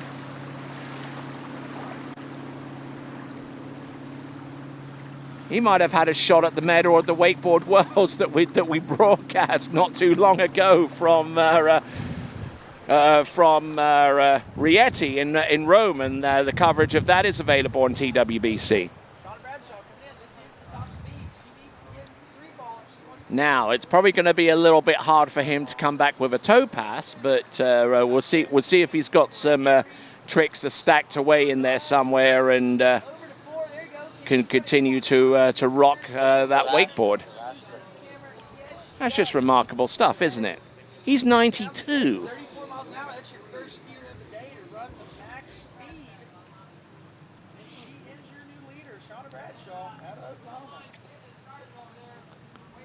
I mean, think about some of the other historical things that have happened in his 92 years. There's the whole Senator McCarthy controversy. There was the Kennedy assassination. There was the almost impeachment of President Nixon and the resignation there. Iran-Contra. All of those historic events, and he's been a witness to them all. And for a good portion of those events, he was competing in water ski tournaments for that far back. So anyway, just to put that in perspective, I guess, he is our last tricker of the day, although he won't be the last tricker of the tournament because we still got about another 6 days of this with tricking front and center continuing on tomorrow. But we will have women's 4 jump coming up next, and then we go with men's 6, 7, 8, 9, 10, and 11 in the jump event. And yes, just in case you're wondering, Elgin Faulkner is on that list for men's 11 jump. Slow turn. Oh, nice 5. Look at that. Drops the handle, won't get that trick, but I tell you what, there you go, Elgin Faulkner. And that concludes the men's 11 tricks event. The boat driver bringing back the Mastercraft to pick him up. Always nice to see. And there you go. Just exits out of his board. And that will represent the end of tricks. That represents the end of tricking for today with men's 11. Great stuff there from all of our trickers, including Mr. Elgin Faulkner, 92 years of age, and he's still kicking it with the young whippersnappers out there in the tricks event. All right, that concludes the tricks event. We'll go on to the women's 4 jump, and then we'll go into the remaining jump events that we got scheduled today. But this is the 80th Goode Waterski National Championships coming to you live from Mystic Lake in Maize, Kansas, and we will be back right after these.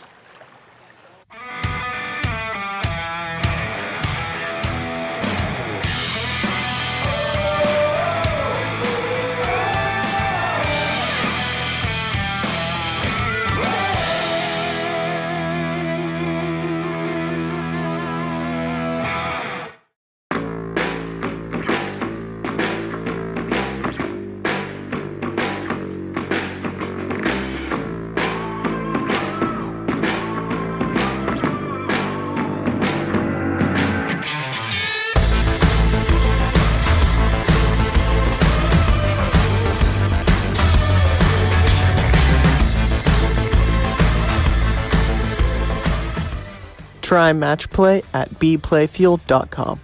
For skiers and water enthusiasts, Florida lakes are what dreams are made of. Combined with world-class golf, remarkable weather, natural beauty, theme parks, and so much more, it's easy to see that Florida is paradise. For more than 30 years, I've enjoyed Florida's lakes and many offerings. If you are interested in Florida real estate, let me be your guide and trusted advisor as you search for your paradise. Together, we can make your dreams a reality.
For skiers and water enthusiasts, Florida lakes are what dreams are made of. Combined with world-class golf, remarkable weather, natural beauty, theme parks, and so much more, it's easy to see that Florida is paradise. For more than 30 years, I've enjoyed Florida's lakes and many offerings. If you are interested in Florida real estate, let me be your guide and trusted advisor as you search for your paradise. Together, we can make your dreams a reality.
Hi, my name is Brantley Hawkins. I'm one of the co-founders here at New Dimensions Wellness.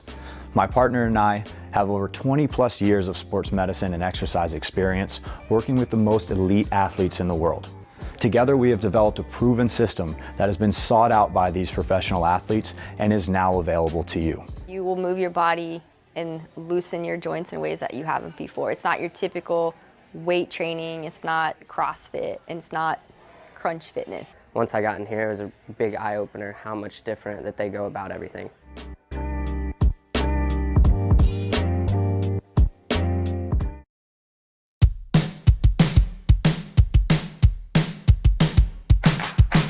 Today is gonna be a little something more. I've got a plan in mind, a special thing in store.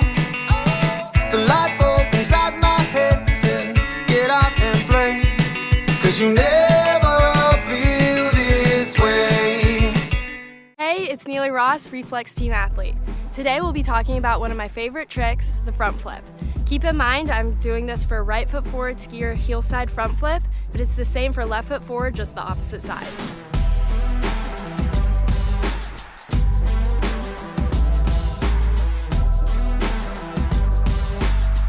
Our first step for a good front flip is all in the load. You want to start with having a lot of load all in your shoulders, and you want to think about the tail of the ski going straight to the bottom of the lake and the tip of the ski pointing straight to the sky, so you load straight back like this. Our second step is off the top of the wake. You want to pull with both your hands, let go with your right hand, bring this one close beside you like a dinosaur and tuck. Our last step will be the landing. As you're coming around, you want to bring your right hand back onto the handle, strong core, soft legs so you can absorb the landing, and look straight ahead so you can spot.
Since 1971, we've been pushing limits, dreaming up new ways to further what's possible.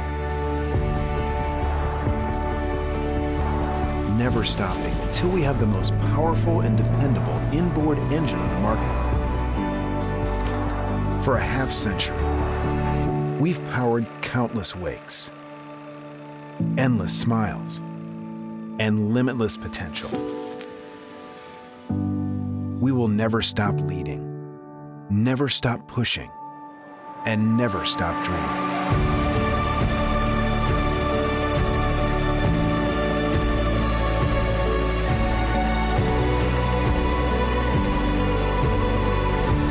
Indmar Marine Engines, pushing forward for the next 50 years and counting. On the internet nowadays and social media, there's bits and pieces about how to get better, but there was never a program that tied everything together. I was looking for something I could do mainly on the off season so that when I started skiing in the spring, I didn't feel like I was hit by a truck. My mobility is better, I'm less sore. I felt like I was a 50-year-old that was closer to 60. Now I feel like I'm a 50-year-old that's kind of closer to 40. Yeah.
Hey, morning. You have a good weekend? Yeah, got out on the water a couple times. How about you? Yeah, I got to set in. Just gonna make a quick phone call here. Oh, of course. Can you get that, Will? Yeah, man, I got it. Thanks for calling Wake House. This is Will. Yeah, looks like we've got those in stock.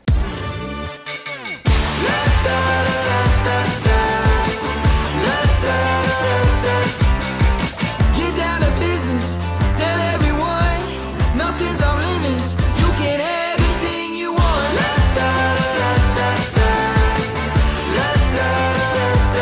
Anything you want. Tell everyone, you can have anything you want.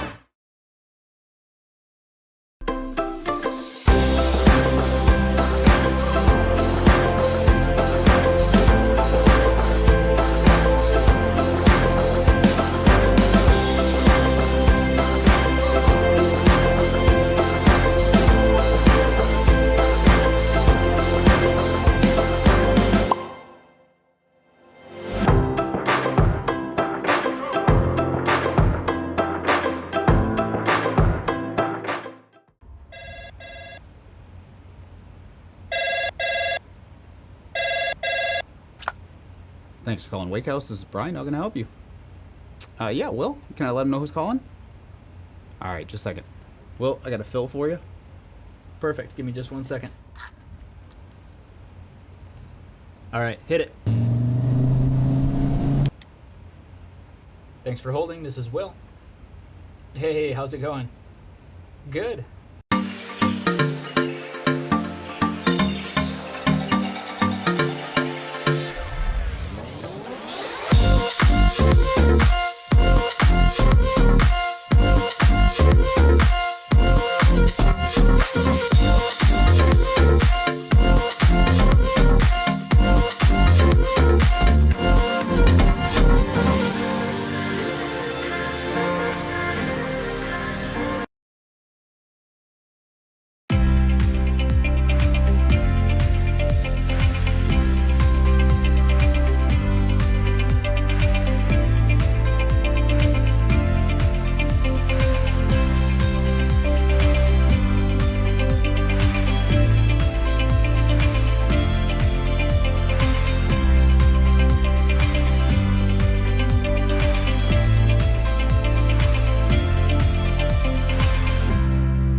Try match play at bplayfield.com.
Only one water skiing brand holds all 6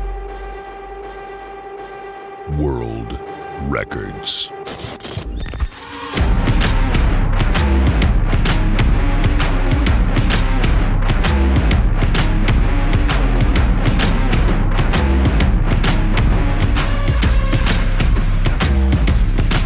Masterline, made in the USA.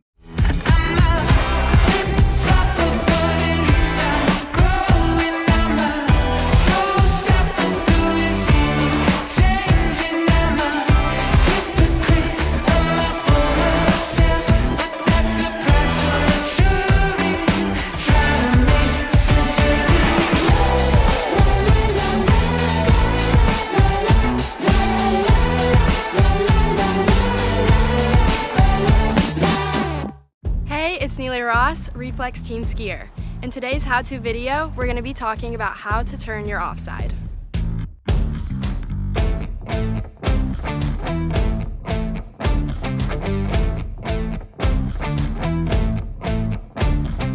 The offside for left-footed skiers are balls 2, 4, and 6. The offside for right-footed skiers such as myself are 1, 3, and 5. Today, I will be talking about the offside for right-footed skiers for balls 1, 3, and 5.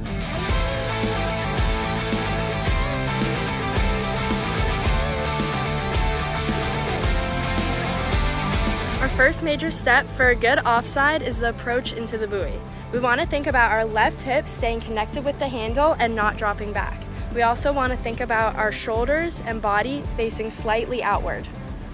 Our second step, we want to focus on our left hand being low, straight, and with full connection to the boat to allow for full control.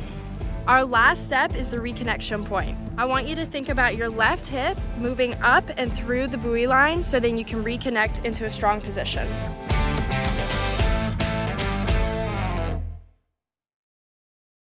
Hi, my name is Brantley Hawkins. I'm one of the co-founders here at New Dimensions Wellness. My partner and I have over 20 plus years of sports medicine and exercise experience working with the most elite athletes in the world.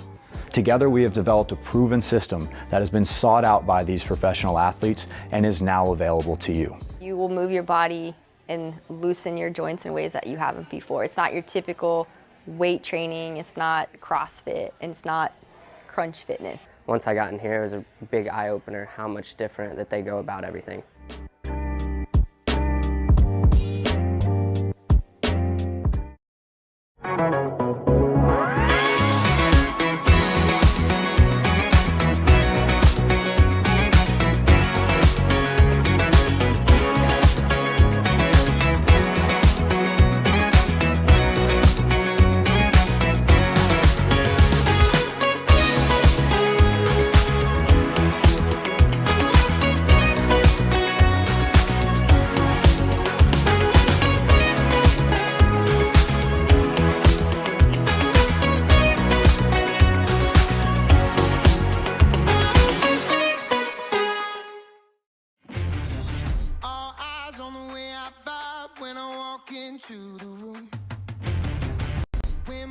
Underneath the soles of my brand new parachute, I got the attention. I'm on a mission. No sweat in the way I step. I got a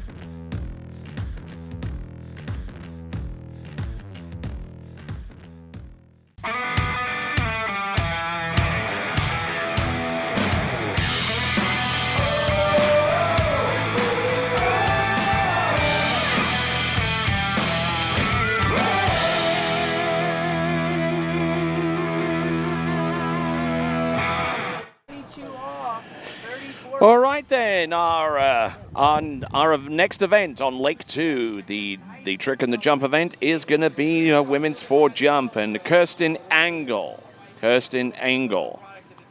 is our first competitor who will take to the water. That will occur within the next few moments. Then we've got Shelly Kohler, Jenny Withrow, and Jane Greenwood, and that will represent the balance of our women's competitors in the jump event. The boat's about to take its Phantom Pass. It's the Mastercraft, it's the Pro Star, and it's out there on the water with close to 400 horsepower. Brilliant setup there for each of our boats. There is our ramp view, the surface. Let's switch over to the landing zone, shall we? And check that out. Yep, right over there. And guess what? If that isn't enough, we've got a camera under the ramp. Yes, absolutely. We got it all. And you can have it all by going to the TWBC YouTube channel and clicking to subscribe. You can get instant notifications of when the live broadcasts do become live, and also it allows you to fully participate in the live chat, which is on the right hand side of the webcast player if you're watching it on our YouTube channel. We certainly thank you for doing that. And I tell you what, we've got some great jumpers about to take to the water, and we've got some men's 6er jumpers coming up, then men's 7, then men's 8, and then the remainder of that group all the way through to men's 11. So a lot of great skiing about to occur. Grab your favorite seat, grab your favorite beverage, because it is about to go down.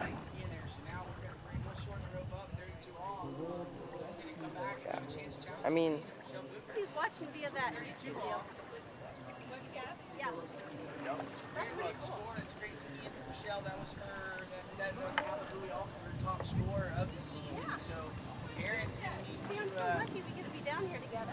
To have a repeat like last week at West Week. She's going to want to take that. First competitor in the jump event is about to take to the water. Yes, it is Kirsten Angel. And we'll find out the tale of the tape so far as she's concerned in the women's 4 jumping event.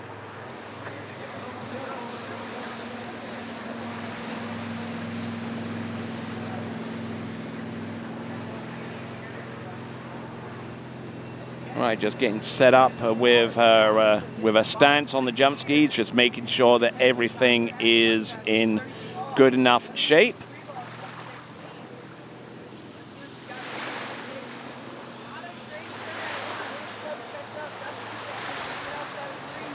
So first jump coming up. All right, rocking and rolling. I'm just in the process of getting up some stats for you to try and get you better prepared for what we are about to witness here. So far as Kirsten is concerned. All right, lands the opening jump, and she is absolutely giddy about that. We'll take a look at the view as she comes into the jump. Let's switch to that view. Nicely done. Good effort there, good effort. The distance won't be anything too dramatic, but the effort was certainly there to land. We're going to get a distance very, very soon.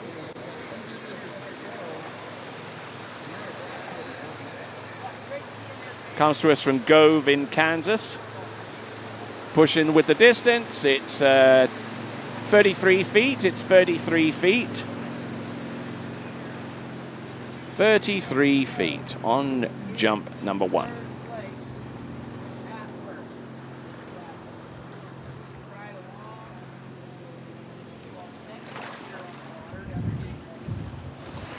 All right, so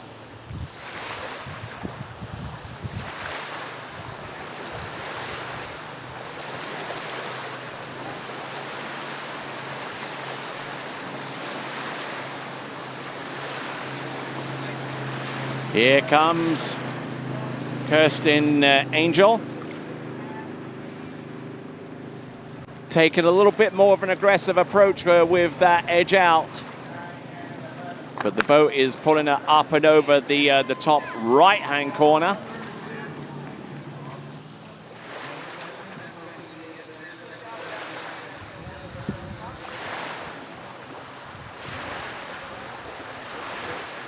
And not looking bad on the grand scheme of things. Up and over. And that view there certainly makes those types of jumps look very, very long indeed. So a native of Gove in Kansas.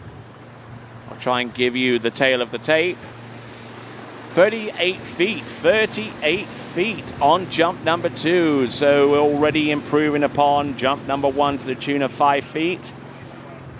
So now we're going to go up to 32 miles an hour for the last jump for her, which she is more than able to do, as long as it doesn't exceed the maximum speed for the particular age category, which in this instance is 32 miles an hour.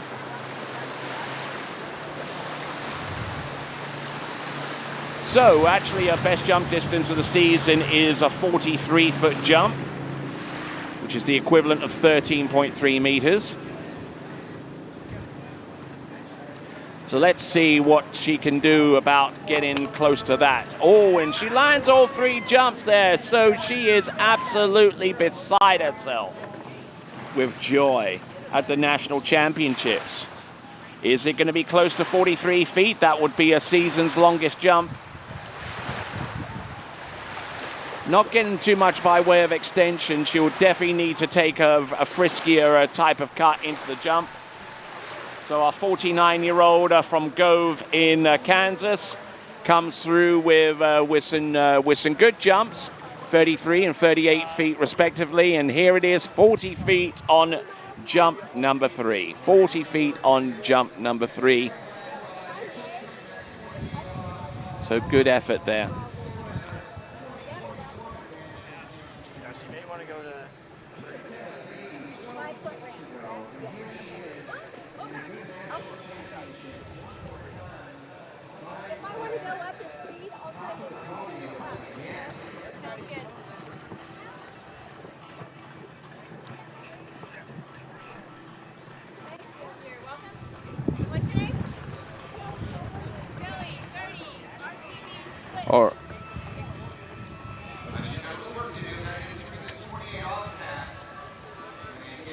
All right then, so our next competitor to take to the water, second out in the women's 4 jumping competition, it is Shelly Kohler.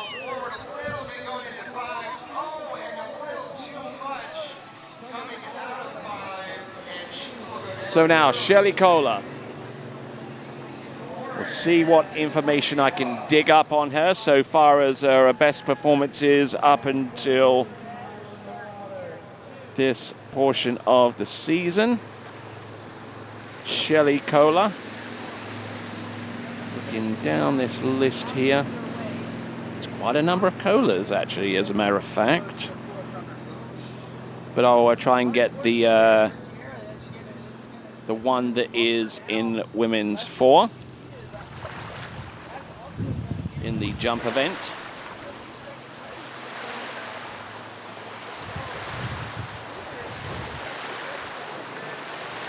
All right, let's see. She's just made the turn. She is on her way towards the jump.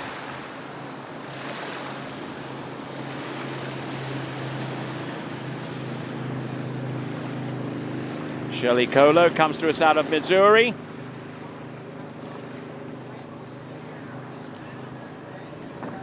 Good, decent cut. I think that will be enough to take the lead if she rides it out, which she does, yes.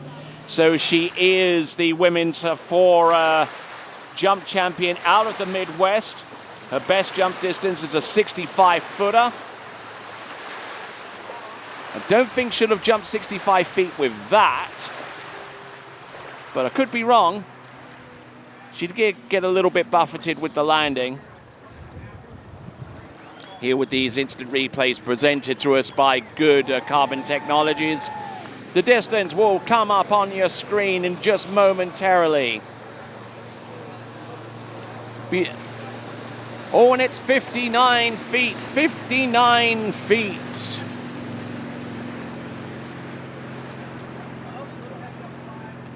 So, already in the lead by the margin of 20 feet, close to 20 feet.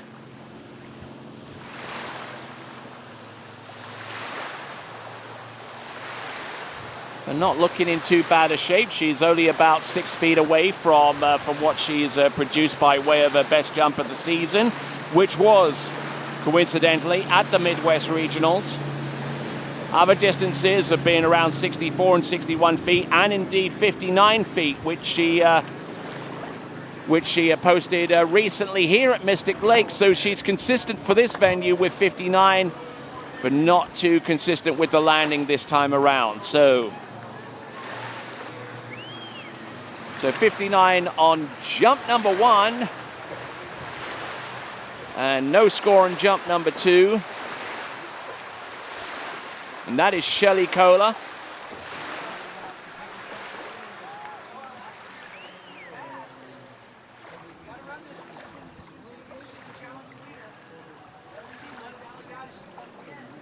Just getting a little bit split in the air and losing that right ski.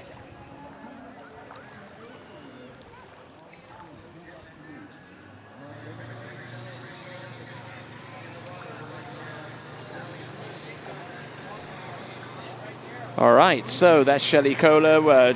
2 jumps attempted, 1 successful at 59 feet, the other a fall.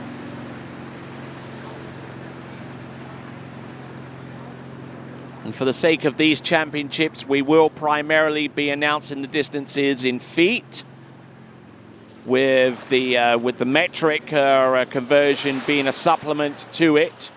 And where appropriate, the metric will come into play if there is a tight distance between 2 competitors in feet and inches, to where the metric would be used in that fashion as a tiebreak. So, Shelly Kohler.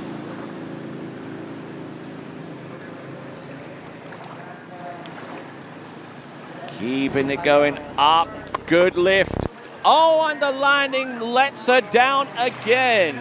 She is in the lead, but she probably, for all intents and purposes, won't keep that lead for very long, because the quality of competitor that we're going to see next, namely Jenny Withrow and a multiple-time national champion Jane Greenwood. But there it is. There is the only distance there for Shelly Kohler with 59 feet.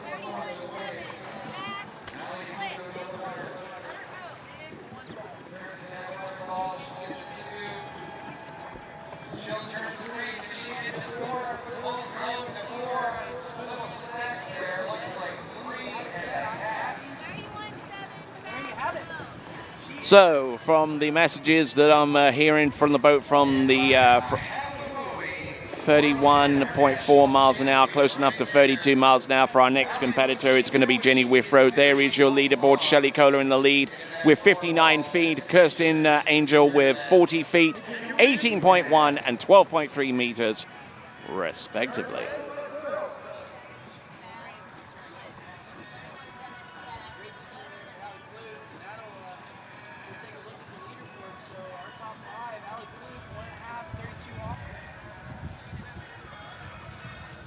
Okay, so selecting the boat speed at the maximum, 31.4 miles an hour. Our skier on the water out of the South Central region. This is Jenny Withrow.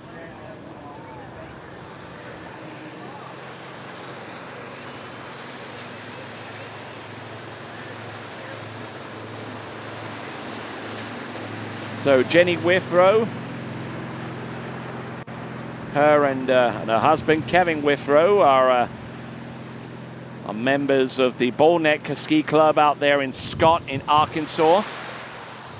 And so far as her distances have been concerned, this season, she has jumped a distance of 102 feet, That was at their home site at Scott in Arkansas at Bull Neck Lake. And pretty much most of the other distances that she has compiled over this season have been in Arkansas. I mean, Cedar Creek, the July record, it's down the road from where they are. I say down the road. It's a good 2 to 3 hour journey between Cedar Creek and their facility in Scott in Arkansas. But it's still within the same state. It still counts.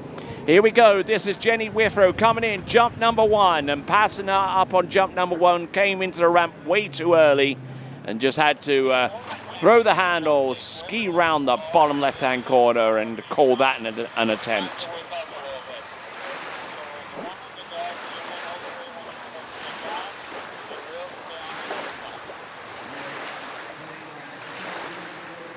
So a little early with that one, just turned and absolutely knew that that the skis were on their current tack, not going to hit the ramp, so or at least hit it safely. So Jenny just decided to stay on that tack, just throw the handle away and ski around the bottom left. So 0 score on jump number 1, 2 more jumps remaining. We'll see what she can conjure up. The best jump distance so far from Shelly Kohler, and good enough for a top 3 position with 2 skiers remaining, is 59 feet for Shelly Kohler.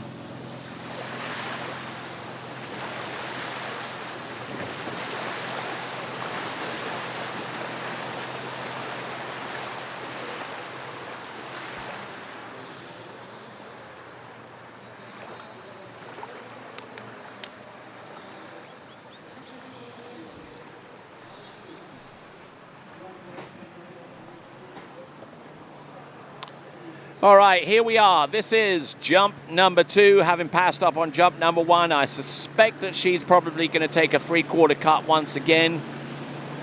She's definitely equipped to rip out there. Now picking her up here. Now turning in for jump number 2. She takes it this time.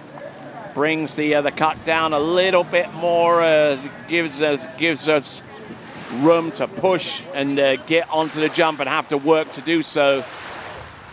We're looking at Jenny Withrow. I'm sure this jump is going to immediately take the lead away from Shelly Kohler, and will instantly put her in second place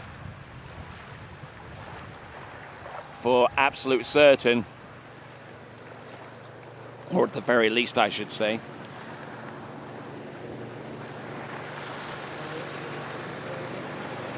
So, Jenny Withrow will get the jump distance recorded to us in just a moment or so. I suspect this is probably going to be in about the 73 or 74 foot range. Nothing really substantial at this point. Might even be into the 80s if we can scratch up that distance in a hurry.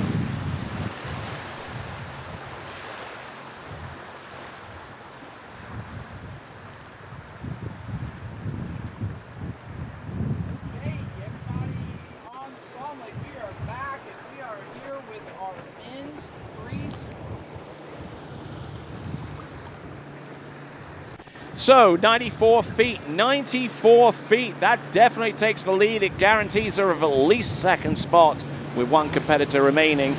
And 94 feet is the distance that she used to place second in the South Central Regional Championship in women's 4 jump. Here she comes, jump number 3. Nice, good, solid effort all the way through. Good skiing there from Jenny Withrow. It's 94 feet on jump number 2. Keeping that handle nice and close into the lower part of her body, and just turns in and just drives in off that second wake through to the jump. And a solid effort once again from Jenny Withrow. Skier out of Bull Neck in Scott in Arkansas, just a little ways outside the state capital of Little Rock. And the skier about to take to the water will be Jane Greenwood. And it's a 99-foot jump, 99 feet. 99 feet. That is actually a second-best jump of the season, taking into account the results that took place between the Nationals and this tournament. So not quite busting into triple digits, granted, but a second-best jump of the season. Take that any day of the week.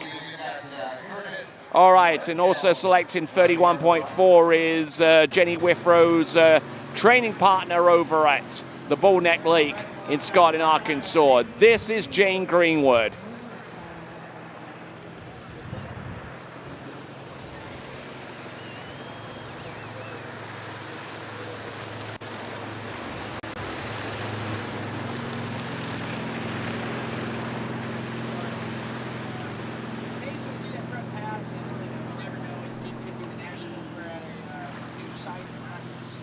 All right, so this is Jane Greenwood in women's 4 jump. And I suspect that this is probably going to be a last season in women's 4 jump, considering what I know about where she is age-wise. And some of you more astute viewers will probably guess exactly how old she is based upon what I just said, and not going into too much in the way of specifics. So, in a last foray in women's 4, this is Jane Greenwood. And I suspect that she'll take a single cut. This won't be enough to take the lead, of course, unless she pulls off a huge surprise and goes into triple digits off a straight single cut. But I suspect that's probably going to be about a 75-foot jump, maybe. But a good solid edge all the way through.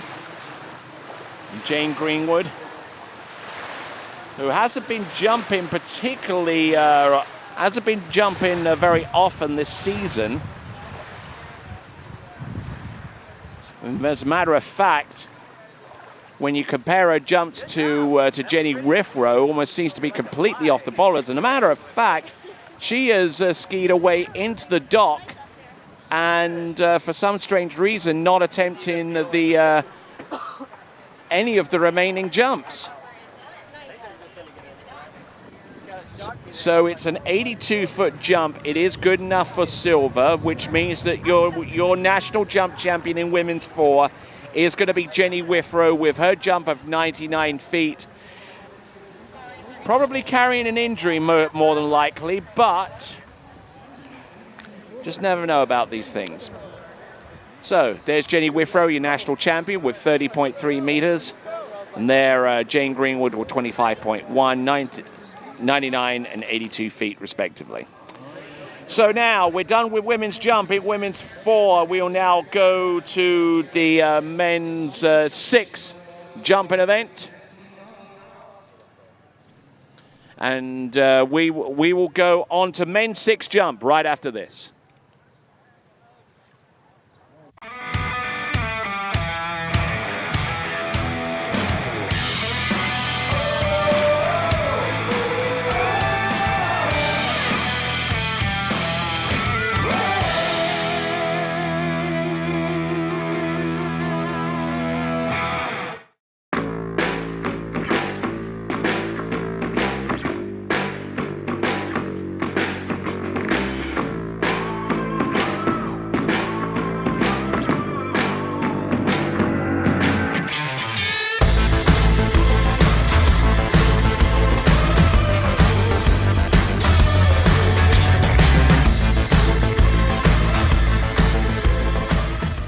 Try match play at bplayfield.com.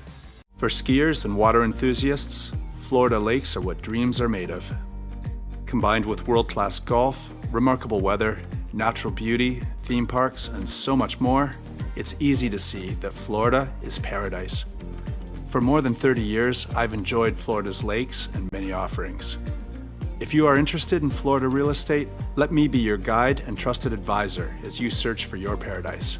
Together, we can make your dreams a reality.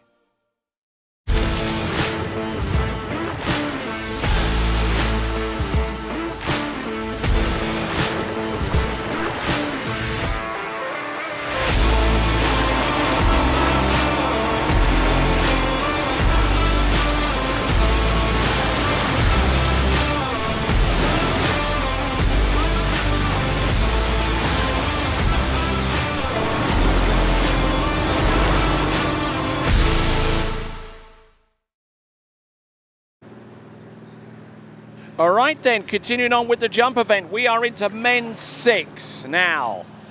Our next competitor, our first competitor in men's 6, was actually the top-seeded competitor in the men's 6 tricks event.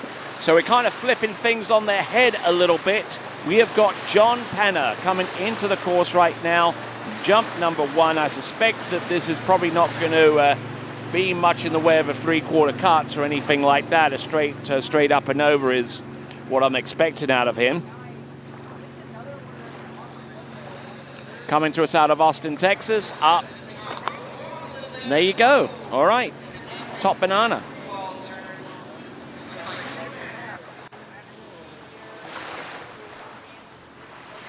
Nicely done on jump number 1. Best jump of the season. He's jumped a 35-footer in the South Central Regionals and placed 3rd in those championships with that distance. And the equivalent of 10.7 meters is his best jump of the season.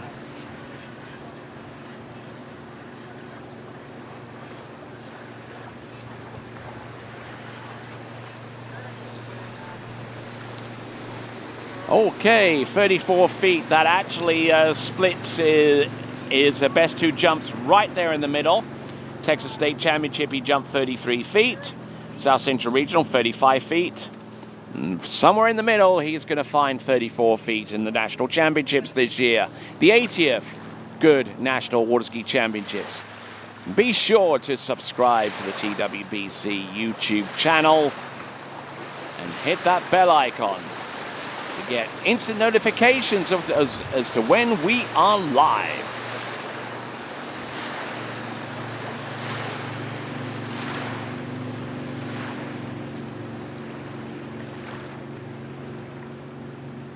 All right, let's see what John Penner has got. Jump number 2. Nothing overly dramatic, but he just slaps the skis down and just rides them out.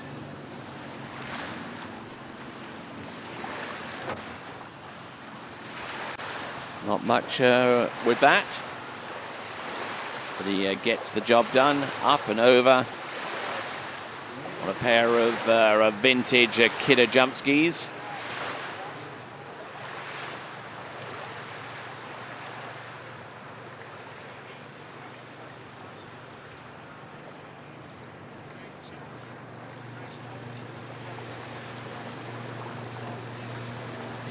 All right, let's continue right along.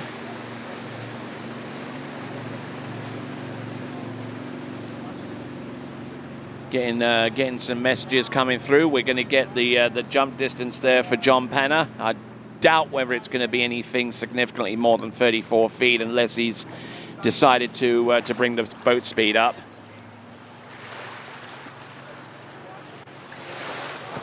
All right, so his best jump of the season is 36 feet right here and now, 10.9 meters.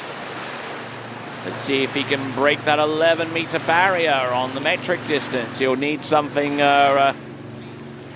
with a little bit more speed and a little bit more tack against the surface of the ramp. Up and over, and he lands all 3 jumps. So no worries there for John Penner, and not doing anything majorly so far as cutting or hitting that ramp full force, but he jumps his best jump of the season with 36 feet on the second one. That might be a little bit further if the boat speed was higher.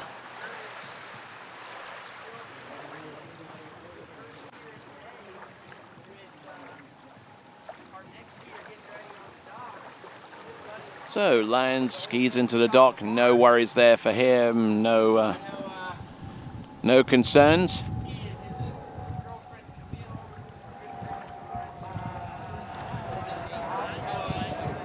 So waiting on that distance on jump number 3.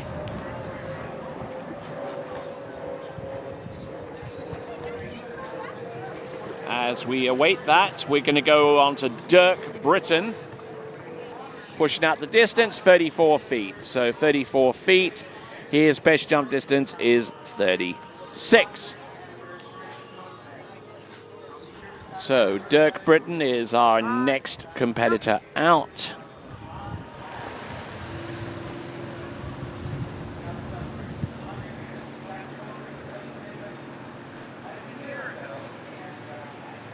Coming to us out of Wichita, Kansas, which I would surmise makes this facility his home. And the current runner-up in the Midwest Regional Championships, jumping 42 feet to gain that distinction. This is Dirk Britten, and he is age 61.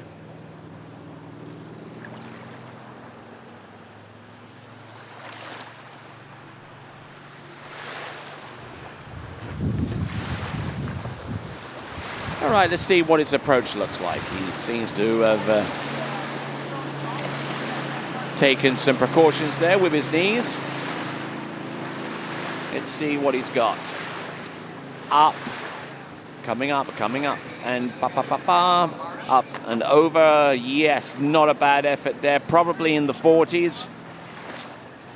Deciding to go with 32 miles an hour for the boat speed, which is quite high for his skill level, but obviously wanting to get a little bit more in the way of distance without employing too much more in the way of effort or too much to compromise his position. He opts to go with boat speed. I think it's probably going to be in the 40s or high 30s. We'll find out momentarily. So the distance should reveal itself momentarily as he passes by the jump and gets ready for jump number 2.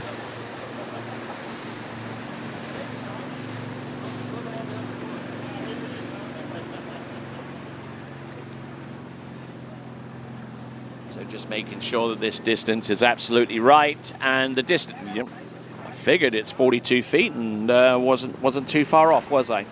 42 feet or 12.7 meters.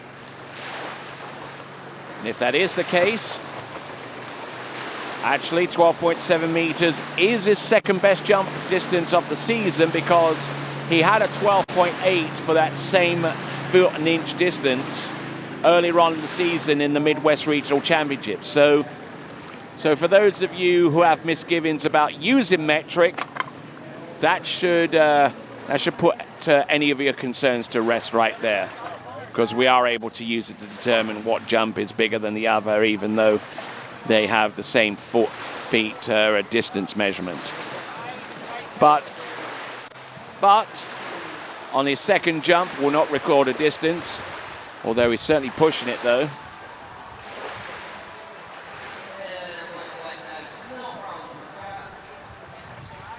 So, no distance there on jump number 2. And he is going home. So 12.7 meters or 42 feet ends up being the only distance he produces, but it is enough for the lead after 2 competitors. And it'll probably take a little bit of a time before we bring on our next competitor, which will be Joe Perez. So stick around. We'll be back with men's 6 jumping right after this.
All right, Joe Perez is our next competitor to take to the water, and he's decided to go with a boat speed that's very close to 30 miles an hour. Saw him a little bit earlier on in the competition than the tricks event, and we'll see how he excels in the jump event. Joe Perez, he was our very first competitor out, as a matter of fact, in the tricks event.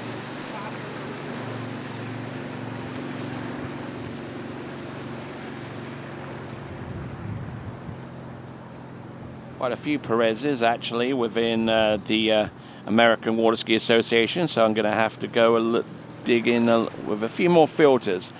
And I can tell you that Joe Perez comes to us out of San Diego, California.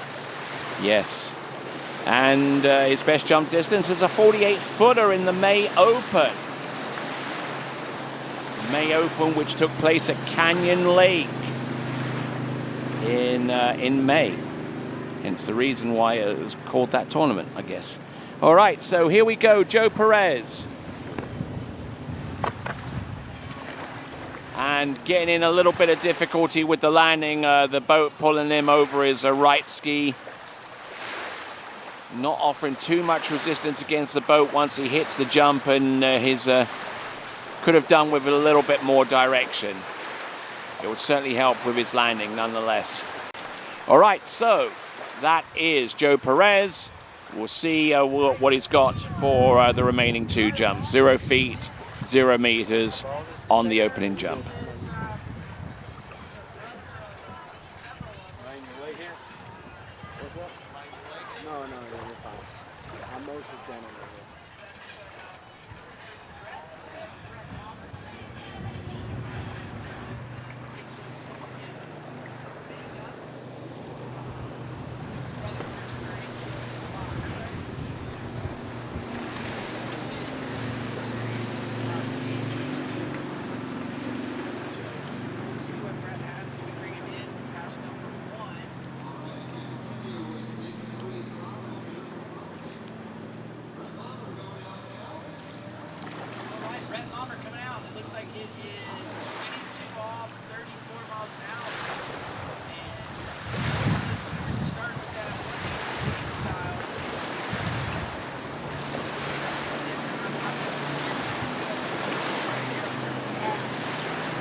All right, here we go. Joe Perez, jump number 2. Let's see what he's got. A little bit better edge. He's over the front of the skis, which is an encouraging sign, but the fact of the matter is that after 2 attempts, he's landed neither of them. Kind of eased up a little bit and split over his skis. And 0 distance thus far. So age 62 out of San Diego. He's got 1 more jump to come. Now this is where the rubber meets the road. He's got to get this done. Record a distance. In the Western Regionals, he came away with a 3rd place finish with a 45-footer, which is the equivalent of 13.6 meters.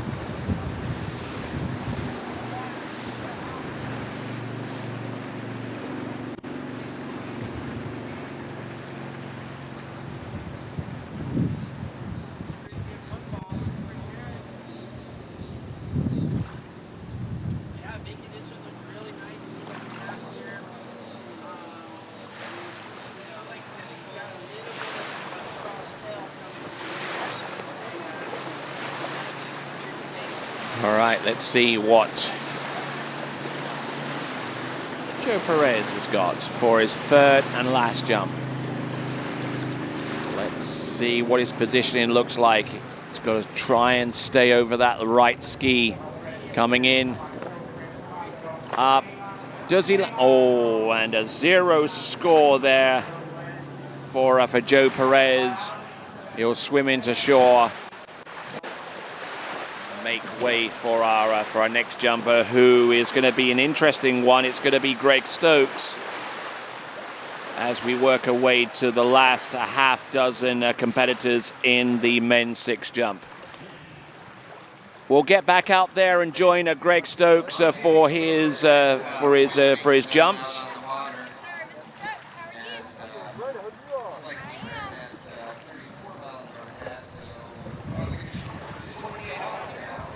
Behind that Mastercraft.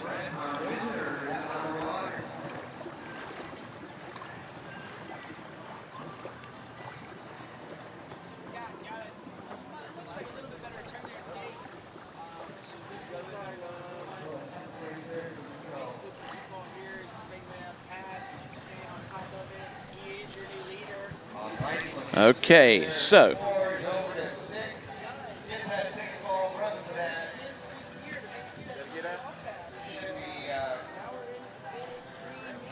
now. Okay, so skier about to take to the water will be Greg Stokes.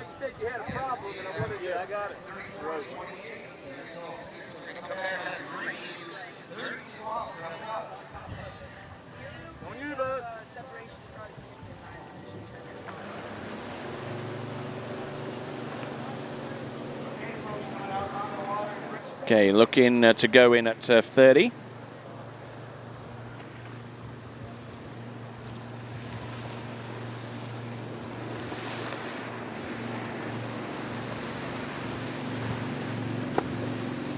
So just getting psyched up, warmed up. Now, what you'll instantly notice with Greg Stokes is that he is an adaptive athlete. He actually competes for the United States in the Adaptive World Championships. Actually, one of the last times that I saw him before this tournament was at the Adaptive World Championships about a season or two back that took place in Skarnes in Norway.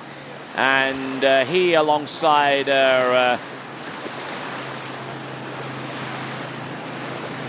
another member of the United States team, Christopher Tim or something like that. I'm just not quite remembering the name, but I tell you what, look at this. Look at this effort. Oh, look. Wow. That's a beautiful looking jump there. Managing to land and not drag himself up out the water. The stance on the jump is absolutely impeccable. And right there, just takes the shock with his knees, rides that one out as if he knew what he was doing. Great. And it's probably going to take the lead as well. I think this jump is probably going to be about a 50-footer, or at the very least in the high 40s. It is 52 feet, 52 feet.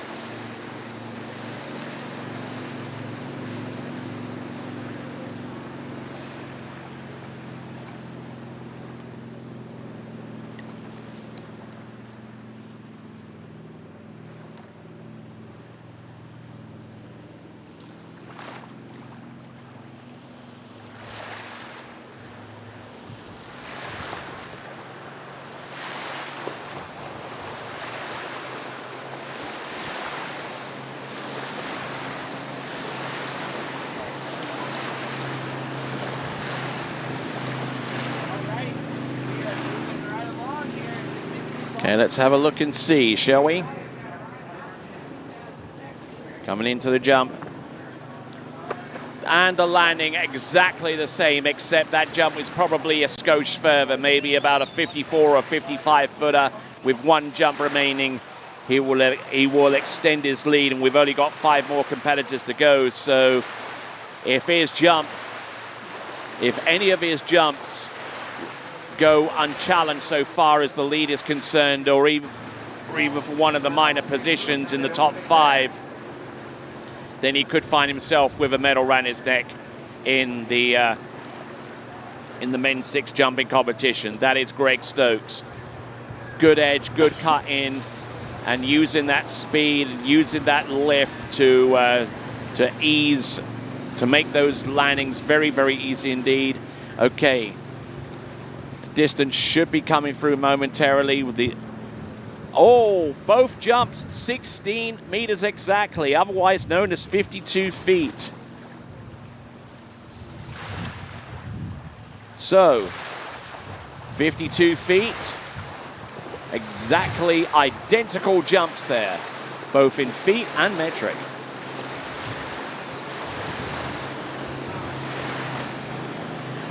So here we go. A number 5 seeded competitor. Actually, number 6 seeded competitor. Let's see what he's got. Oh, nice landing. Absolutely impeccable stuff there from Greg Stokes. Competes for the United States adaptive team in the A2 category. Does a fine job there, and he certainly does himself proud out there on the water with that good edge and that good extension right off the top.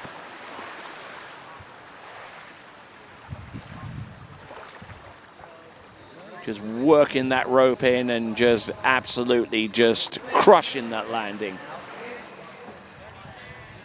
And it is a 55-footer. All right. Extends his jump out by 0.8 of a meter for 16.8 meters. It is 55 feet. Now, that is going to put a cat amongst the pigeons. That much I can tell you. We have got Mike Dunlap, James McClure, Alvin Neff, Michael Keefe, and Mitch Grah about to take to the water. The lead distance now is 55 feet. To try and chase it down is Mike Dunlap.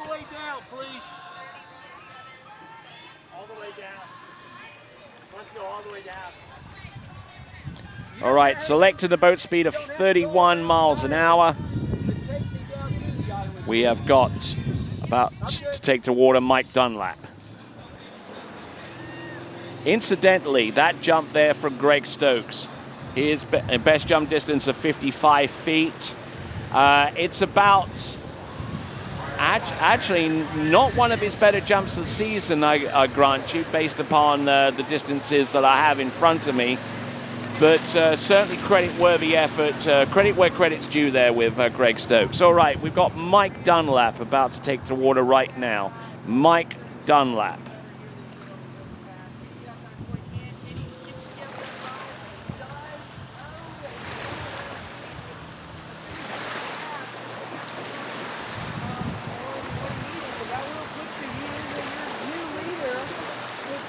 Right. Let's see what scores he's working with. Well, his best jump this season, he doesn't have that many excursions over the jump ramp. Does this purely for overall, you understand. Out of Houston, Texas, age 62, his best jump this season is 65 feet. And he certainly would love that kind of distance to take the lead, at least put a 10-foot margin on top of Greg Stokes, but it's the A's, the B's, and the C's. He's got to get the effort in. 32 miles an hour coming into the jump, up and over. Whoa, and he's all over the show. Just unable to get his feet up underneath him and just extend properly. It was just basically just leaning in on his back. And the result was he was totally unbalanced off the top and unable to land as a result. So there it is. That is Mike Dunlap. He's got 2 more jumps to come, 0 distance on jump number 1.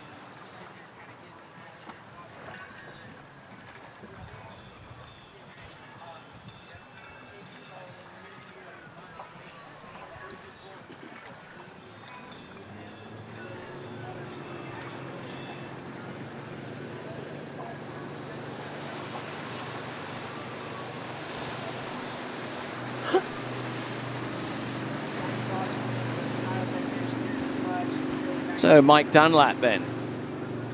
Reminder that you can subscribe to our YouTube channel on the Waterski Broadcasting Company. Does 2 things. It allows you to participate in the live chat that's going on right now on the YouTube channel with this webcast player. And it also, with a click of that bell icon, enables you to stay informed as to when new live broadcasts go live. So, Mike Dunlap, his best jump of the season is the 65-footer. No, he's not going to do the full double, is he? No, of course not. All right then, that would have been a little scary, I would suppose, for our 62-year-old coming in. And still on the backs of his skis and just leaning in as if it was a slalomer, which for all intents and purposes he is when you consider his jump and tricking capabilities aren't quite up to what he typically slaloms, granted. But comes up over his skis, tries to extend, the handle goes up about head level, and that is typical of what happens whenever you you edge in on your left ski and lean back into the jump. But he has one jump remaining. Let's see what he can do. Let's try and stay positive with that.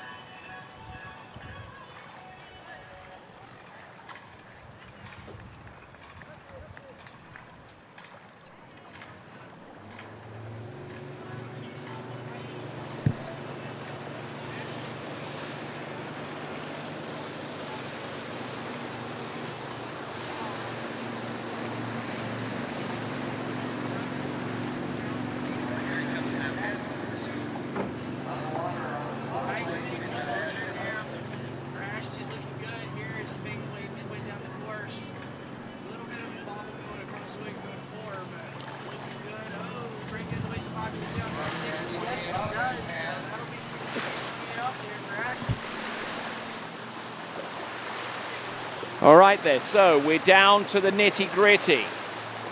We saw Joe Perez end up with a big old goose egg out of his 3 jumps. And with Mike Dunlap, we're in danger of doing exactly the same thing. We'll see what he can do with the remaining jump that he has at his disposal.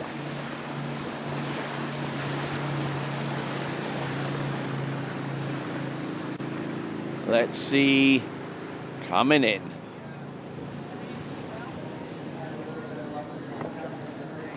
And all over the show and already recording a 0 there. So Mike Dunlap swims in.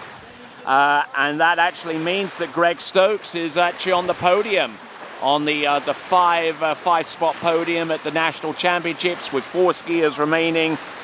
The leader, Greg Stokes, has secured himself a podium spot with a 55-footer. Now, that's the distance the remaining competitors all have to chase to try and elevate themselves higher than 5th place at this time. James McClure is our next competitor here at the National Championships. There is your current men's 6 jump leaderboard with Greg Stokes with a 16.8 meter jump or 55 feet. There you see Dirk Britten with 42 feet and John Penner with 36. And if you want to keep up to date with the results, there is a site that you can use to do that by going to waterskiresults.com. Waterskiresults.com is the place to go to find out the results of these 80th Goode Waterskiing National Championships.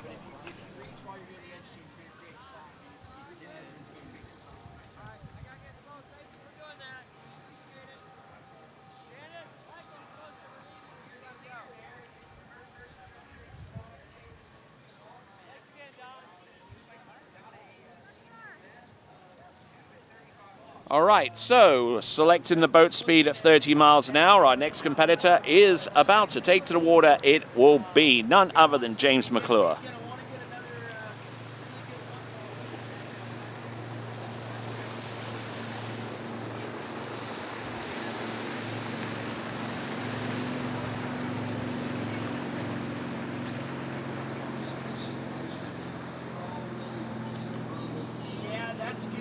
Okay, coming to us out of Convoy in Ohio, age 63, it is James McClure.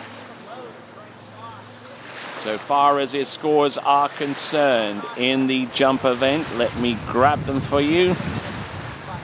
His best jump score is actually a 58-footer. Doesn't give him an awful lot of buffer room between himself and the potential of that 55-foot jump being where it is right now. Up and over will, just about rides that one out without butt checking too much. Now the distance is going to be the issue though.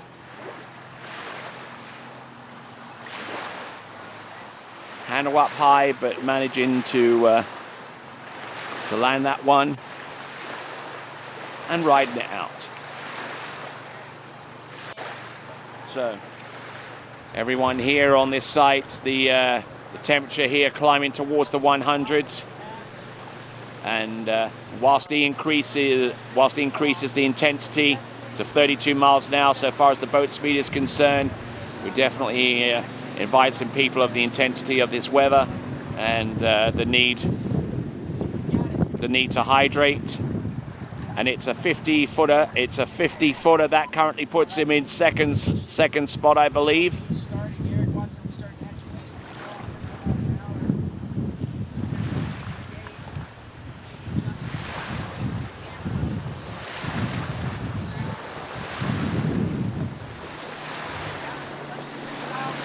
So we've only got 3 jumpers on the podium right now, and the top of which is Greg Stokes with a 55-footer. James McClure is trying to chase him down with this cut. Oh, and getting thrown forwards, and unfortunately moving too much on the landing and not able to ride that one out.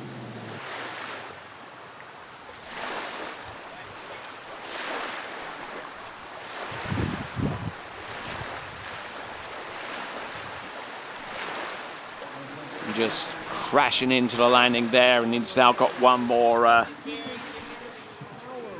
bolt to use here. It's one last jump. The competitors that we got next consist of Alvin Neff, Michael Keefe, and Mitch Grah. We'll see what they're capable of doing when they hit the water in just a few minutes.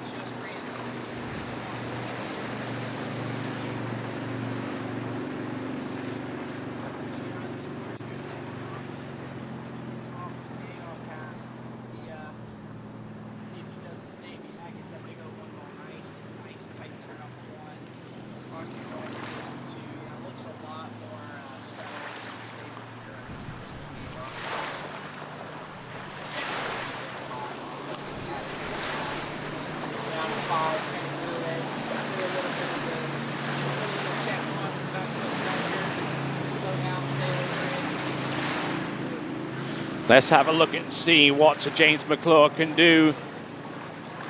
50 foot on jump number 1, a fall on jump number 2, and that one has the legs a bit. Oh my word! Rayleigh's completely out of his bindings there. On jump number 3, that had potential. But what it does though is, while that puts James McClure on the podium at the very least, that puts him in a 5th place that cannot be denied. Look at that. Whoa, look at that. And he almost put his head through the handle as well to boot. That could have been a potentially fatal situation there for James McClure. But as I was saying, James McClure is currently in 2nd place right now. Greg Stokes finds himself a little higher on the podium. He is currently in the lead and can finish no worse than 4th. We have 3 competitors remaining. We'll see what they can conjure up between them.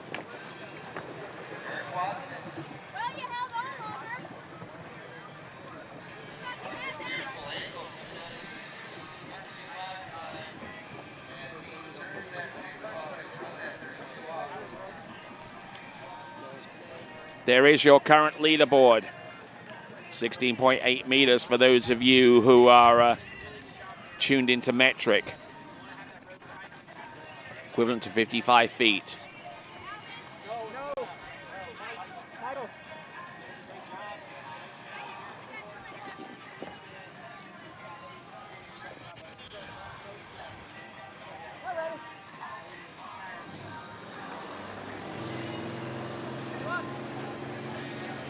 Not looking bad. Our next competitor is going to be Alvin Neff.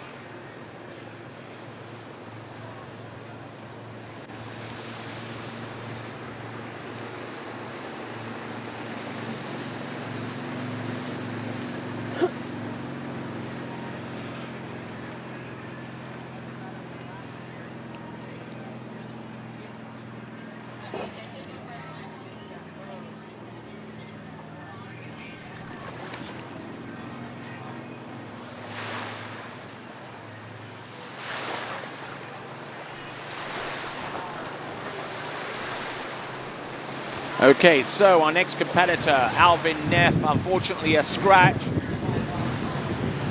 And that means we go on to Michael Keefe. Skier also from the South Central region. Up and over, will land.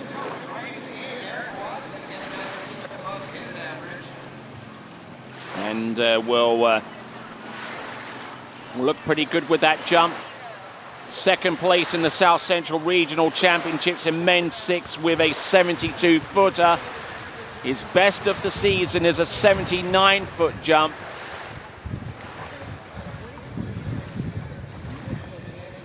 I surmise that jump is going to be in the 50s. How far up in the 50s, we won't know until the score flashes up on the screen momentarily. That is Michael Keefe. Now, because of Alvin Neff's, it's a 71-footer, okay, 71 feet. That definitely puts him in the lead. That drops Greg Stokes down into second place at this time.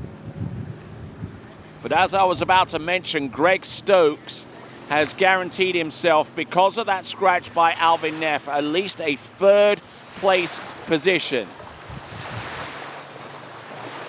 I don't know where you can look or find out any detailed statistics on top 3 place finishers, but I don't recall there ever being that many adaptive water ski jumpers finish in the top 3 in their able-bodied category in the nationals. But there we go. He tries to get a little bit more in terms of distance there with a little bit more kick, but losing his stability. He's still got 71 feet, and he can finish no worse than second.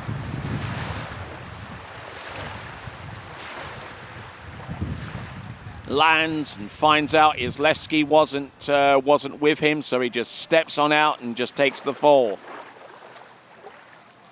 So whilst he does that, we'll take a break, and why don't you join us for this break? We'll be back right after these. For skiers and water enthusiasts, Florida lakes are what dreams are made of. Combined with world-class golf, remarkable weather, natural beauty, theme parks, and so much more, it's easy to see that Florida is paradise. For more than 30 years, I've enjoyed Florida's lakes and many offerings. If you are interested in Florida real estate, let me be your guide and trusted advisor as you search for your paradise. Together, we can make your dreams a reality.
My name is Brantley Hawkins. I'm one of the co-founders here at New Dimensions Wellness.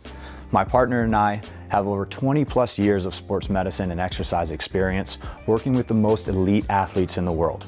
Together, we have developed a proven system that has been sought out by these professional athletes and is now available to you. You will move your body and loosen your joints in ways that you haven't before. It's not your typical weight training, it's not CrossFit, and it's not crunch fitness. Once I got in here, it was a big eye-opener how much different that they go about everything.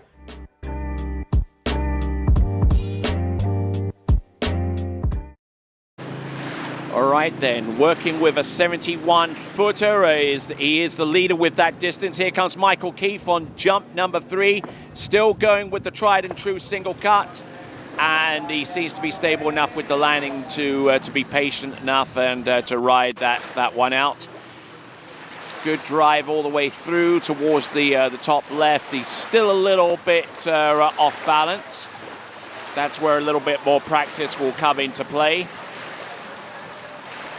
But Michael Keefe, whose jump distances this season have ranged from the likes of 79 feet at Ski Haven all the way down to 63 from the North Texas State Championships, I beg your pardon. And it is a 71-footer. And you're wondering which one is bigger? Well, the third one's bigger at 21.7 meters as opposed to 21.6. So 71 feet is good enough for the lead.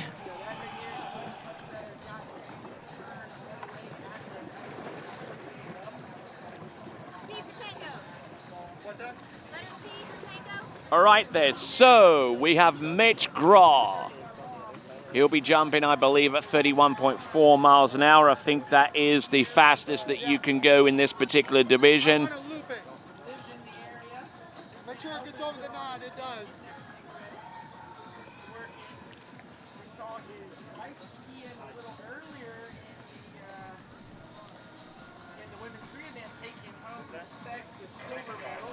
So, multiple-time national champion, multiple-time international champion, and certainly one of the best jumping athletes there is in the United States at this age level. This is Mitch Grah, about to take to the water. He comes to us out of the South Central region.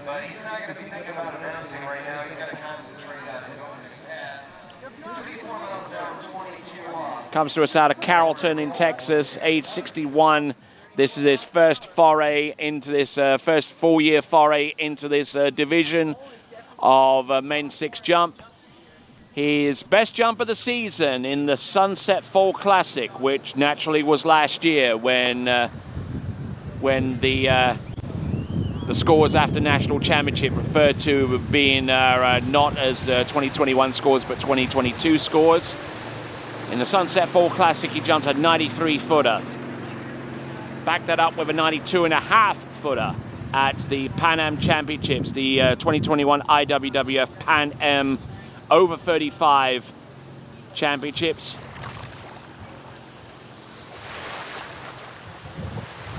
And then he backs that up with a Sunset Fall Classic of 92, Princeton Fall Finale 92. You kind of get the picture. He's very consistent around the 90-foot range. Let's see if he could try and get into the triple digits.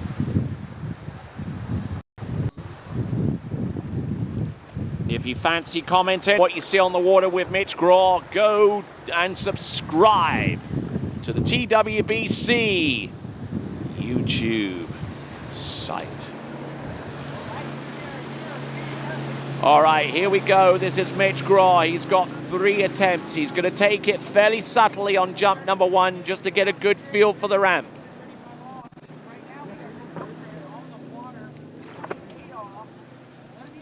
Oh, and a little rough on the landing, a little rougher than what I'm typically used to seeing from Mitch Grah.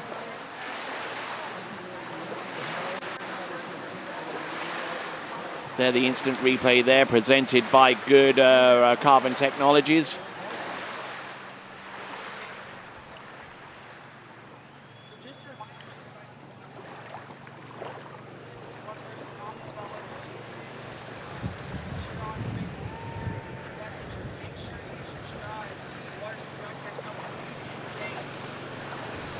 All right then, so, and he opens up with a 94-footer. That is his season's best. At 28.7 meters or 94 feet, that is Mitch Grah. That is his best jump of the season, and it secures him the national title in men's 6. So congratulations to him. Also, big ups for Michael Keefe with 71 feet. That jump there from Greg Stokes at 55 has put him fairly and squarely in 3rd. James McClure in 4th with a 50-footer, and Dirk Britten with a 42-footer. So the positions are set. The distances are tied to those positions are set for all but one jumper. You're looking at him. He's going to take a 3/4 cut. It's probably not going to be the most intense 3/4 cut he's taken. And I have seen him jump quite regularly over the last few seasons. Let's have a look in men's 6. Turns in. Oh, get pulled towards the bottom right-hand corner. Oh, my word. How on earth was he able to get onto the jump there? All right, men's 6 jump. Let's talk about record, shall we? Let's see what he's aiming for. Men's 6 jumping. Okay, Mitch Grah jumped 155 feet to set that record at 47.4 meters at the Cedar Creek Fall Classic fall finale about 2 seasons ago. Let's see if he comes up. And he's gone into the dock. We're going to get this jump distance. I am immensely curious as to what this is. From my vantage point, I would say that would be at least 130 feet. Now, look at yes, it's 133 feet. I'm getting good at this. It's 133 feet. It solidifies his spot as the top man in men's 6 jumping. He is your champion with 133 feet, ahead of Michael Keefe with 71, Greg Stokes with 55, James McClure with 50, and Dirk Britten with 42 to round off your 5-position podium in men's 6.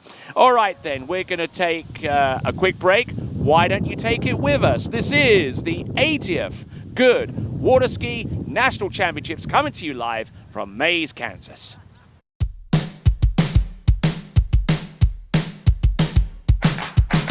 Today is gonna be a little something more. I've got a plan in mind, a special thing in store. The light bulb inside my head says, get out and play, 'cause you never feel this way. Hey, it's Neely Ross, Reflex Team Athlete. Today we'll be talking about one of my favorite tricks, the front flip. Keep in mind I'm doing this for a right foot forward skier heel side front flip, but it's the same for left foot forward, just the opposite side.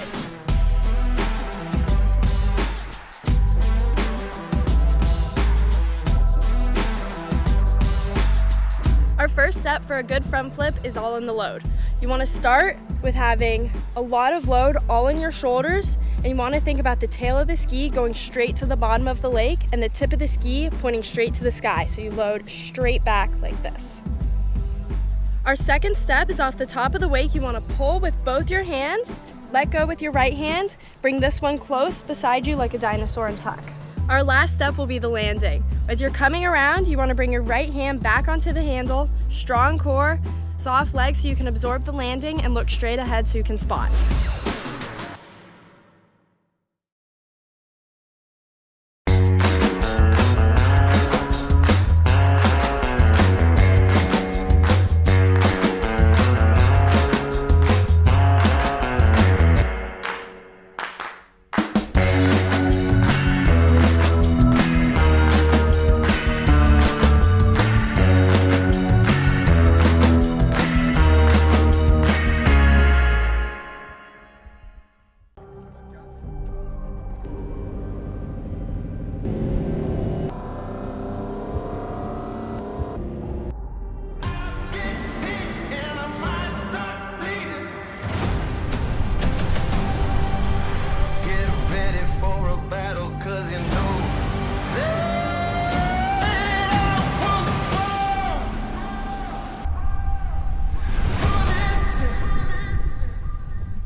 All right then, so we are on to the next category, which is going to be men's 7 jump. And our first skier out is going to be Bradley Boyd, who comes to us out of Conway in Arkansas.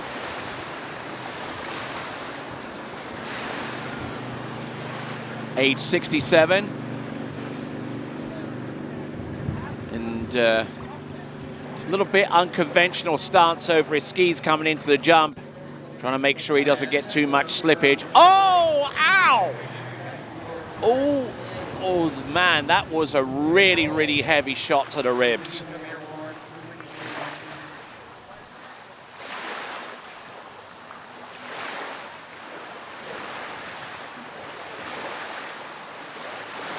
All right, so we're looking at this instant replay here for Bradley Boyd.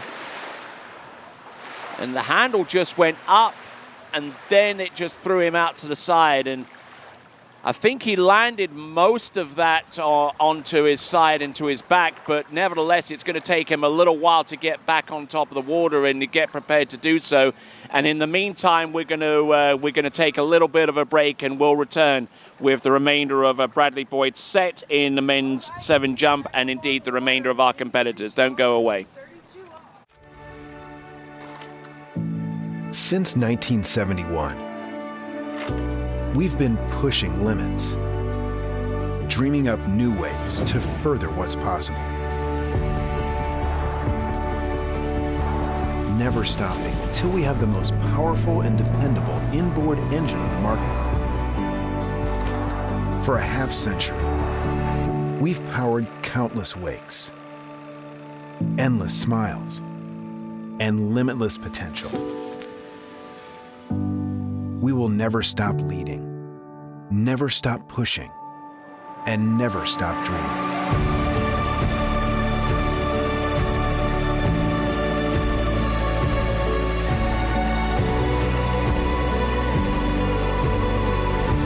Indmar Marine Engines, pushing forward for the next 50 years and counting. On the internet nowadays and social media, there's bits and pieces about how to get better, but there was never a program that tied everything together. I was looking for something I could do mainly on the off season so that when I started skiing in the spring, I didn't feel like I was hit by a truck. My mobility is better, I'm less sore. I felt like I was a 50-year-old that was closer to 60. Now I feel like I'm a 50-year-old that's kind of closer to 40. Yeah.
All right then, so Bradley Boyd. Now, let's see if he can get a little bit more stability coming into the jump and stay there.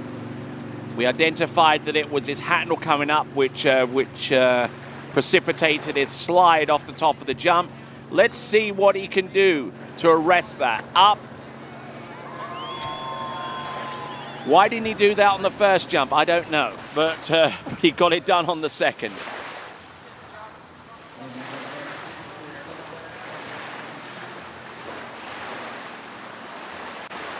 Yeah, and he just like crushes the landing. Absolutely. And he tapped his head, and that's it. He's going in. Top banana. For Bradley Boyd, we're going to get the jump distance. He will take the lead naturally as he's the first person off the dock in men's 7 jump. I shouldn't think that it's any more than about maybe about a 32, 33 footer. That's probably what I'm guessing. If it's in the high 20s, it won't surprise me either. But it's certainly not going to be 35. All right. Okay. Well, that mildly surprises me, I guess. It's a 35-footer. But he's on the shoreline. He's picking up the pieces, heading to where he typically goes to after he takes a jump set. And now we get ready for our next competitor. It is going to be Freddy Snell. He's here at the money pass. He's got to run this 32 off if he wants to have a shot at challenging the leader. He's going to need 2 at 35 off if he wants to tie for the lead. Any piece of 3 at 35 will take him, put him on top solely by himself. But let's see what he's got here. Gets that good turn on the 2. All right, then. So next jumper. I surmise this is probably going to be either 28 or 30 miles an hour. I doubt whether it's be anywhere close to 31 miles an hour, which would be the max out speed for this division. Might even be a little bit lower than that, but... Going over, yeah. I may speed you up to 31. 2, 7. Well, I'm certainly hearing some conversation here that is interesting. He is going over. Which begs the question, why would he be contemplating anything else?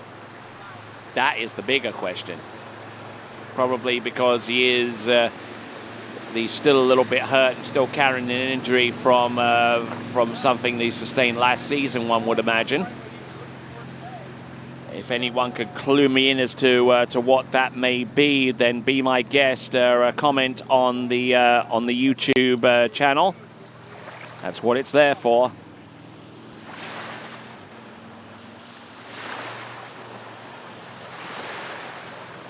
So, a skier on the water. Actually, one of our commenters wanted to know the age of our participants. Well, I aim to please. He's age 66, this competitor, Freddy Snell. Comes to us out of Murfreesboro in Tennessee, which is the home of Middle Tennessee State University. And a huge draw for budding country music stars the world over. There we go. That is Freddy Snell. I think he might be tapping his head as well. He's going to go up and over.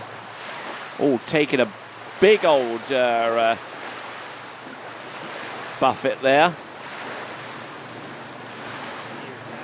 And is he still jumping? Yes, he is. Making the turn around the island. So not merely just taking a jump. He wants to go a little bit further on this one. His best jump of the season at the Whitestone Summer Starter was a 45-footer. The distance coming through any moment now when it pushes. He's going to go to 32 miles an hour. He was at 30, and Freddy Snell gets a 37-footer. Placed second in the Tennessee State Championships with a 40-footer, and I think he received a special dispensation to ski in these nationals without the need to ski in the regionals because he was recuperating from an injury. That much I surmise. Don't have the complete information or details, but that would be my best guess. Here we go. This is Freddy Snell in men's 7 jump. Let's see what he's got. Up and over. About the same kind of landing, same kind of jump. And he still wanted to continue. There's no indication that he's tapping his head or wanting to go into the shore. He's certainly rocking back on those skis and making life difficult for his landing. Here comes Freddy Snell. He is waiting on the distance. It should be displayed for him on the splash eye. on his right-hand side, making his way towards the jump. He'll take a quick glance at that, whilst we actually give you the jump distances, not only in feet, but also in metric as well. It's a 41-footer. It's 12.6 meters. So moving up by an additional 4 feet. And actually, that puts him about better than average for the season. And it is enough for the lead, 12.6 meters ahead of Bradley Boyd. And we've got so many jumpers to come. We've got 1, 2, 3, 4, 5, 6, 7, 8, 9. So nine more jumpers to come.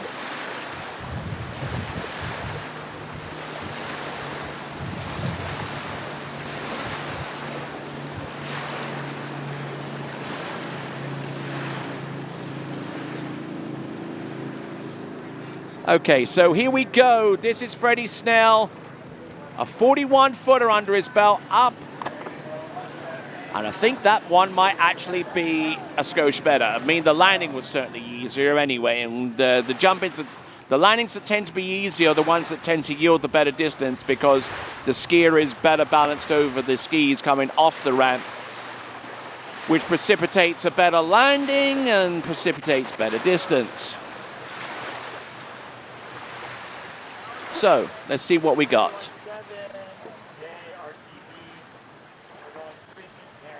Men's 7 jump continuing on. Freddy Snell, we're going to get the jump distance for him momentarily. John Wilkins is next. Pushing out the distance. Well, okay. 40 feet, but his best jump is 41. So kudos there. He's in the lead. Freddy Snell after 2 jumpers. All right, now John Wilkins is our next jumper to take to the water.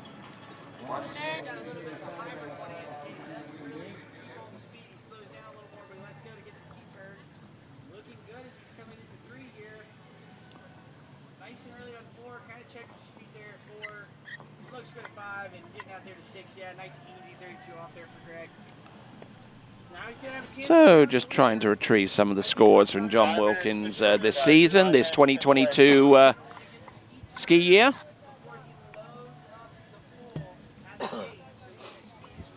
All right, so be sure to check out the TWBC apparel by going to waterskibroadcasting.com/shop. waterskibroadcasting.com/shop, and certainly encourage you to visit waterskibroadcasting.com to find out a little bit more about the webcast services that we offer and where we will be going to next. I can tell you that our next stop is going to be at Hilltop in Arlington in Washington. A fantastic event up there in the upper top left corner of the United States. Then almost immediately after that, save for a few days, we bring our trailer all the way to Charleston, South Carolina to get set for the Trophy Lakes Pro presented by Denali. And then a few days after that, barely hours after that, we return to Europe for the European Championships, return back to the United States for the Malibu Open, the Mastercraft Pro, the Miami Pro, amongst many other tournaments in that date range. And here we go. This is John Wilkins approaching the jump for his first attempt of... Okay, and the jump itself wasn't too bad. The handle position could have used work. And that is the main contributing factor to his inability to land that jump. Comes in, handle up a little bit high, rocks on the back, and it's goodbye, Mr. Bond. All right. We're going to pick him up and take him back towards the end and get ready for jump number 2. But in the meantime, let's take a quick break.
All right then, so jumper on the water, originating out of Lake Placid in New York. This is John Wilkins.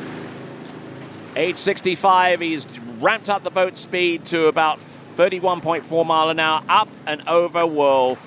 Tried to land and unfortunately cutting loose.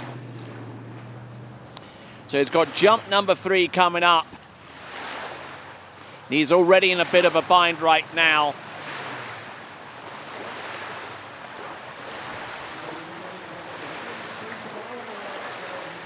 So out there and just struggling to land, and we'll rejoin John Wilkins as he gets ready for jump number 3 in a moment.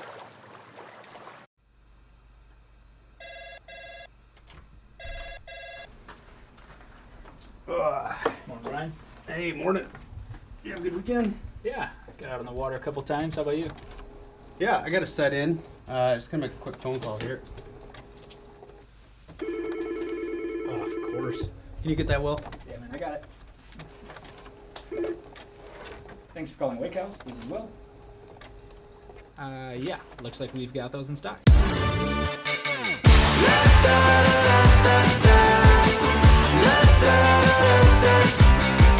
Get down to business, tell everyone, nothing's off limits. You can have anything you want.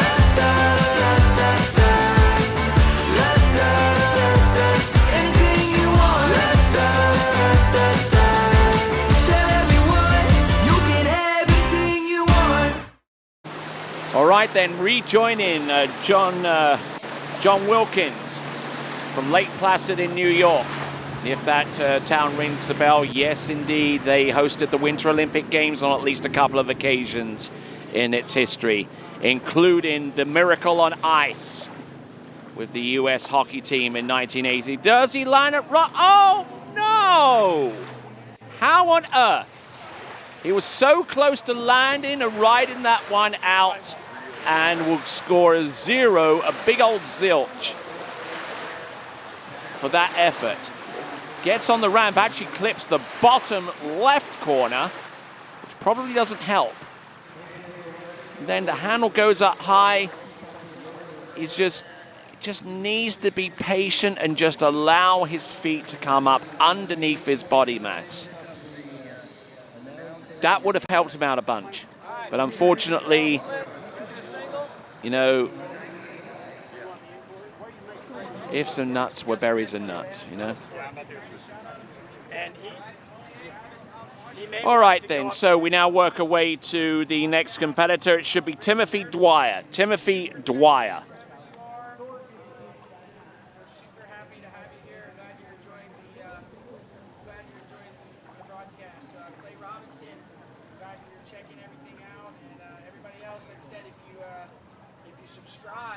Make sure that you subscribe to Waterskiing Broadcasting YouTube page, so you can comment below, and we will try to give everybody a shout out that's watching. You like to know that y'all are watching, here we are, we're enjoying the broadcast this evening. So as we continue on with the jump and trick coverage, or rather the jump coverage for the time being, we got Timothy Dwyer out of Lake Lotsawana in Missouri, age 67. He is the current Midwest Regional Men's 7 jump champion with a 48-footer. And he also has backed that up with a 39-footer, which he had won by becoming the Missouri State Men's 7 jump champion. Those were the only 2 tournaments in this current season where he broke out the jump skis and decided to hit the wedge, so to speak. And breaking out the vintage ski warm jumpsuit or jump pants. Recognize that anywhere. Surprised that the wetsuit material has lasted that long. Up. Does he? Yes, he does. He puts a score on the board, Timothy Dwyer. We'll see what that score is momentarily. Edging in, flattens off a little bit before the jump, and actually jumping on EPs, which are which are contemporary to the jumper equipment that he's wearing from the waist down.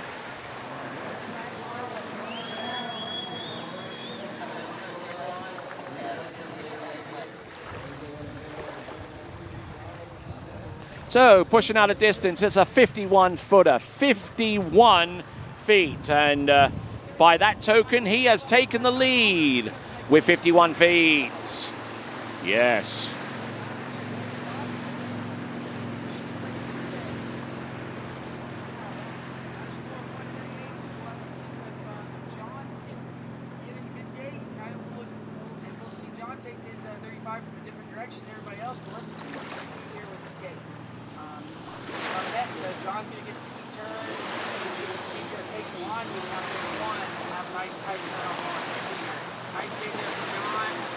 All right, let's have a look and see, shall we? Timothy Dwyer.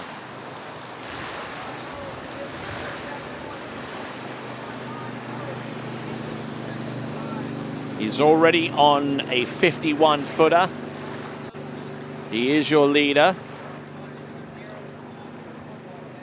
Good edge. Little flat hitting the base, but he manages to sort himself out and ride that jump out. That's Timothy Dwyer, a 67-year-old from Lake Lotsawana in the Show Me state of Missouri.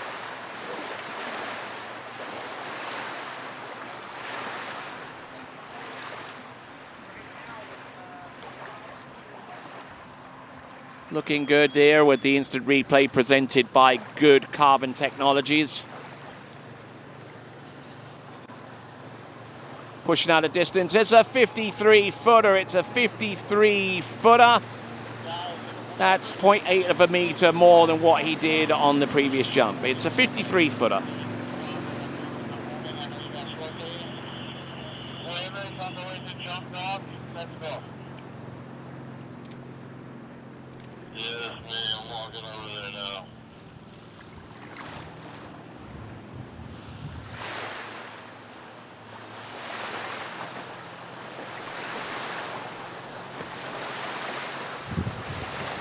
So here we go. Let's see.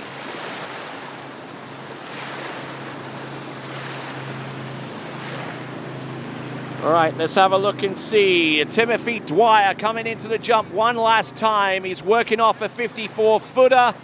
Takes a good, solid edge. Better than the last two jumps, but unfortunately the landing could have used some work. So it's going to be a 54-foot best jump. It is enough for the lead as we go towards the end of our first half of jumpers.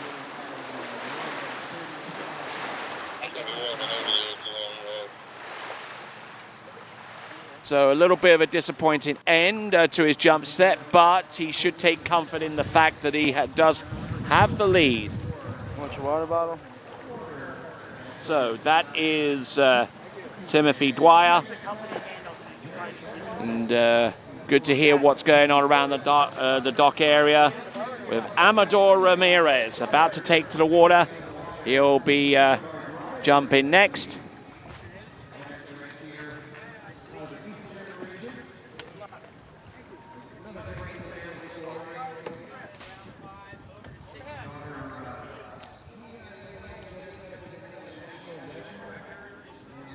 All right, let's take a quick gander at this here leaderboard.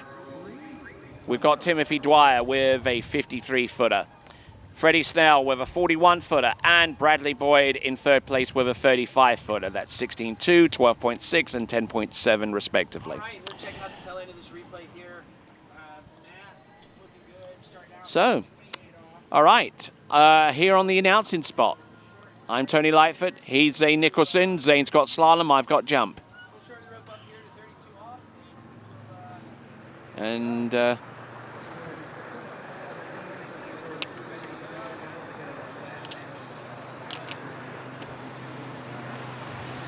all right then, so with a boat speed of 31 mile an hour or 48K, it's going to be Amador Ramirez from Miami.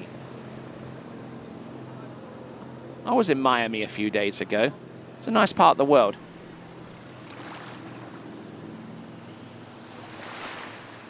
Couldn't eat much there, though, if I was being honest. But there you go. All right, then. So, Amador Ramirez, age 65. His best jump of the season is a 71-footer from the Lakeland Open. And in the Southern Regionals, he placed in the bronze medal position in men's 7 jump with a 62-footer. That's the tale of the tape. Let's see how he's able to fare in the cauldron of competition here at the 80th Goode Waterski National Championships here at Mystic Lake.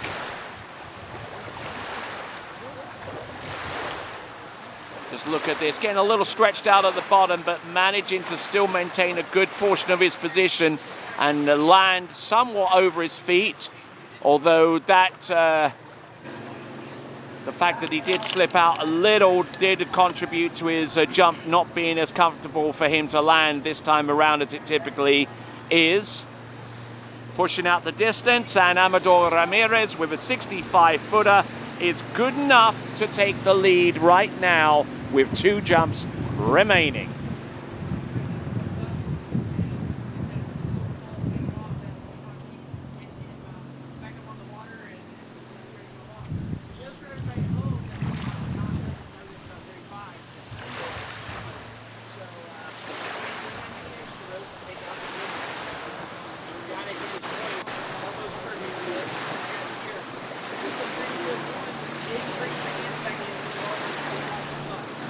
All right, so let's see what we got.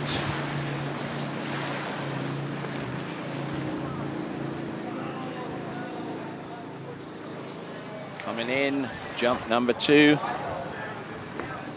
Up and over, Amador Ramirez. A little bit of difficulty with that jump, and a lot of the difficulties that he's having with the landing stems from his position coming in and just not committing himself to keeping a good direction away from the boat. That didn't look too bad. The landing could have used some work. He did manage to get the jump situated. He had jumped a little over 70 feet, I believe 71 feet, which actually ties with his best jump of the season. I think that one is probably going to be a 73-footer if I could hazard a guess.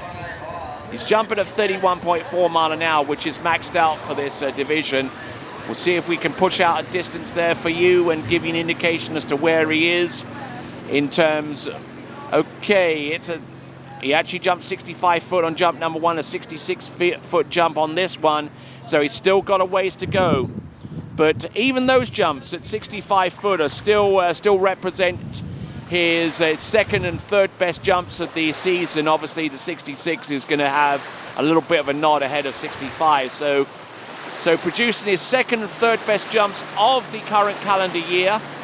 This is Amador Ramirez of Miami. Let's see if he can bust out a distance that would represent his best jump of the season. Let's see. Let's see how much he rotates the skis and maintains his angle and attack. Up and over. Better. A lot better. A lot better jump. And the landing was a heck of a lot easier to accomplish too.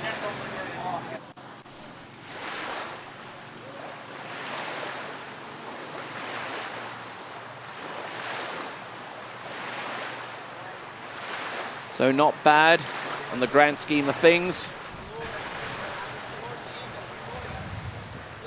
So not bad there on the jump number 3. We'll get the distance. I surmise that it's going to be more than a 66-footer. At least from this perspective, kind of hard to tell. But we'll soon find out.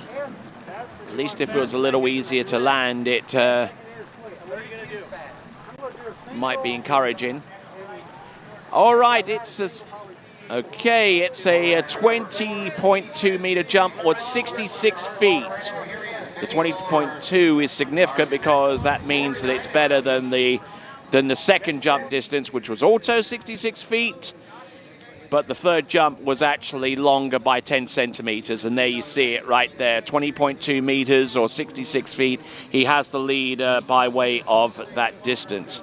All right, then, we're continuing to roll along. We got Pat Combs coming up next, followed by John Abell, Brian Mercer, Dee Johnson, Stephen Miller, and Paul Armour. And we will have you back on the flip side of these.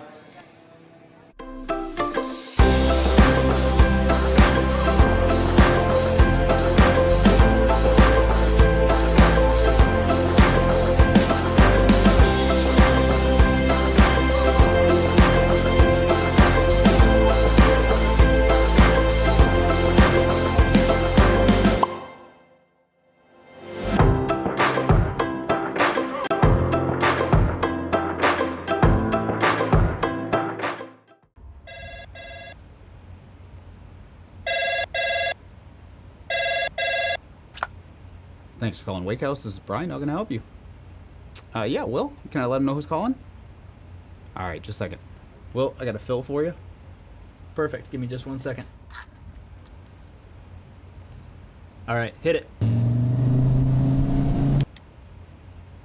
Thanks for holding. This is Will. Hey, how's it going? Good. All right, back on with continuing action, and our skier on the water. I don't think you'd have to guess too much to determine where he's from in the country. Yes, he comes to us from the bluegrass state of Kentucky. It is Pat Combs.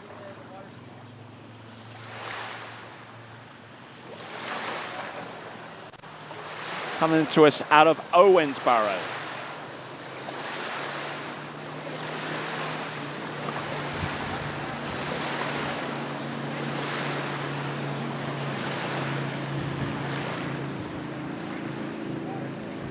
All right, here we go.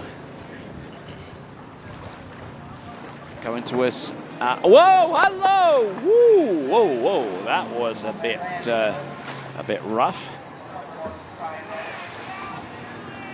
A bit rough in a lot of places.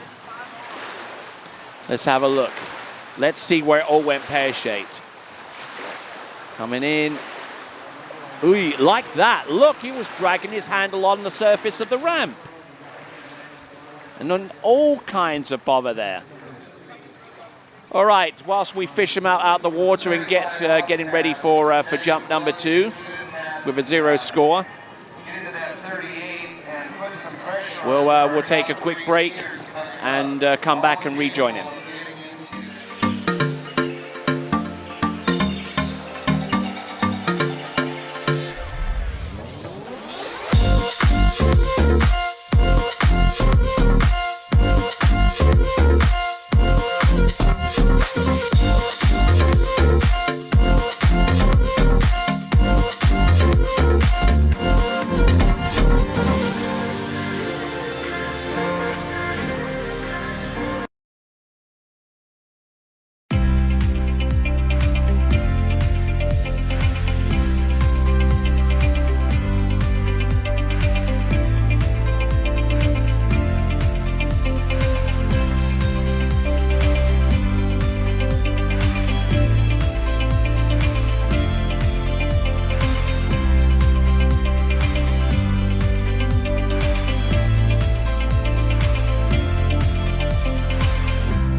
All right, rejoining the action. We got Pat Combs coming in on jump number 2. Let's see if he can hit the jump without scraping his knuckles. Well, he does a lot better that time, but unfortunately unable to ride that jump out, and be curious to find out what the prospective distances would have been had he have landed them. Probably would have been in about the 60s, I would say, from this angle, but if you can't land them, then you can't score them. And with that, we'll continue on. Our next competitor to go will be John Abell, but he's got one more jump to come for Pat Combs. So stick around, we'll return and see what he does on jump number 3.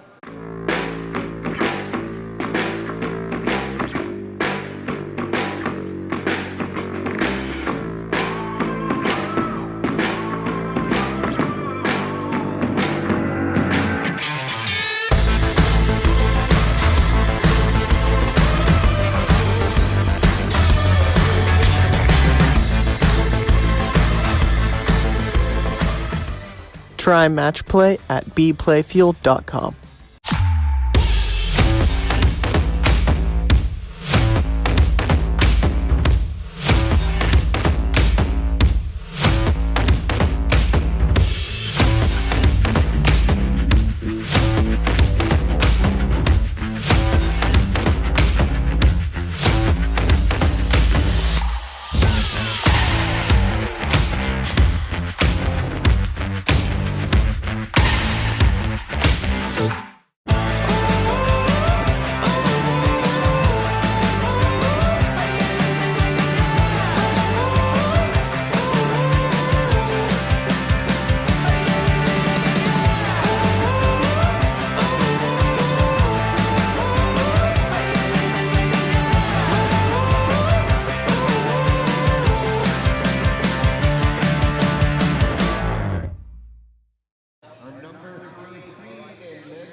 All right, returning to action, we've got Pat Combs getting ready for his final stint at that jump.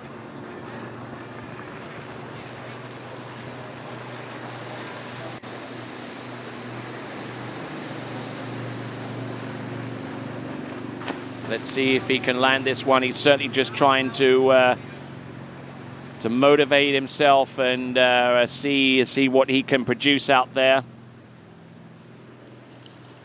Still got to focus. He's got to get this done.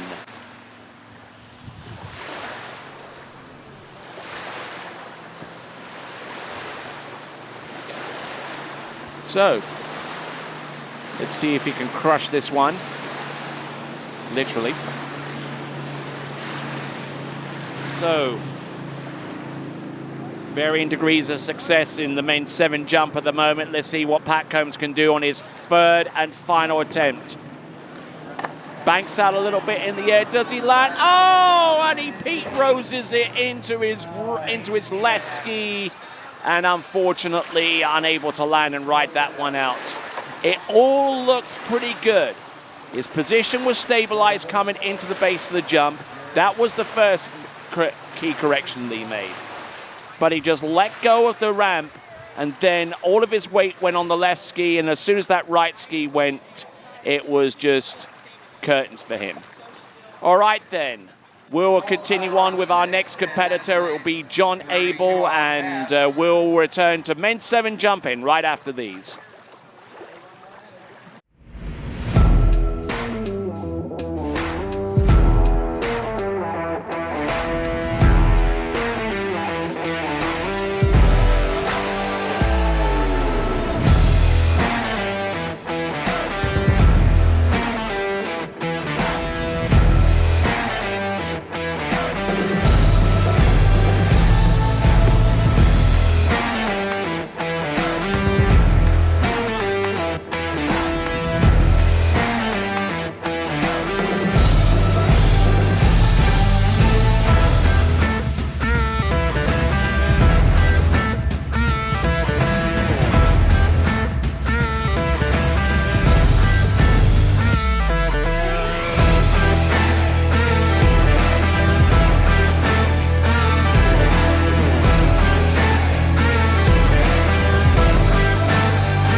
All right, so we've got John Abell about to take her to the water.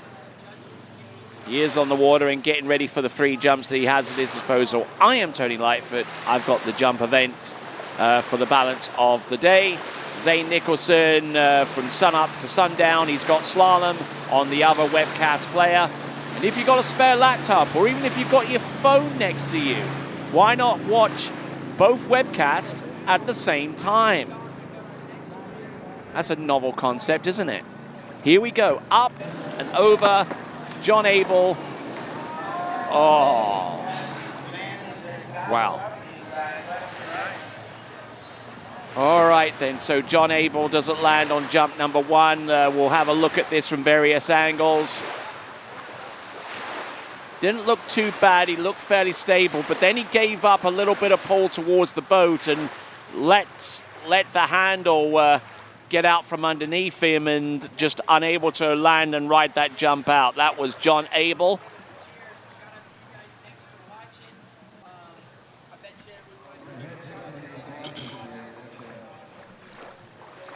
So, for those of you that are watching and are contributing to the live chat, thank you very much indeed for doing that. That really, really helps us out a whole bunch and gives us an idea of what you guys are into so far as the announcing and what have you. You know that it's certainly a boon for someone like me to try and improve and to seek you know, a higher level, so to speak.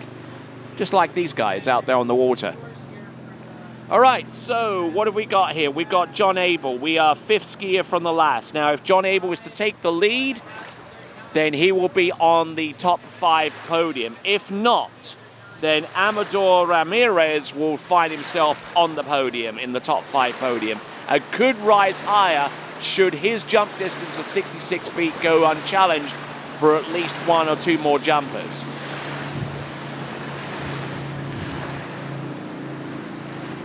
Here we go. Let's have a look and see. This is John Abell. Up and over, will land, and he will ride that one out.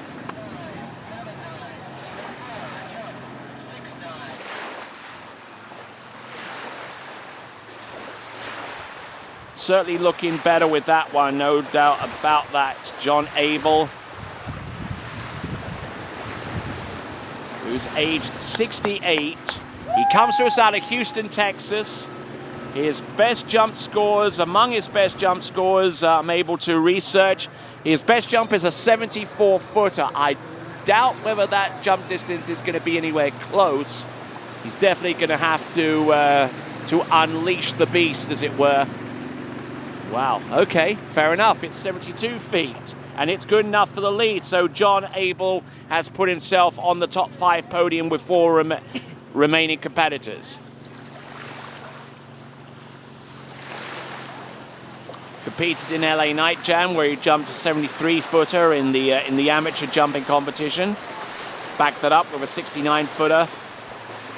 Has competed in the regional championships and the Pan Am over 35s the last season, where he jumped a 38-footer. Though I would surmise that in that competition he jumped with a slower boat speed because of the senior jumping rules at the international level. Here he comes, John Abell. This is going to be a 3/4 cut. If he can connect with this one, then we could see some fireworks. He connects, but he doesn't right away. Be interesting to see how far that jump would have been. That might have actually been his season's best had he have landed it.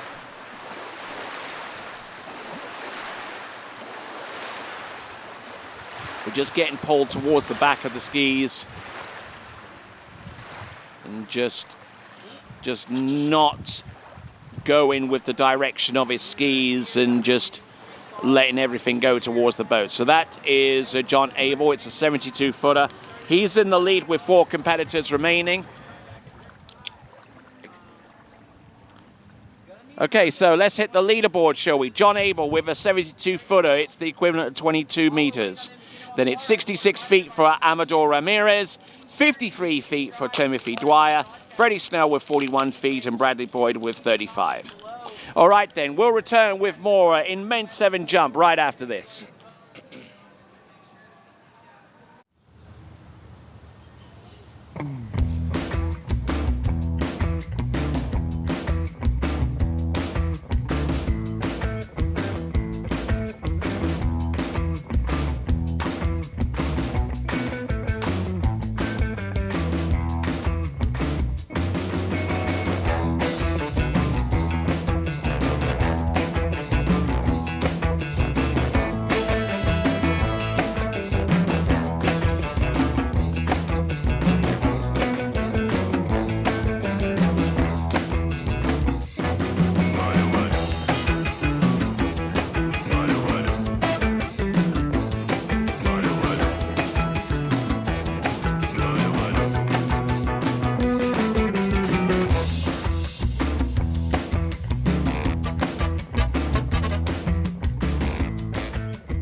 All right, coming down to our final 4 competitors in the men's 7 jumping competition. We'll see Dee Johnson, Stephen Miller, and Paul Armour go in the next few minutes. But before all of them, it's Brian Mercer.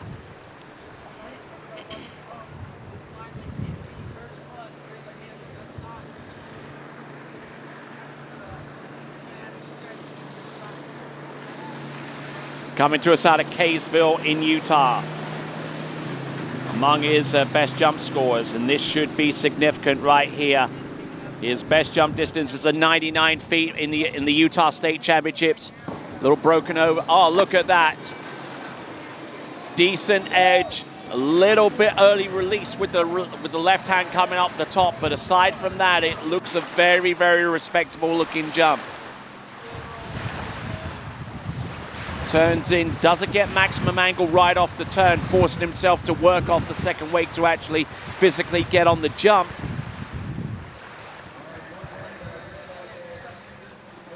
Good lift.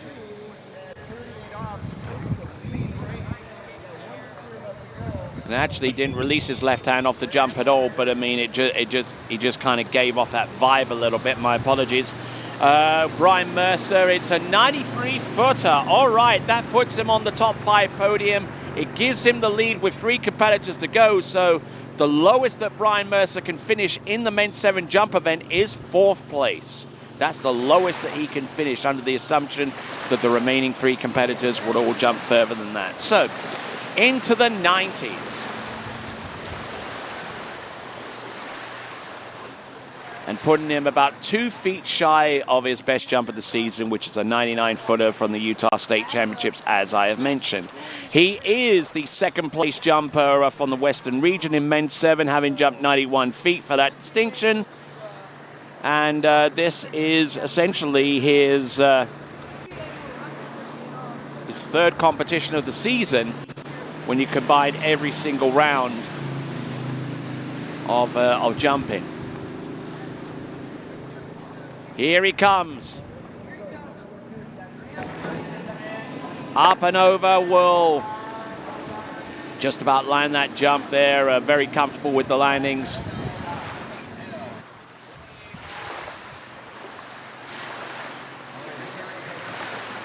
Handle up a little bit high and a little heavy on the left edge, but managing to maximize this effort.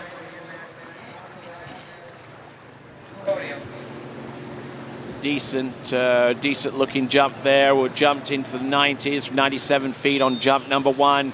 He is happy with that. It was actually 93 feet as he backs it down with a 92-footer, 92. So still around about his best effort of the season. Now let's see if he could put this one into triple digits. That would really, really be a throwdown distance for the likes of Dee Johnson and Stephen Miller and Paul Armour, who waited in the wings and eager to take flight next.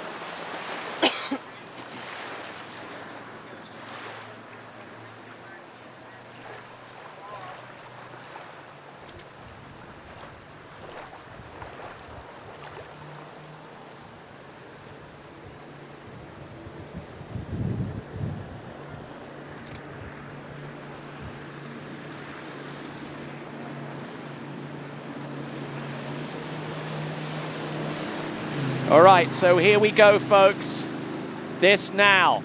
Oh, late with the drop on that right ski. Let's have a look and see what Brian... Oh, he's late. Look at this. Up and over. And we'll land and ride that one out. That might actually be on the cusp of triple digits. Certainly if he got the speed and the lift.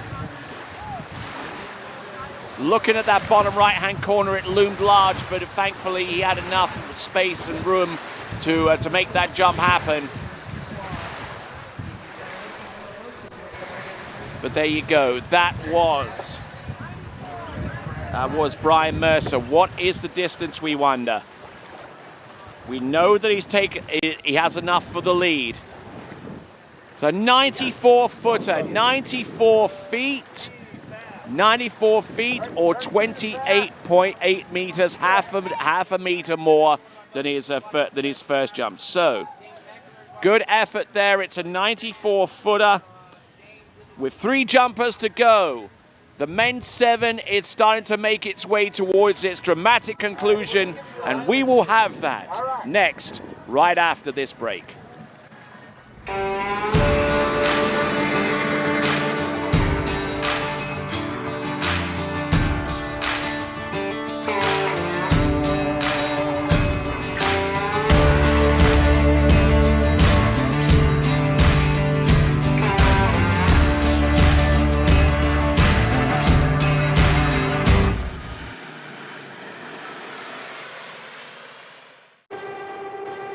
Only one water skiing brand holds all 6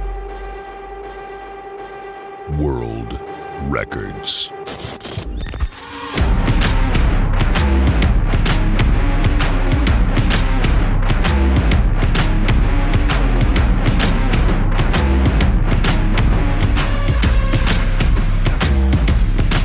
Masterline, made in the USA. All right, then, rejoining us in men's jump 7. Men's 7 jump. Dee Johnson out in the water right now, a third from last skier, working against a 94-footer that Brian Mercer has just thrown down.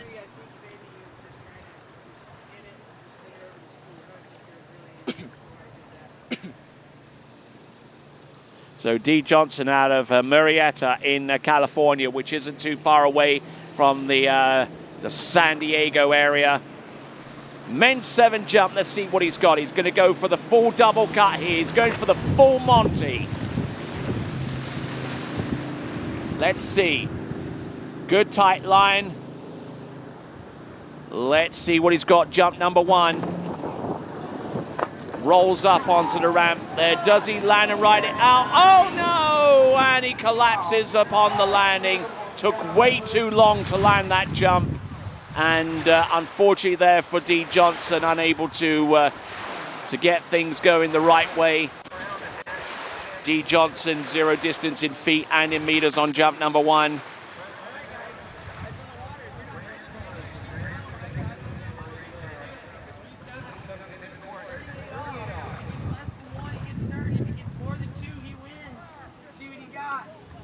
Just, he got the angle, he got the push, although actually he kind of left his right ski behind him. That would be the only criticism off the second wake.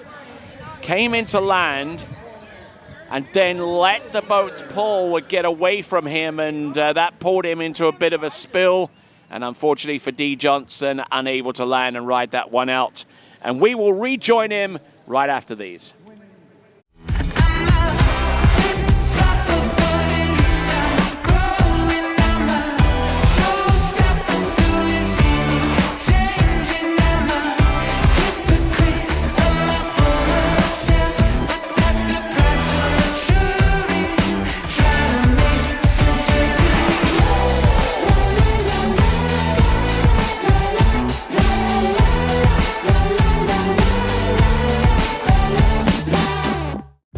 It's Neely Ross, Reflex Team Skier.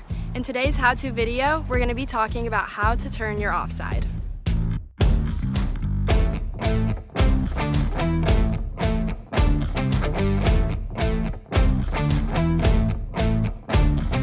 The offside for left-footed skiers are balls 2, 4, and 6. The offside for right-footed skiers such as myself are 1, 3, and 5. Today, I will be talking about the offside for right-footed skiers for balls 1, 3, and 5.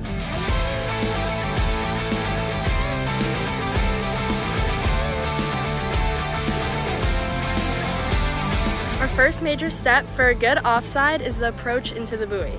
We want to think about our left hip staying connected with the handle and not dropping back. We also want to think about our shoulders and body facing slightly outward. Our second step, we want to focus on our left hand being low, straight, and with full connection to the boat to allow for full control. Our last step is the reconnection point. I want you to think about your left hip moving up and through the buoy line so then you can reconnect into a strong position.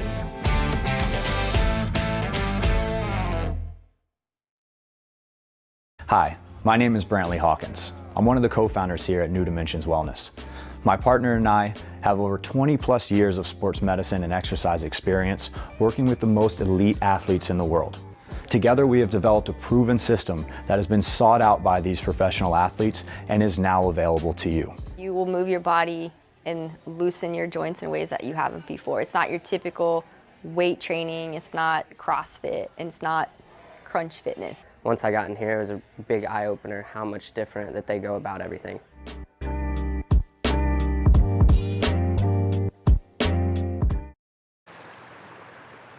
All right then, returning to action, we've got Dee Johnson in men's 7 jump. He's in a little bit of a pickle right now. He's working against a 94-foot jump from Brian Mercer, who's in the lead. He's definitely throwing down. He's got the full double cut working on jump number 1, unable to land it. So let's see what he can do by way of an encore. He's got to land one of the next 2 jumps and hope that it's more than 94 feet to put him in the top 3 at the very least. Here he comes. This is Dee Johnson. He extends out. He drops in with that inside hip, now dropping in into the ramp. Oh, and almost lost the left ski coming off the top of the jump. Oh, my word. Dee Johnson living life dangerously. But then again, hasn't he always?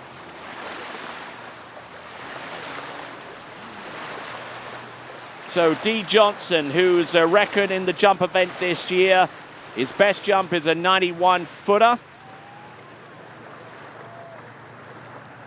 Actually, his best jump, I beg your pardon, is a 115-footer at the June summer opener in the free event.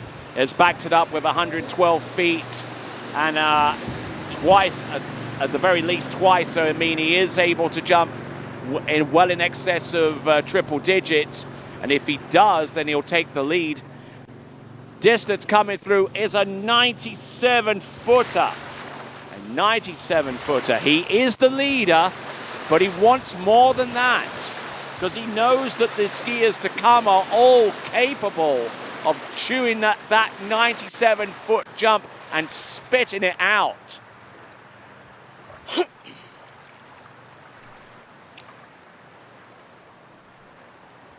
So the remaining 2 jumpers, Stephen Miller and Paul Armour, are both smelling chum in the water right now. With Dee Johnson's 97-footer. Enough for the lead, granted, but will it be enough to stay in the lead?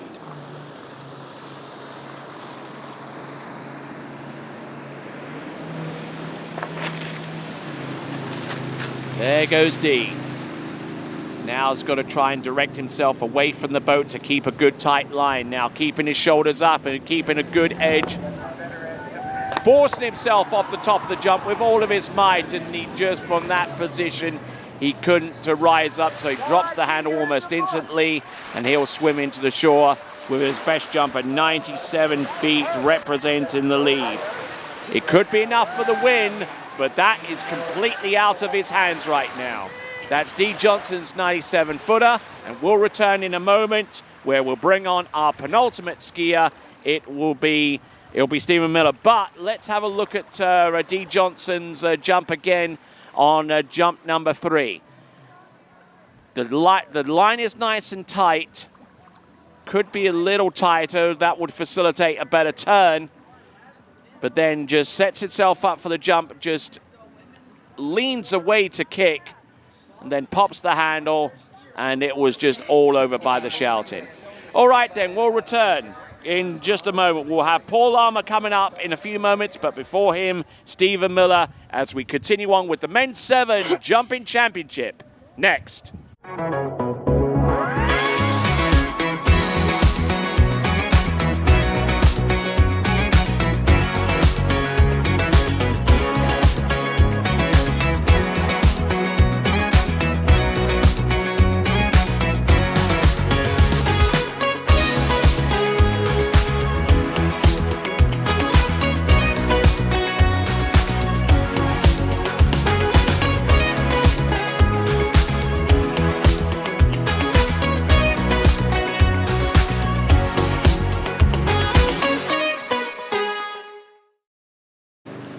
All right, skier on the water is Stephen Miller. Coming to us out of Austin in Texas. See if we can get some stats on him and see how he stacks up against the other competitors.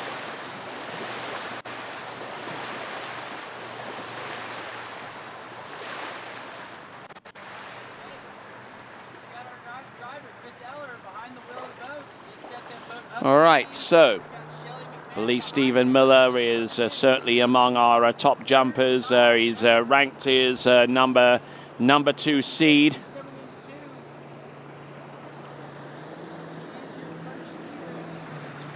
Coming to us out of Marysville in Washington State. Jumped 117 feet as his best jump of the season. He's backed it up with 114. Let's see what he's got. Oh, look at this. This is a good effort. Good direction, good lift, and unable to land that jump. Oh my word, I don't know what it is. Honestly, it could have something to do with the wind blowing the jumper in towards the boat in their flight and loosening up on that line. It could be a whole number of different things. Maybe it's the pressure of the situation. Who knows at this point? But Stephen Miller, he's working off a 0 score on jump number 1 and will want to try and get a landing within the next 2 jumps to at least keep himself in contention. And right there, he attempts to get up, waits on that line to go tight, and unfortunately there is nothing doing. All right, we'll rejoin Stephen Miller in just a moment, right after this. All eyes on the way I vibe when I walk into the room.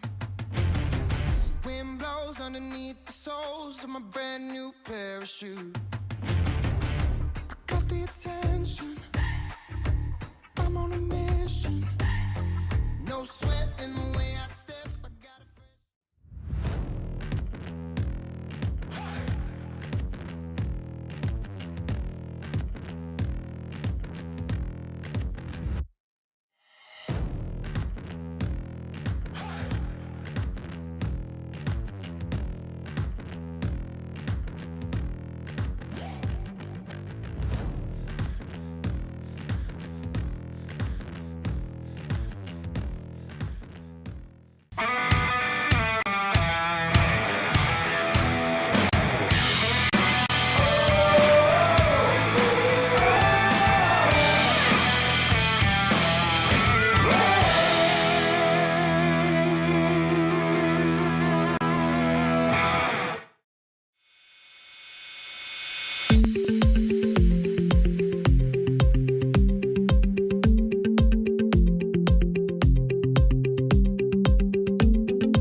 All right, then, returning to action in men's 7, we are on to our penultimate competitor in this jump competition in men's 7. We have got Stephen Miller.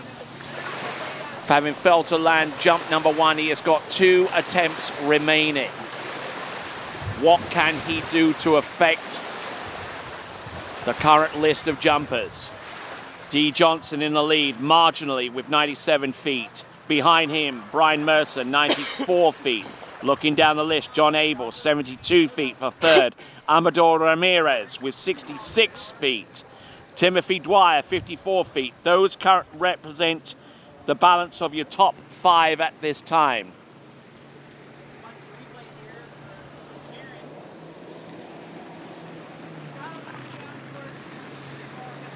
Wow, here we go. This is Stephen Miller. Looking a little unnervy out there.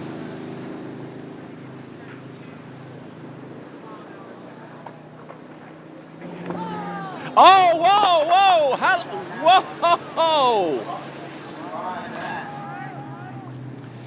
Wow. I mean, he looked unsettled right off the 600-foot buoy, let alone his turn into the jump. Wow. That was just darn flat out dangerous. Just look at him. Right off that turn, he was turning on slack line. That certainly doesn't help his frame of mind as he comes in towards the turning zone. But then coming into the jump, let's see. His skis start to cross over a little bit here, and then he's basically defensive mode coming off the second wake. Just look at that, the ski almost hitting our camera at the top left-hand corner. Oh my word, and things go flying off him. Wow.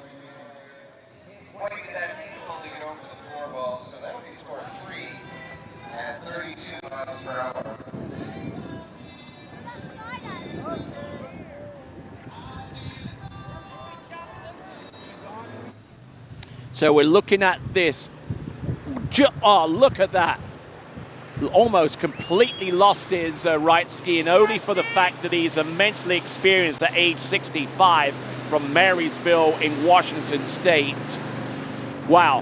What do you do at this point? I mean, failed to land the first jump. It was a pretty cheap effort there on jump number one. That jump had the legs to it, but just not the form. Now he's got to find something. He's got to dig deep here to not only find a landing, because he hasn't scored yet, mind you, but it's got to be more than Dee Johnson's 97 feet to at least being with a shout of gaining that title in the men's 7 jump event.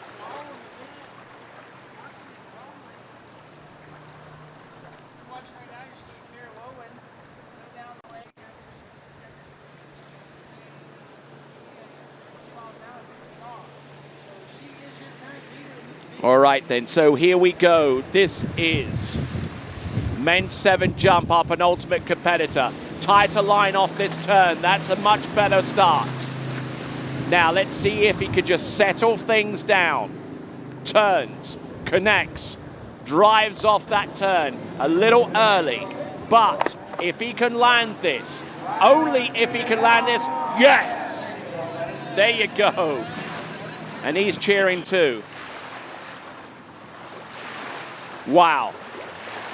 Not the best series of jumps he'll ever take. Even at some of the places where he frequents on the west coast of the United States. He is from the western region, don't forget. He is the #1 ranked men's 7 jumper with 111 feet from those championships that took place not too long ago. The equivalent of 33.8 meters. But let's have a look at this. Up and over. It didn't look promising there, but he managed to get the skis rotated around and looking towards the boat. And thanking his lucky stars that he did, because otherwise he would have recorded a big fat goose egg as a result of the 3 jumps that he had taken. All right, we're waiting on that distance coming through. We got Paul Armour in the water getting ready for his three jumps. We're going to stay with him as he gets out the water. We're waiting on the distance that he needs to jump. He needs to have that knowledge too, because that's with 69 feet. I am not confident with that distance, if I'm being bluntly honest. 69 feet for that jump, that was further.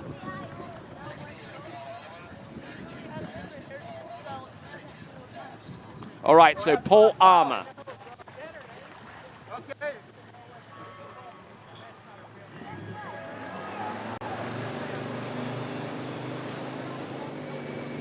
All right, then. All right, so 69 feet, recording the distance, I think purely for the sake of saving his overall title contention campaign. So now Paul Armour is on the water right now, and if there is one jumper out there that the others fear, it is this guy.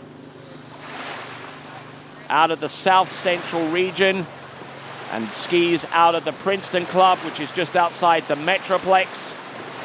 Let me give you an idea of what he has so far as his jumping capabilities are concerned. In the North Texas Championship, he jumped 130 feet.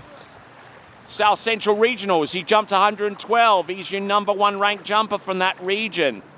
In last year's fall finale, didn't land a jump distance, but let's go on the assumption that he is on form right now and is capable of jumping 130 feet.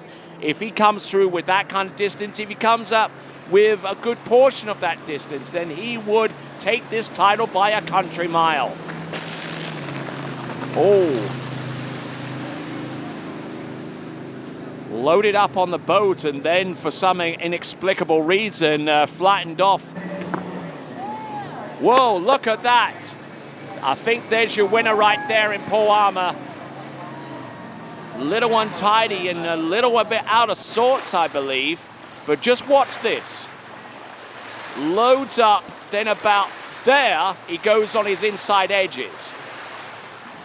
How that is going to help him, I'm at a loss. But it could still end up being the winning jump with 2 attempts remaining. Hug in the bottom right. Oh, look at that. Wow. Swung out in the air and he just let everything go towards the boat. And the jump is the lead and the winner.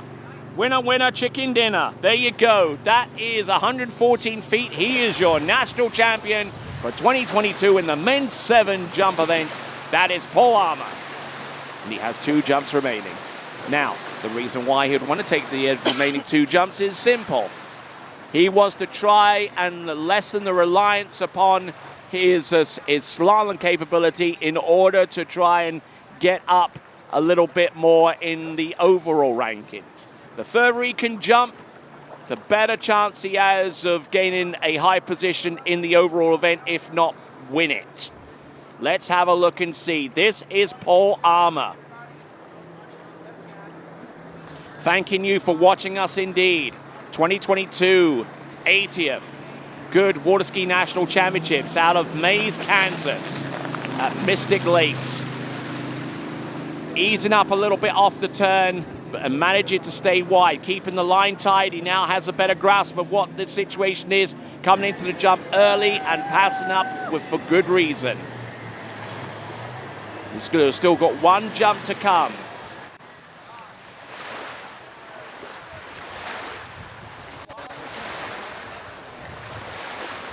Is capable of jumping well in excess of 130 feet. And if he can conjure up something like that, then the overall battle could come down to some interesting things happening tomorrow. Normally with the way they configure the events with the national championships, overall contention is done over a 2-day span. You normally do 2 events on one day and you do the 3rd on the 2nd day. As is the case here, you're going to see men's 7 slalom tomorrow alongside a men's 6 slalom. And basically anyone that's tricked and jumped today will be slaloming tomorrow.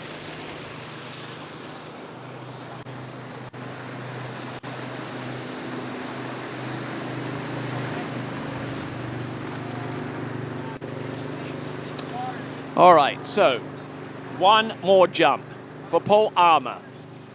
We'll see what he's got. Certainly one of the better overall skiers in men's 7. And if you're seeking a wet lifestyle, get cool clothing to match it at splashthreads.com. Yes. And if you're looking to get a better grip on your competition, check out Pro Gear at skiprogear.com.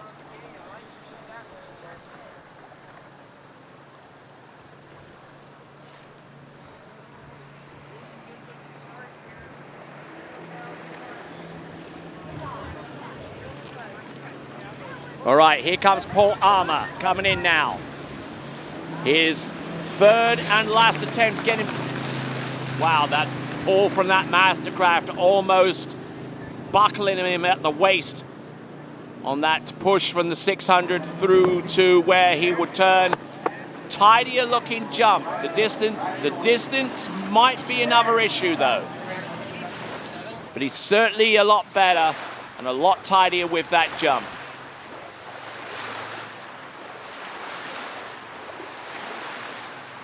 All right, let's have a look and see the distance coming through. But as we look at Paul Armour's third and last attempt, kind of sat down a little bit and probably realized at this point that he was early, so he wasn't pushing that hard to get to that area. But managing to land, managing to ride it out. He is your national champion at 114 feet. Does he have anything more than that? Well, the answer to that question is no, but it's only by 10 centimeters that he has a reduced distance, 34.5 for 113 feet on that jump number 3. So there you go, Paul Armour. He has jumped by a complete country mile. He has put, he has put 17 feet on top of his opposition. Are you kidding me? Paul Armour, your national champion. Dee Johnson in second, Brian Mercer in third, John Abell in fourth, and Steve Miller in fifth. Those are your top 5 in men's 7 jump. Men's 8 jump coming up next. We have got a stacked field of competitors there. We've got 5 competitors. Then we go into men's 9, men's 10, and the big Boogachoo, men's 11. We'll return right after these.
Try match play at bplayfield.com. For skiers and water enthusiasts, Florida lakes are what dreams are made of. Combined with world-class golf, remarkable weather, natural beauty, theme parks, and so much more, it's easy to see that Florida is paradise. For more than 30 years, I've enjoyed Florida's lakes and many offerings. If you are interested in Florida real estate, let me be your guide and trusted advisor as you search for your paradise. Together, we can make your dreams a reality.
For skiers and water enthusiasts, Florida lakes are what dreams are made of. Combined with world-class golf, remarkable weather, natural beauty, theme parks, and so much more, it's easy to see that Florida is paradise. For more than 30 years, I've enjoyed Florida's lakes and many offerings. If you are interested in Florida real estate, let me be your guide and trusted advisor as you search for your paradise. Together, we can make your dreams a reality.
All right then, folks, continuing on now. We have got men's 8 jump.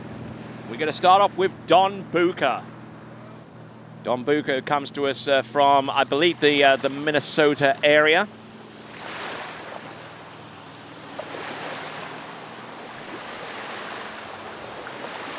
Trying to round up his statistics. Yes, actually he's from Syracuse, Indiana, so it's somewhere in the Midwest.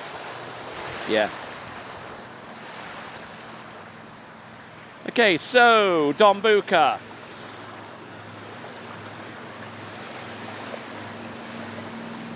Hasn't really produced much in the way of jump results in the Midwest Regional Championships or the Indiana State Championships. From Syracuse, Indiana, this is Don Bucher. Up and over. Oh, all right, nice. And that is probably one of his better results of the season. Lands a jump, rides it out. That's Don Bucher.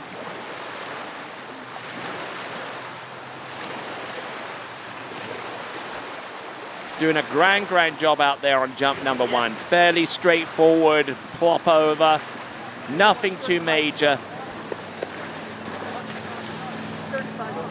Not too sure what jump skis there are. I mean, they're probably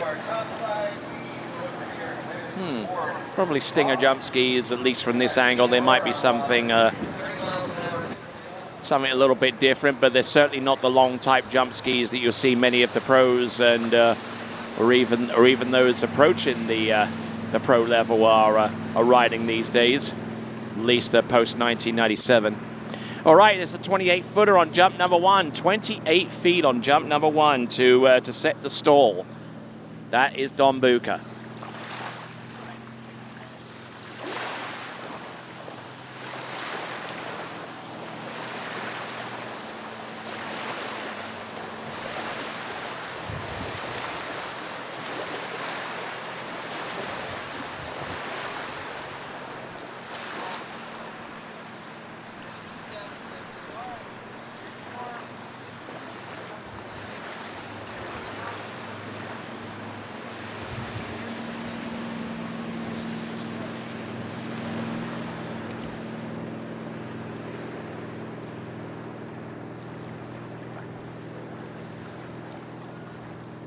All right, here we go. Don Bucher coming in, jump number 2.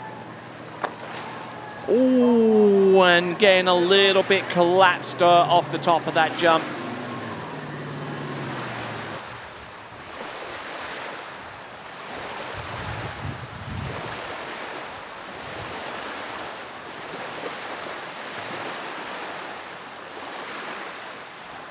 Just collapsing a little bit with the landing there, and unfortunately Don Bucher unable to land and ride it out. He does have a 28-foot jump, and we'll be back in about 30 seconds.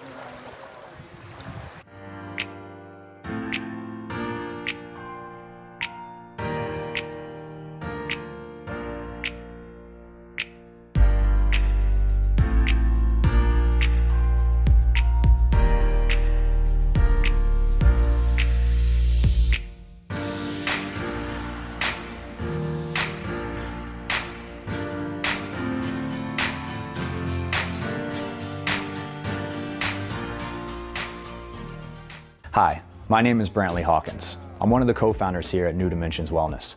My partner and I have over 20 plus years of sports medicine and exercise experience working with the most elite athletes in the world. Together we have developed a proven system that has been sought out by these professional athletes and is now available to you. You will move your body and loosen your joints in ways that you haven't before. It's not your typical weight training, it's not CrossFit, and it's not crunch fitness. Once I got in here, it was a big eye-opener how much different that they go about everything.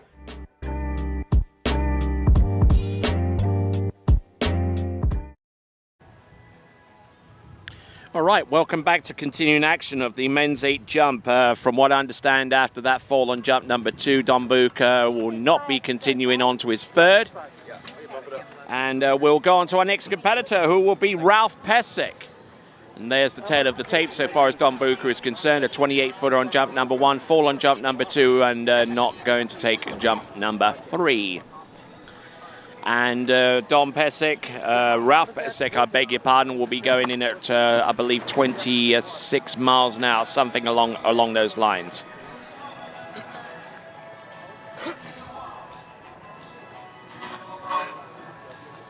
So Don Pesek there with his day glow long sleeve top, ice hockey helmet, and getting equipped to rip out there on those D3 jumpers. There you go.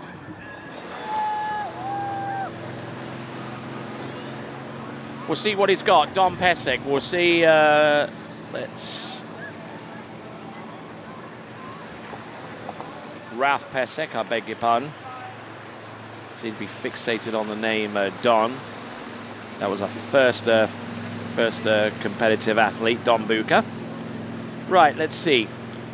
His best jump is a 32-footer. That means he ended up in 2nd spot in the men's 8 jumping competition at the Midwest Regionals. In the Ohio State Championship, he is your champion in men's 8 jump with a 30-footer. So that's what we've got to work with. Now, maybe he can conjure up something a little bit more substantial. Let's see if he can get a little frisky out there on the jump lake. We're in men's 8 jump.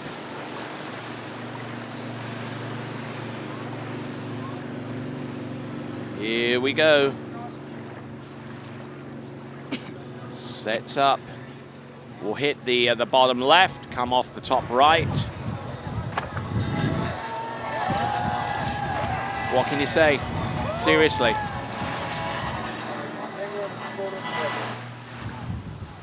So nicely done. I like what I'm seeing out there.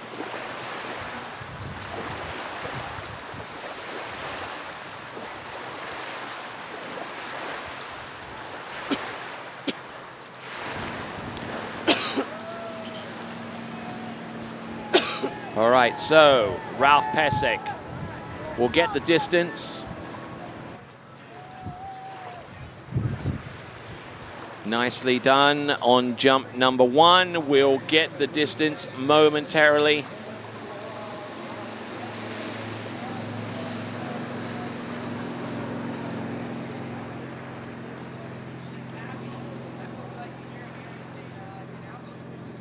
All right.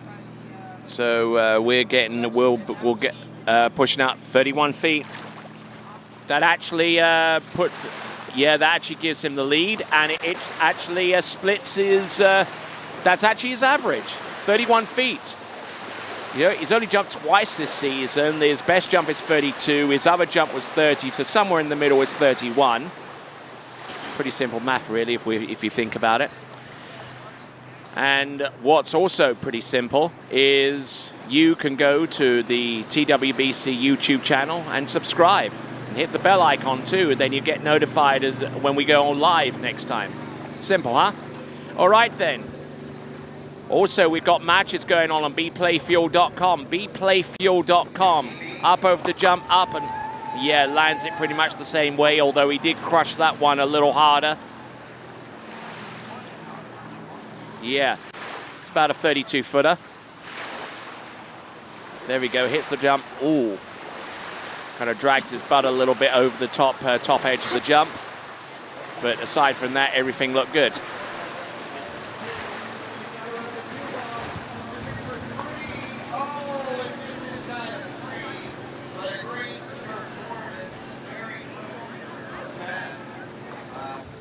At worst, going to have a runoff for 5th place. Wow, what a baller, 36 feet.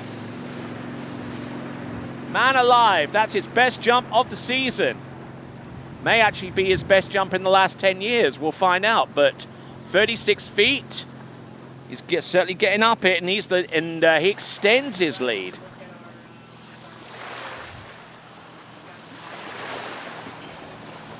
Wow.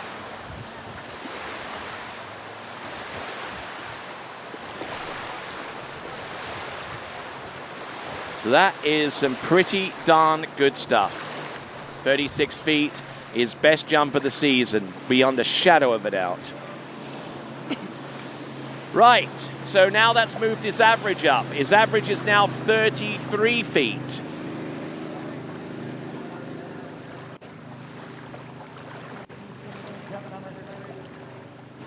Up, up and away.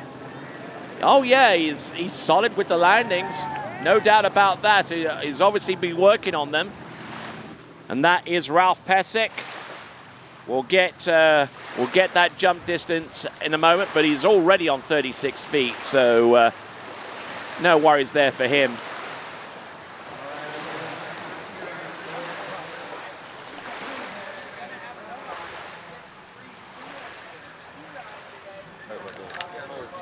Gonna get the distance in just a moment or so.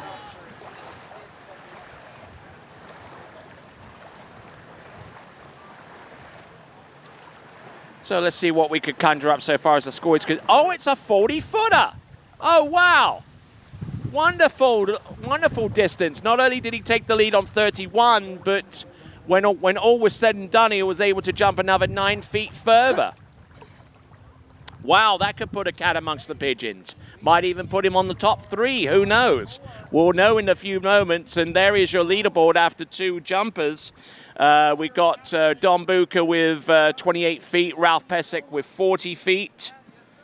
And we'll be back in just a few moments with the remainder of our field, starting with Keith Morgan next.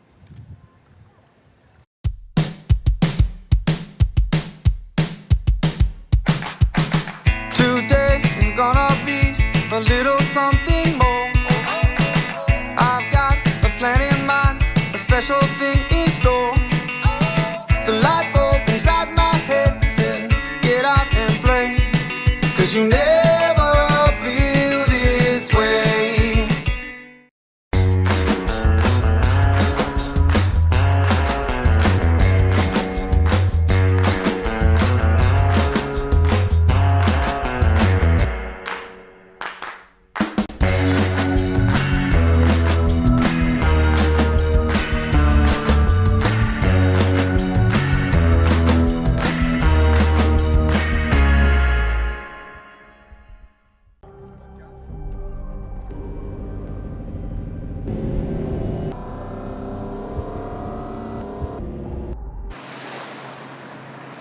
All right, cutting back, and we're going to bring on our jumper. It's going to be Keith Morgan. Trying to sneak up on the jump. Staying up over his feet, up and over. Whoa, hello. Ooh, that kind of got sideways a little bit, but for Keith Morgan, he did okay. Lands and rides that one out, gets the score.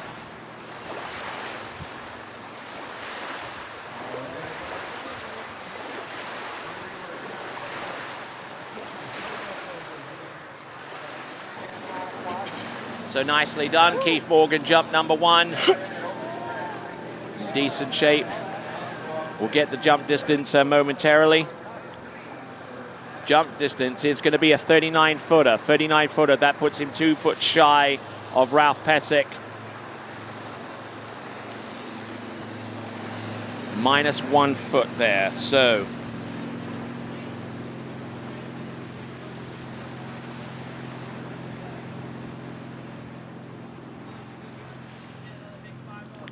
Okay, so yes, so about a foot between him and Ralph Pesek. So getting to that point. So good, solid effort.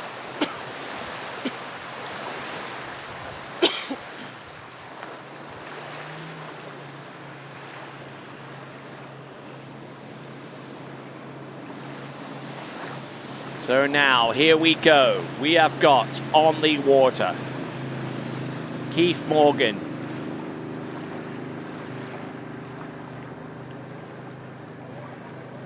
Working off 39 feet up.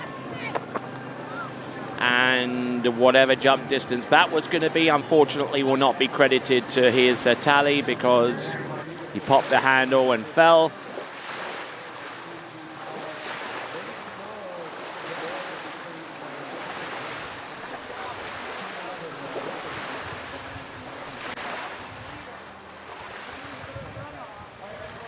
But there you go, and on 39 feet, that is Keith Morgan, and we'll see what he can do with the remaining jump that he has at his disposal.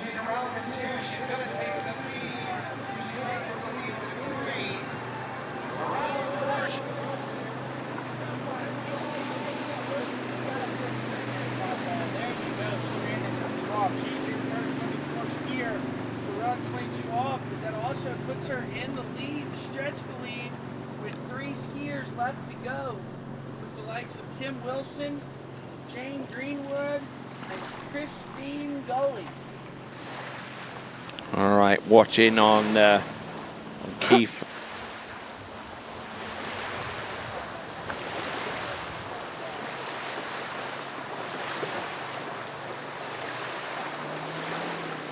Let's have a look and see, shall we? With the jump coming up.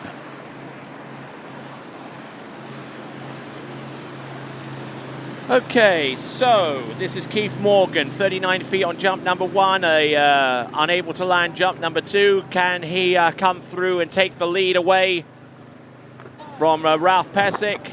The answer is no. So it was close. There was only a foot between them, but unfortunately what let Keith Morgan down was his ability to land a decent jump when it counted.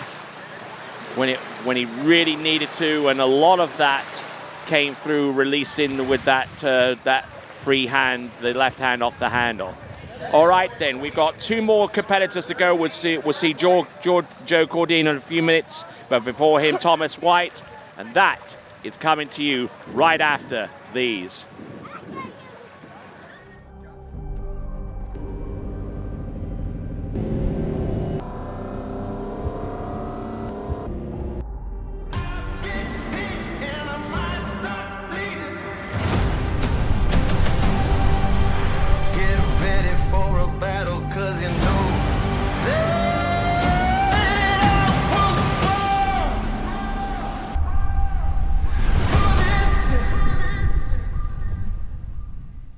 Hey, it's Neely Ross, Reflex Team Athlete. Today we'll be talking about one of my favorite tricks, the front flip. Keep in mind I'm doing this for right foot forward skier heel side front flip, but it's the same for left foot forward, just the opposite side.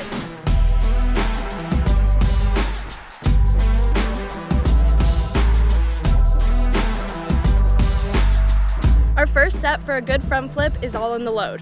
You want to start with having a lot of load all in your shoulders, and you want to think about the tail of the ski going straight to the bottom of the lake and the tip of the ski pointing straight to the sky. So you load straight back like this. Our second step is off the top of the wake. You want to pull with both your hands, let go with your right hand, bring this one close beside you like a dinosaur and tuck. Our last step will be the landing. As you're coming around, you want to bring your right hand back onto the handle, strong core, soft legs so you can absorb the landing, and look straight ahead so you can spot. All right, returning to the men's 8 jumping competition, we've got Thomas White on the water. I don't think we've seen him before in the men's 8 competition, at least not in the tricks event, but we'll try and get you up to speed with what he's produced so far this season in tournament. So, taking that into consideration, whilst I grab that info for you, why don't you go on over to the YouTube channel and subscribe? Takes merely seconds for you to join the ever-growing populace of people that are informed as to when new live broadcasts become active. Here we go. This is Thomas White in men's 8 jump, up and over, and low. Good solid landing there. We'll ride that one out. And he is currently the #1 Eastern Region jumper out of the Eastern Region in men's 8. He's jumped 39 feet and will need something more than that to take the lead away from Ralph Pesek, who jumped 40 feet. So it's going to come down to the wire for these guys. Absolutely. As it should do. Pushing out a dip.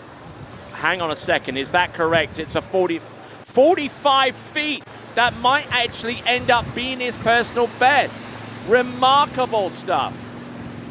He's probably thinking, oh my word, have I done that much? Seriously?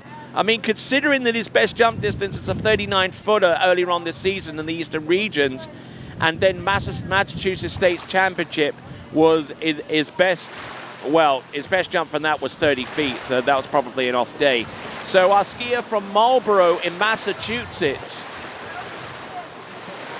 39 feet his best jump distance. Now he's busted that wide open. He's busted the competition wide open with a 45-footer, which not only puts him in the lead, but it then puts some really, really serious heat on our last competitor, who is Joe Cordina from the South Central region.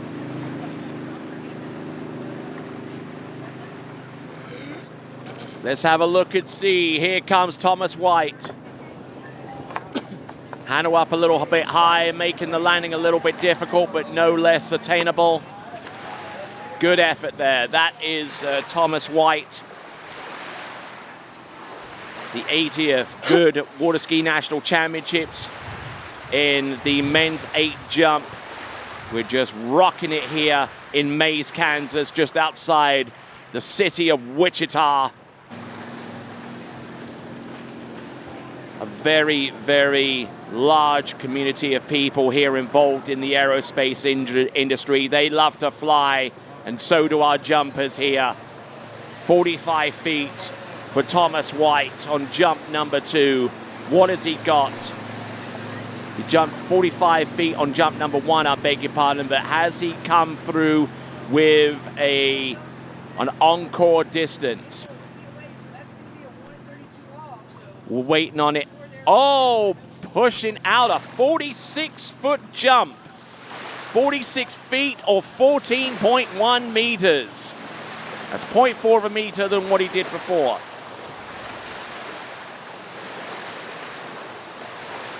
46 feet on jump number 2.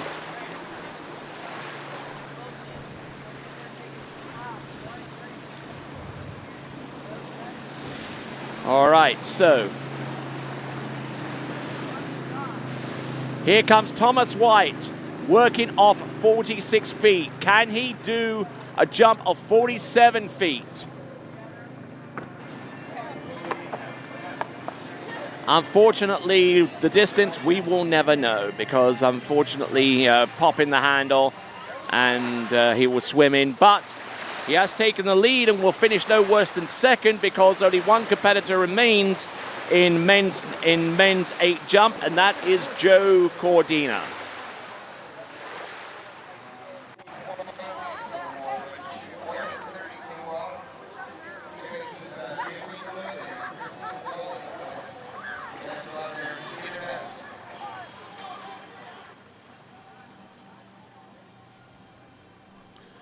All right, so ready to rock with Joe Cordina, our last competitor out, age 73, out of Parker in Texas. He's competed in the North Texas State Championship, the South Central Regional Championship, throwing distances in the region of 50 feet, and will definitely need something along those lines to take the title here, the national men's 8 jump title.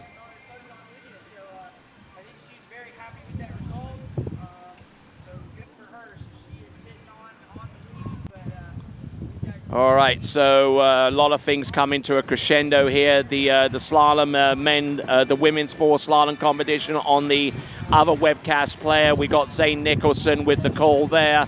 I'm calling the remainder of the jump event amongst our senior men for the balance of the day. We've got Joe Cordina, our last skier, out in men's 8 jump. We'll have a men's 9 jumper in the form of Dennis Longo, a men's 10 jumper with Carol Piercy, and then we'll end off with Elgin Faulkner and the living legend himself, Bruce Cundy.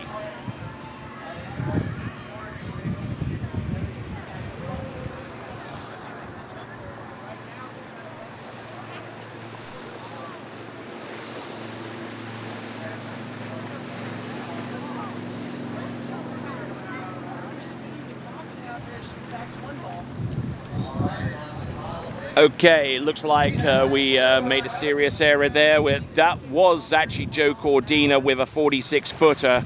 I should have twigged on that one. My apologies, folks. 46 feet for Joe Cordina on that opening jump, and he's still got 2 attempts remaining.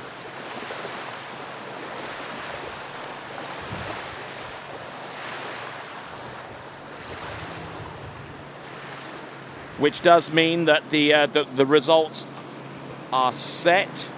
With Joe Cordina, your winner, ahead of Ralph Pesek, then Keith Morgan and Don Buca. It's men's 9 jumping now. This is men's 9, and this is Dennis Longo. There he is, up over men's 9 jump. He's the only competitor in that division, much like men's 10. And that will basically resolve the national championship there for men's 9 jump. Good, solid effort up over the skis.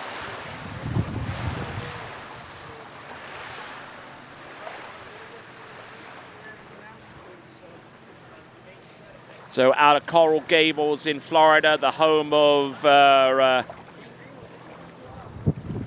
University of Miami.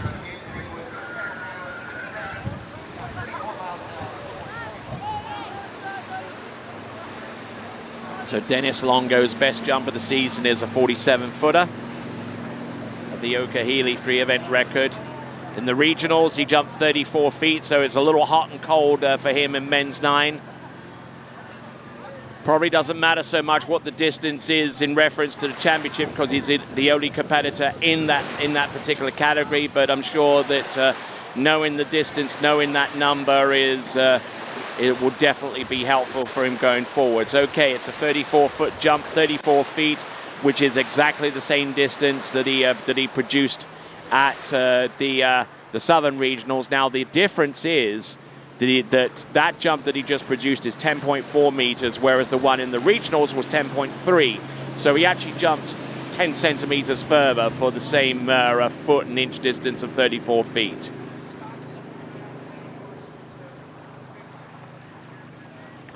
He's our only competitor in men's 9. He's up, he's over, and will he savor another jump? Yeah, why not? Why not get your money's worth? So that's probably going to be about a 35-footer. Though there seems to be a bit of a fadeaway between his best distances of the season, which have been 46 and 47 feet in the earlier part of the season. It seems to have tailed off a little bit into the 30s. Oh, it's a 52-footer. Okay, I beg your pardon, Dennis Longo. 52 feet is his best jump of the season, so congratulations to him. He's already the national champion in men's 9. There you go, he's happy. Either that or he's wanting to get the boat speed up a little higher, which may not be a bad idea.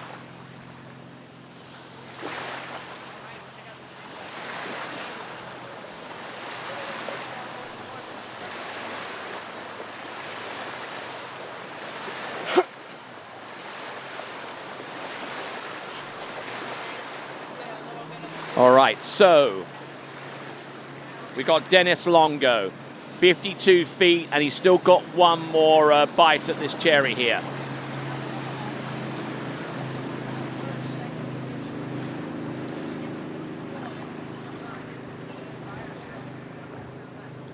Let's have a look and see. Men's 9 jump already resolved for the national champion and releasing the handle, so it's a 52-footer. Which would have given him the win in men's 8 and would have actually put him fairly close to a podium position in men's 7. So that kind of gives you an idea of the level of this jumper, Dennis Longo, out of Coral Gables in Florida, age 76, and still rocking it hard on those jump skis. I'm Tony Lightfoot. He over there is Zane Nicholson calling the slalom. We'll be here all week, all the way through this event's conclusion. So, now on to our final page. We have got 3 competitors, 2 divisions. One of those competitors is in men's 10, and that's Carol Piercy. And 2 competitors will duke it out for the national championship in men's 11. That's Elgin Faulkner versus Bruce Cundy.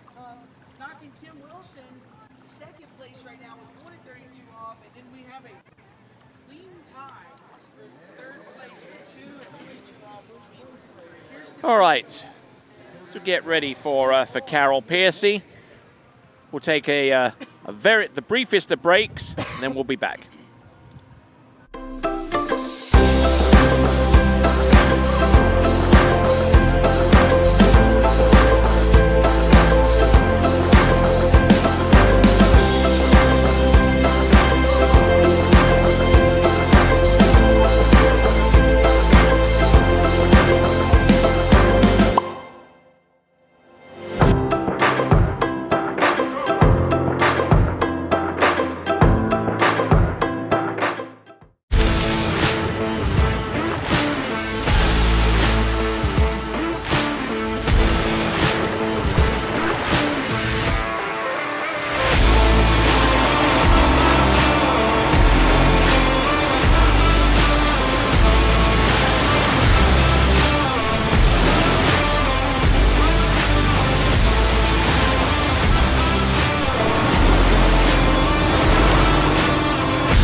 All right then, continuing right along. Coming into the jump for his first of 3 attempts, should he wish to take them all. This is Carol Piercy. This is men's 10 jump. Up, over, and collapses on the landing. His best jump this season is his only jump of the season is 26 feet. Won't receive a score for that landing. We're just unable to get his skis underneath him to land and ride that one out, and we'll see what he can do with the remaining 2 jumps. That is Carol Piercy out of Ashland in Nebraska, aged 81. Can you imagine yourself jumping at the age of 81? Didn't think so. All right, we'll see what he can do. This is men's 10 jumping. We'll stay with this coverage right the way through to the end.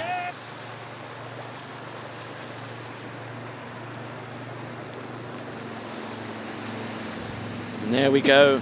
Here we are at the 80th Goode Waterski National Championships right here at Mystic Lakes in Maize, Kansas.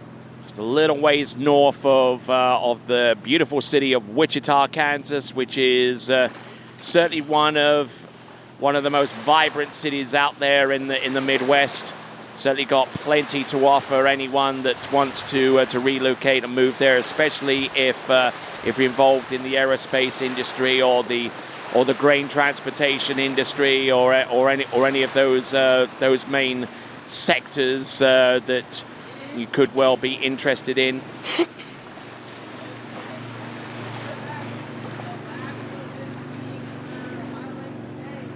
Here we go. This is Carol Piercy. Now he's got to make sure that his shoulders are over his knees. There you go. Up, over. Just collapses along on the landing and just, I don't know, it just seems that he is in such of a hurry to stand up and ride it out that he forgets to land the thing for starters.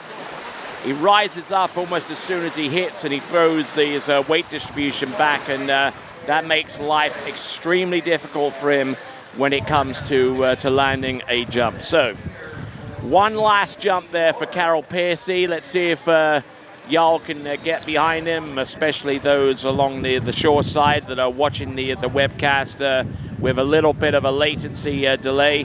I know that all of you at home are watching and doing a fantastic job supporting this sport. We thank all of you guys for checking in.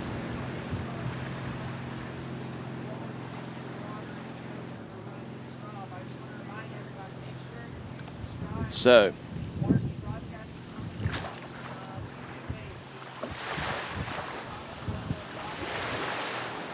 got plenty of support from a number of different places, even as far as Sweden, guys. I mean, are you kidding me? The national championships, the Goode Waterski National Championships, right here in the middle of the Midwest in the United States of America, is being watched live in Sweden. And probably a number of other countries around the world. And yes, I will give you the time zones in just a moment. All right then, here comes Carol Piercy. Getting set over the skis. Does he ride this one out? Well, that was a better one. He slaps the water in disgust, but that was men's 10 jump. We'll now go into men's 11 jump. I mean, we're talking guys in their 80s, well into their 80s, hitting that ramp. One of these two guys is actually age 92. And whilst we wait, as we continue to fish out Carol Piercy out the water, we'll take a little bit of a break. You've been watching the 80th Goode Waterski National Championship, and we will return right after these. Since 1971, we've been pushing limits, dreaming up new ways to further what's possible. never stopping until we have the most powerful and dependable inboard engine on the market. For a half century, we've powered countless wakes, endless smiles, and limitless potential. We will never stop leading, never stop pushing, and never stop dreaming.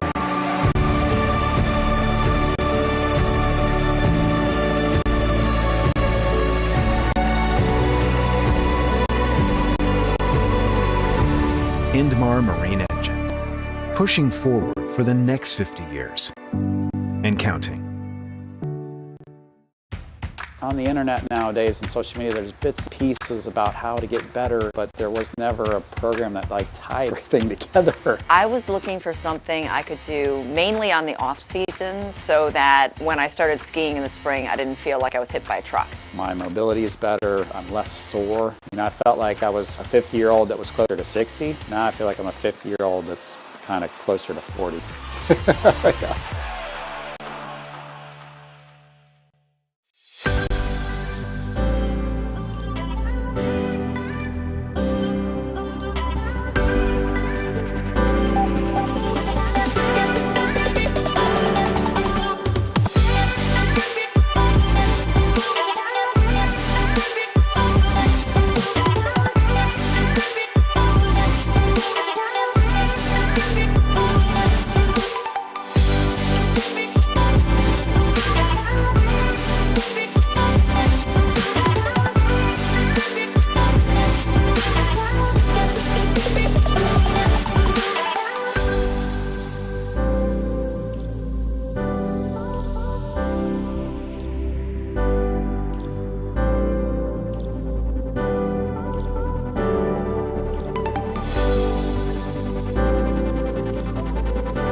All right then, so we are now down to our final competitor of the day. Unfortunately, Elgin Faulkner unable to get up onto his skis and compete, which is a bit of a shame. But we now go on to the living legend himself. It is Bruce Cundy.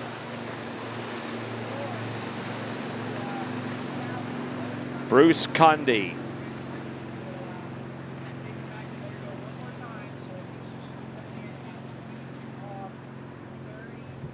Out of Sterling in Illinois, aged 85. And he's still hitting the ramp full force. In the Illinois State Championship, he jumped a 41-footer. Midwest Regionals didn't land a jump per se. But let's see what this legendary competitor can do. He's probably going to take a single cut here to open things up. Last jumper of the day in men's 11.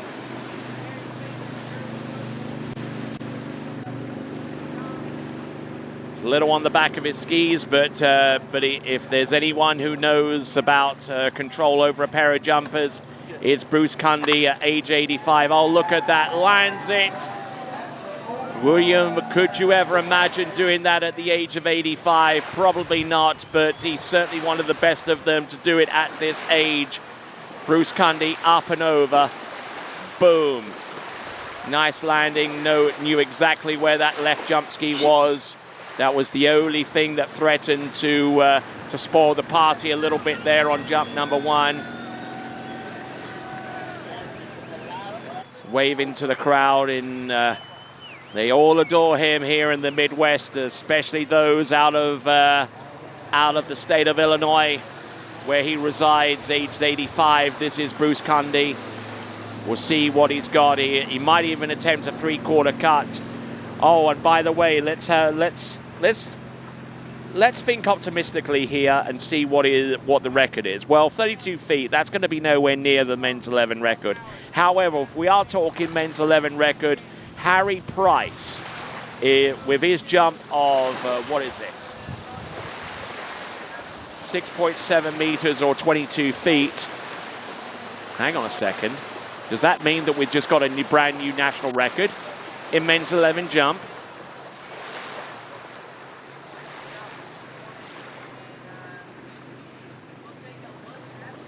All right, so Bruce Cundy has a pending national record of 9.7 meters. Jumped into the 30-foot range. Let's see what he can do to expand upon that. Our tail performance, our ending performance of the day has resulted in a national record, and he could well jump further than that with the remaining 2 jumps that he has at his disposal. Out of Sterling, Illinois, doesn't get to hit the ramp an awful lot during the course of the season, rides his jump skis more than most. If you do a Google search under Bruce Cundy, you'll probably find a news report that was done about a year or so ago detailing this man's extraordinary accomplishments out there at the national championships. There you see the distance of 32 feet, 9.7 meters. That is a pending national record for competitors in men's 11 aged 85 and over. So what a way to end day number 1. With a national pending record in men's 11 jump, Bruce Cundy, 32 feet, beats Harry Price's long-standing record from 2012, from 2012, where he set the jump distance of 22 feet at the Polk City Open in Polk City. He's already outdone that distance to the tune of 13 feet.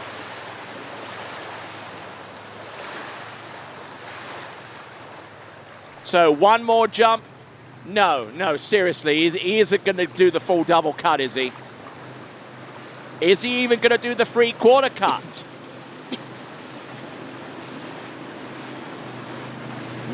Probably cooler heads have prevailed here for Bruce Cundy. If he can get over 35 feet, if he get over 40 feet, that would be extraordinary. And unfortunately sinks in and in a pile of spray there. But Bruce Cundy's work is done. He landed 35 feet on the opener, didn't come out with a landing on the last 2 jumps, but seriously, who cares at this point? He is the national men's jump champion, and how with a pending national record of 35 feet. Well done, good sir. You certainly ended off day 1 with a flourish. A 32-foot jump, I beg your pardon, instead of 35, but it's still enough for the national record. It busts open that distance by 10 feet. All right then, so the end of day 1 has come, and there is your schedule for tomorrow. Women's trick 6 to 11, women's trick 3 to 4, and the rest of the schedule there you could see by going to waterskinationals.com. Waterskinationals.com is the place to go to find out the complete event schedule. Also, if you're looking for results and that kind of thing, you could go to waterskiresults.com and check out the results as they become available. Be sure to subscribe to our YouTube channel, because when we go live tomorrow, you'll want to know the instant that when we become live, and by hitting that bell icon, you will receive a notification on your phone, in your email, and basically anything that's tied into your Gmail account, you'll get that notification when we go live. My name's been Tony Lightfoot. You've been a great audience. You've been absolutely fantastic in watching this event from sun up to sundown. From Athens for Antananarivo, from Melbourne to Mexico City, from Singapore to Shanghai, and all the points in between. You've been a great audience. We'll continue on with a 7 o'clock start tomorrow morning. But until that time, and on behalf of everyone here at TWBC, it is ciao for now.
Morning, Brian. Hey, morning. You have a good weekend? Yeah, got out on the water a couple times. How about you? Yeah, I got to set in. Just gonna make a quick phone call here.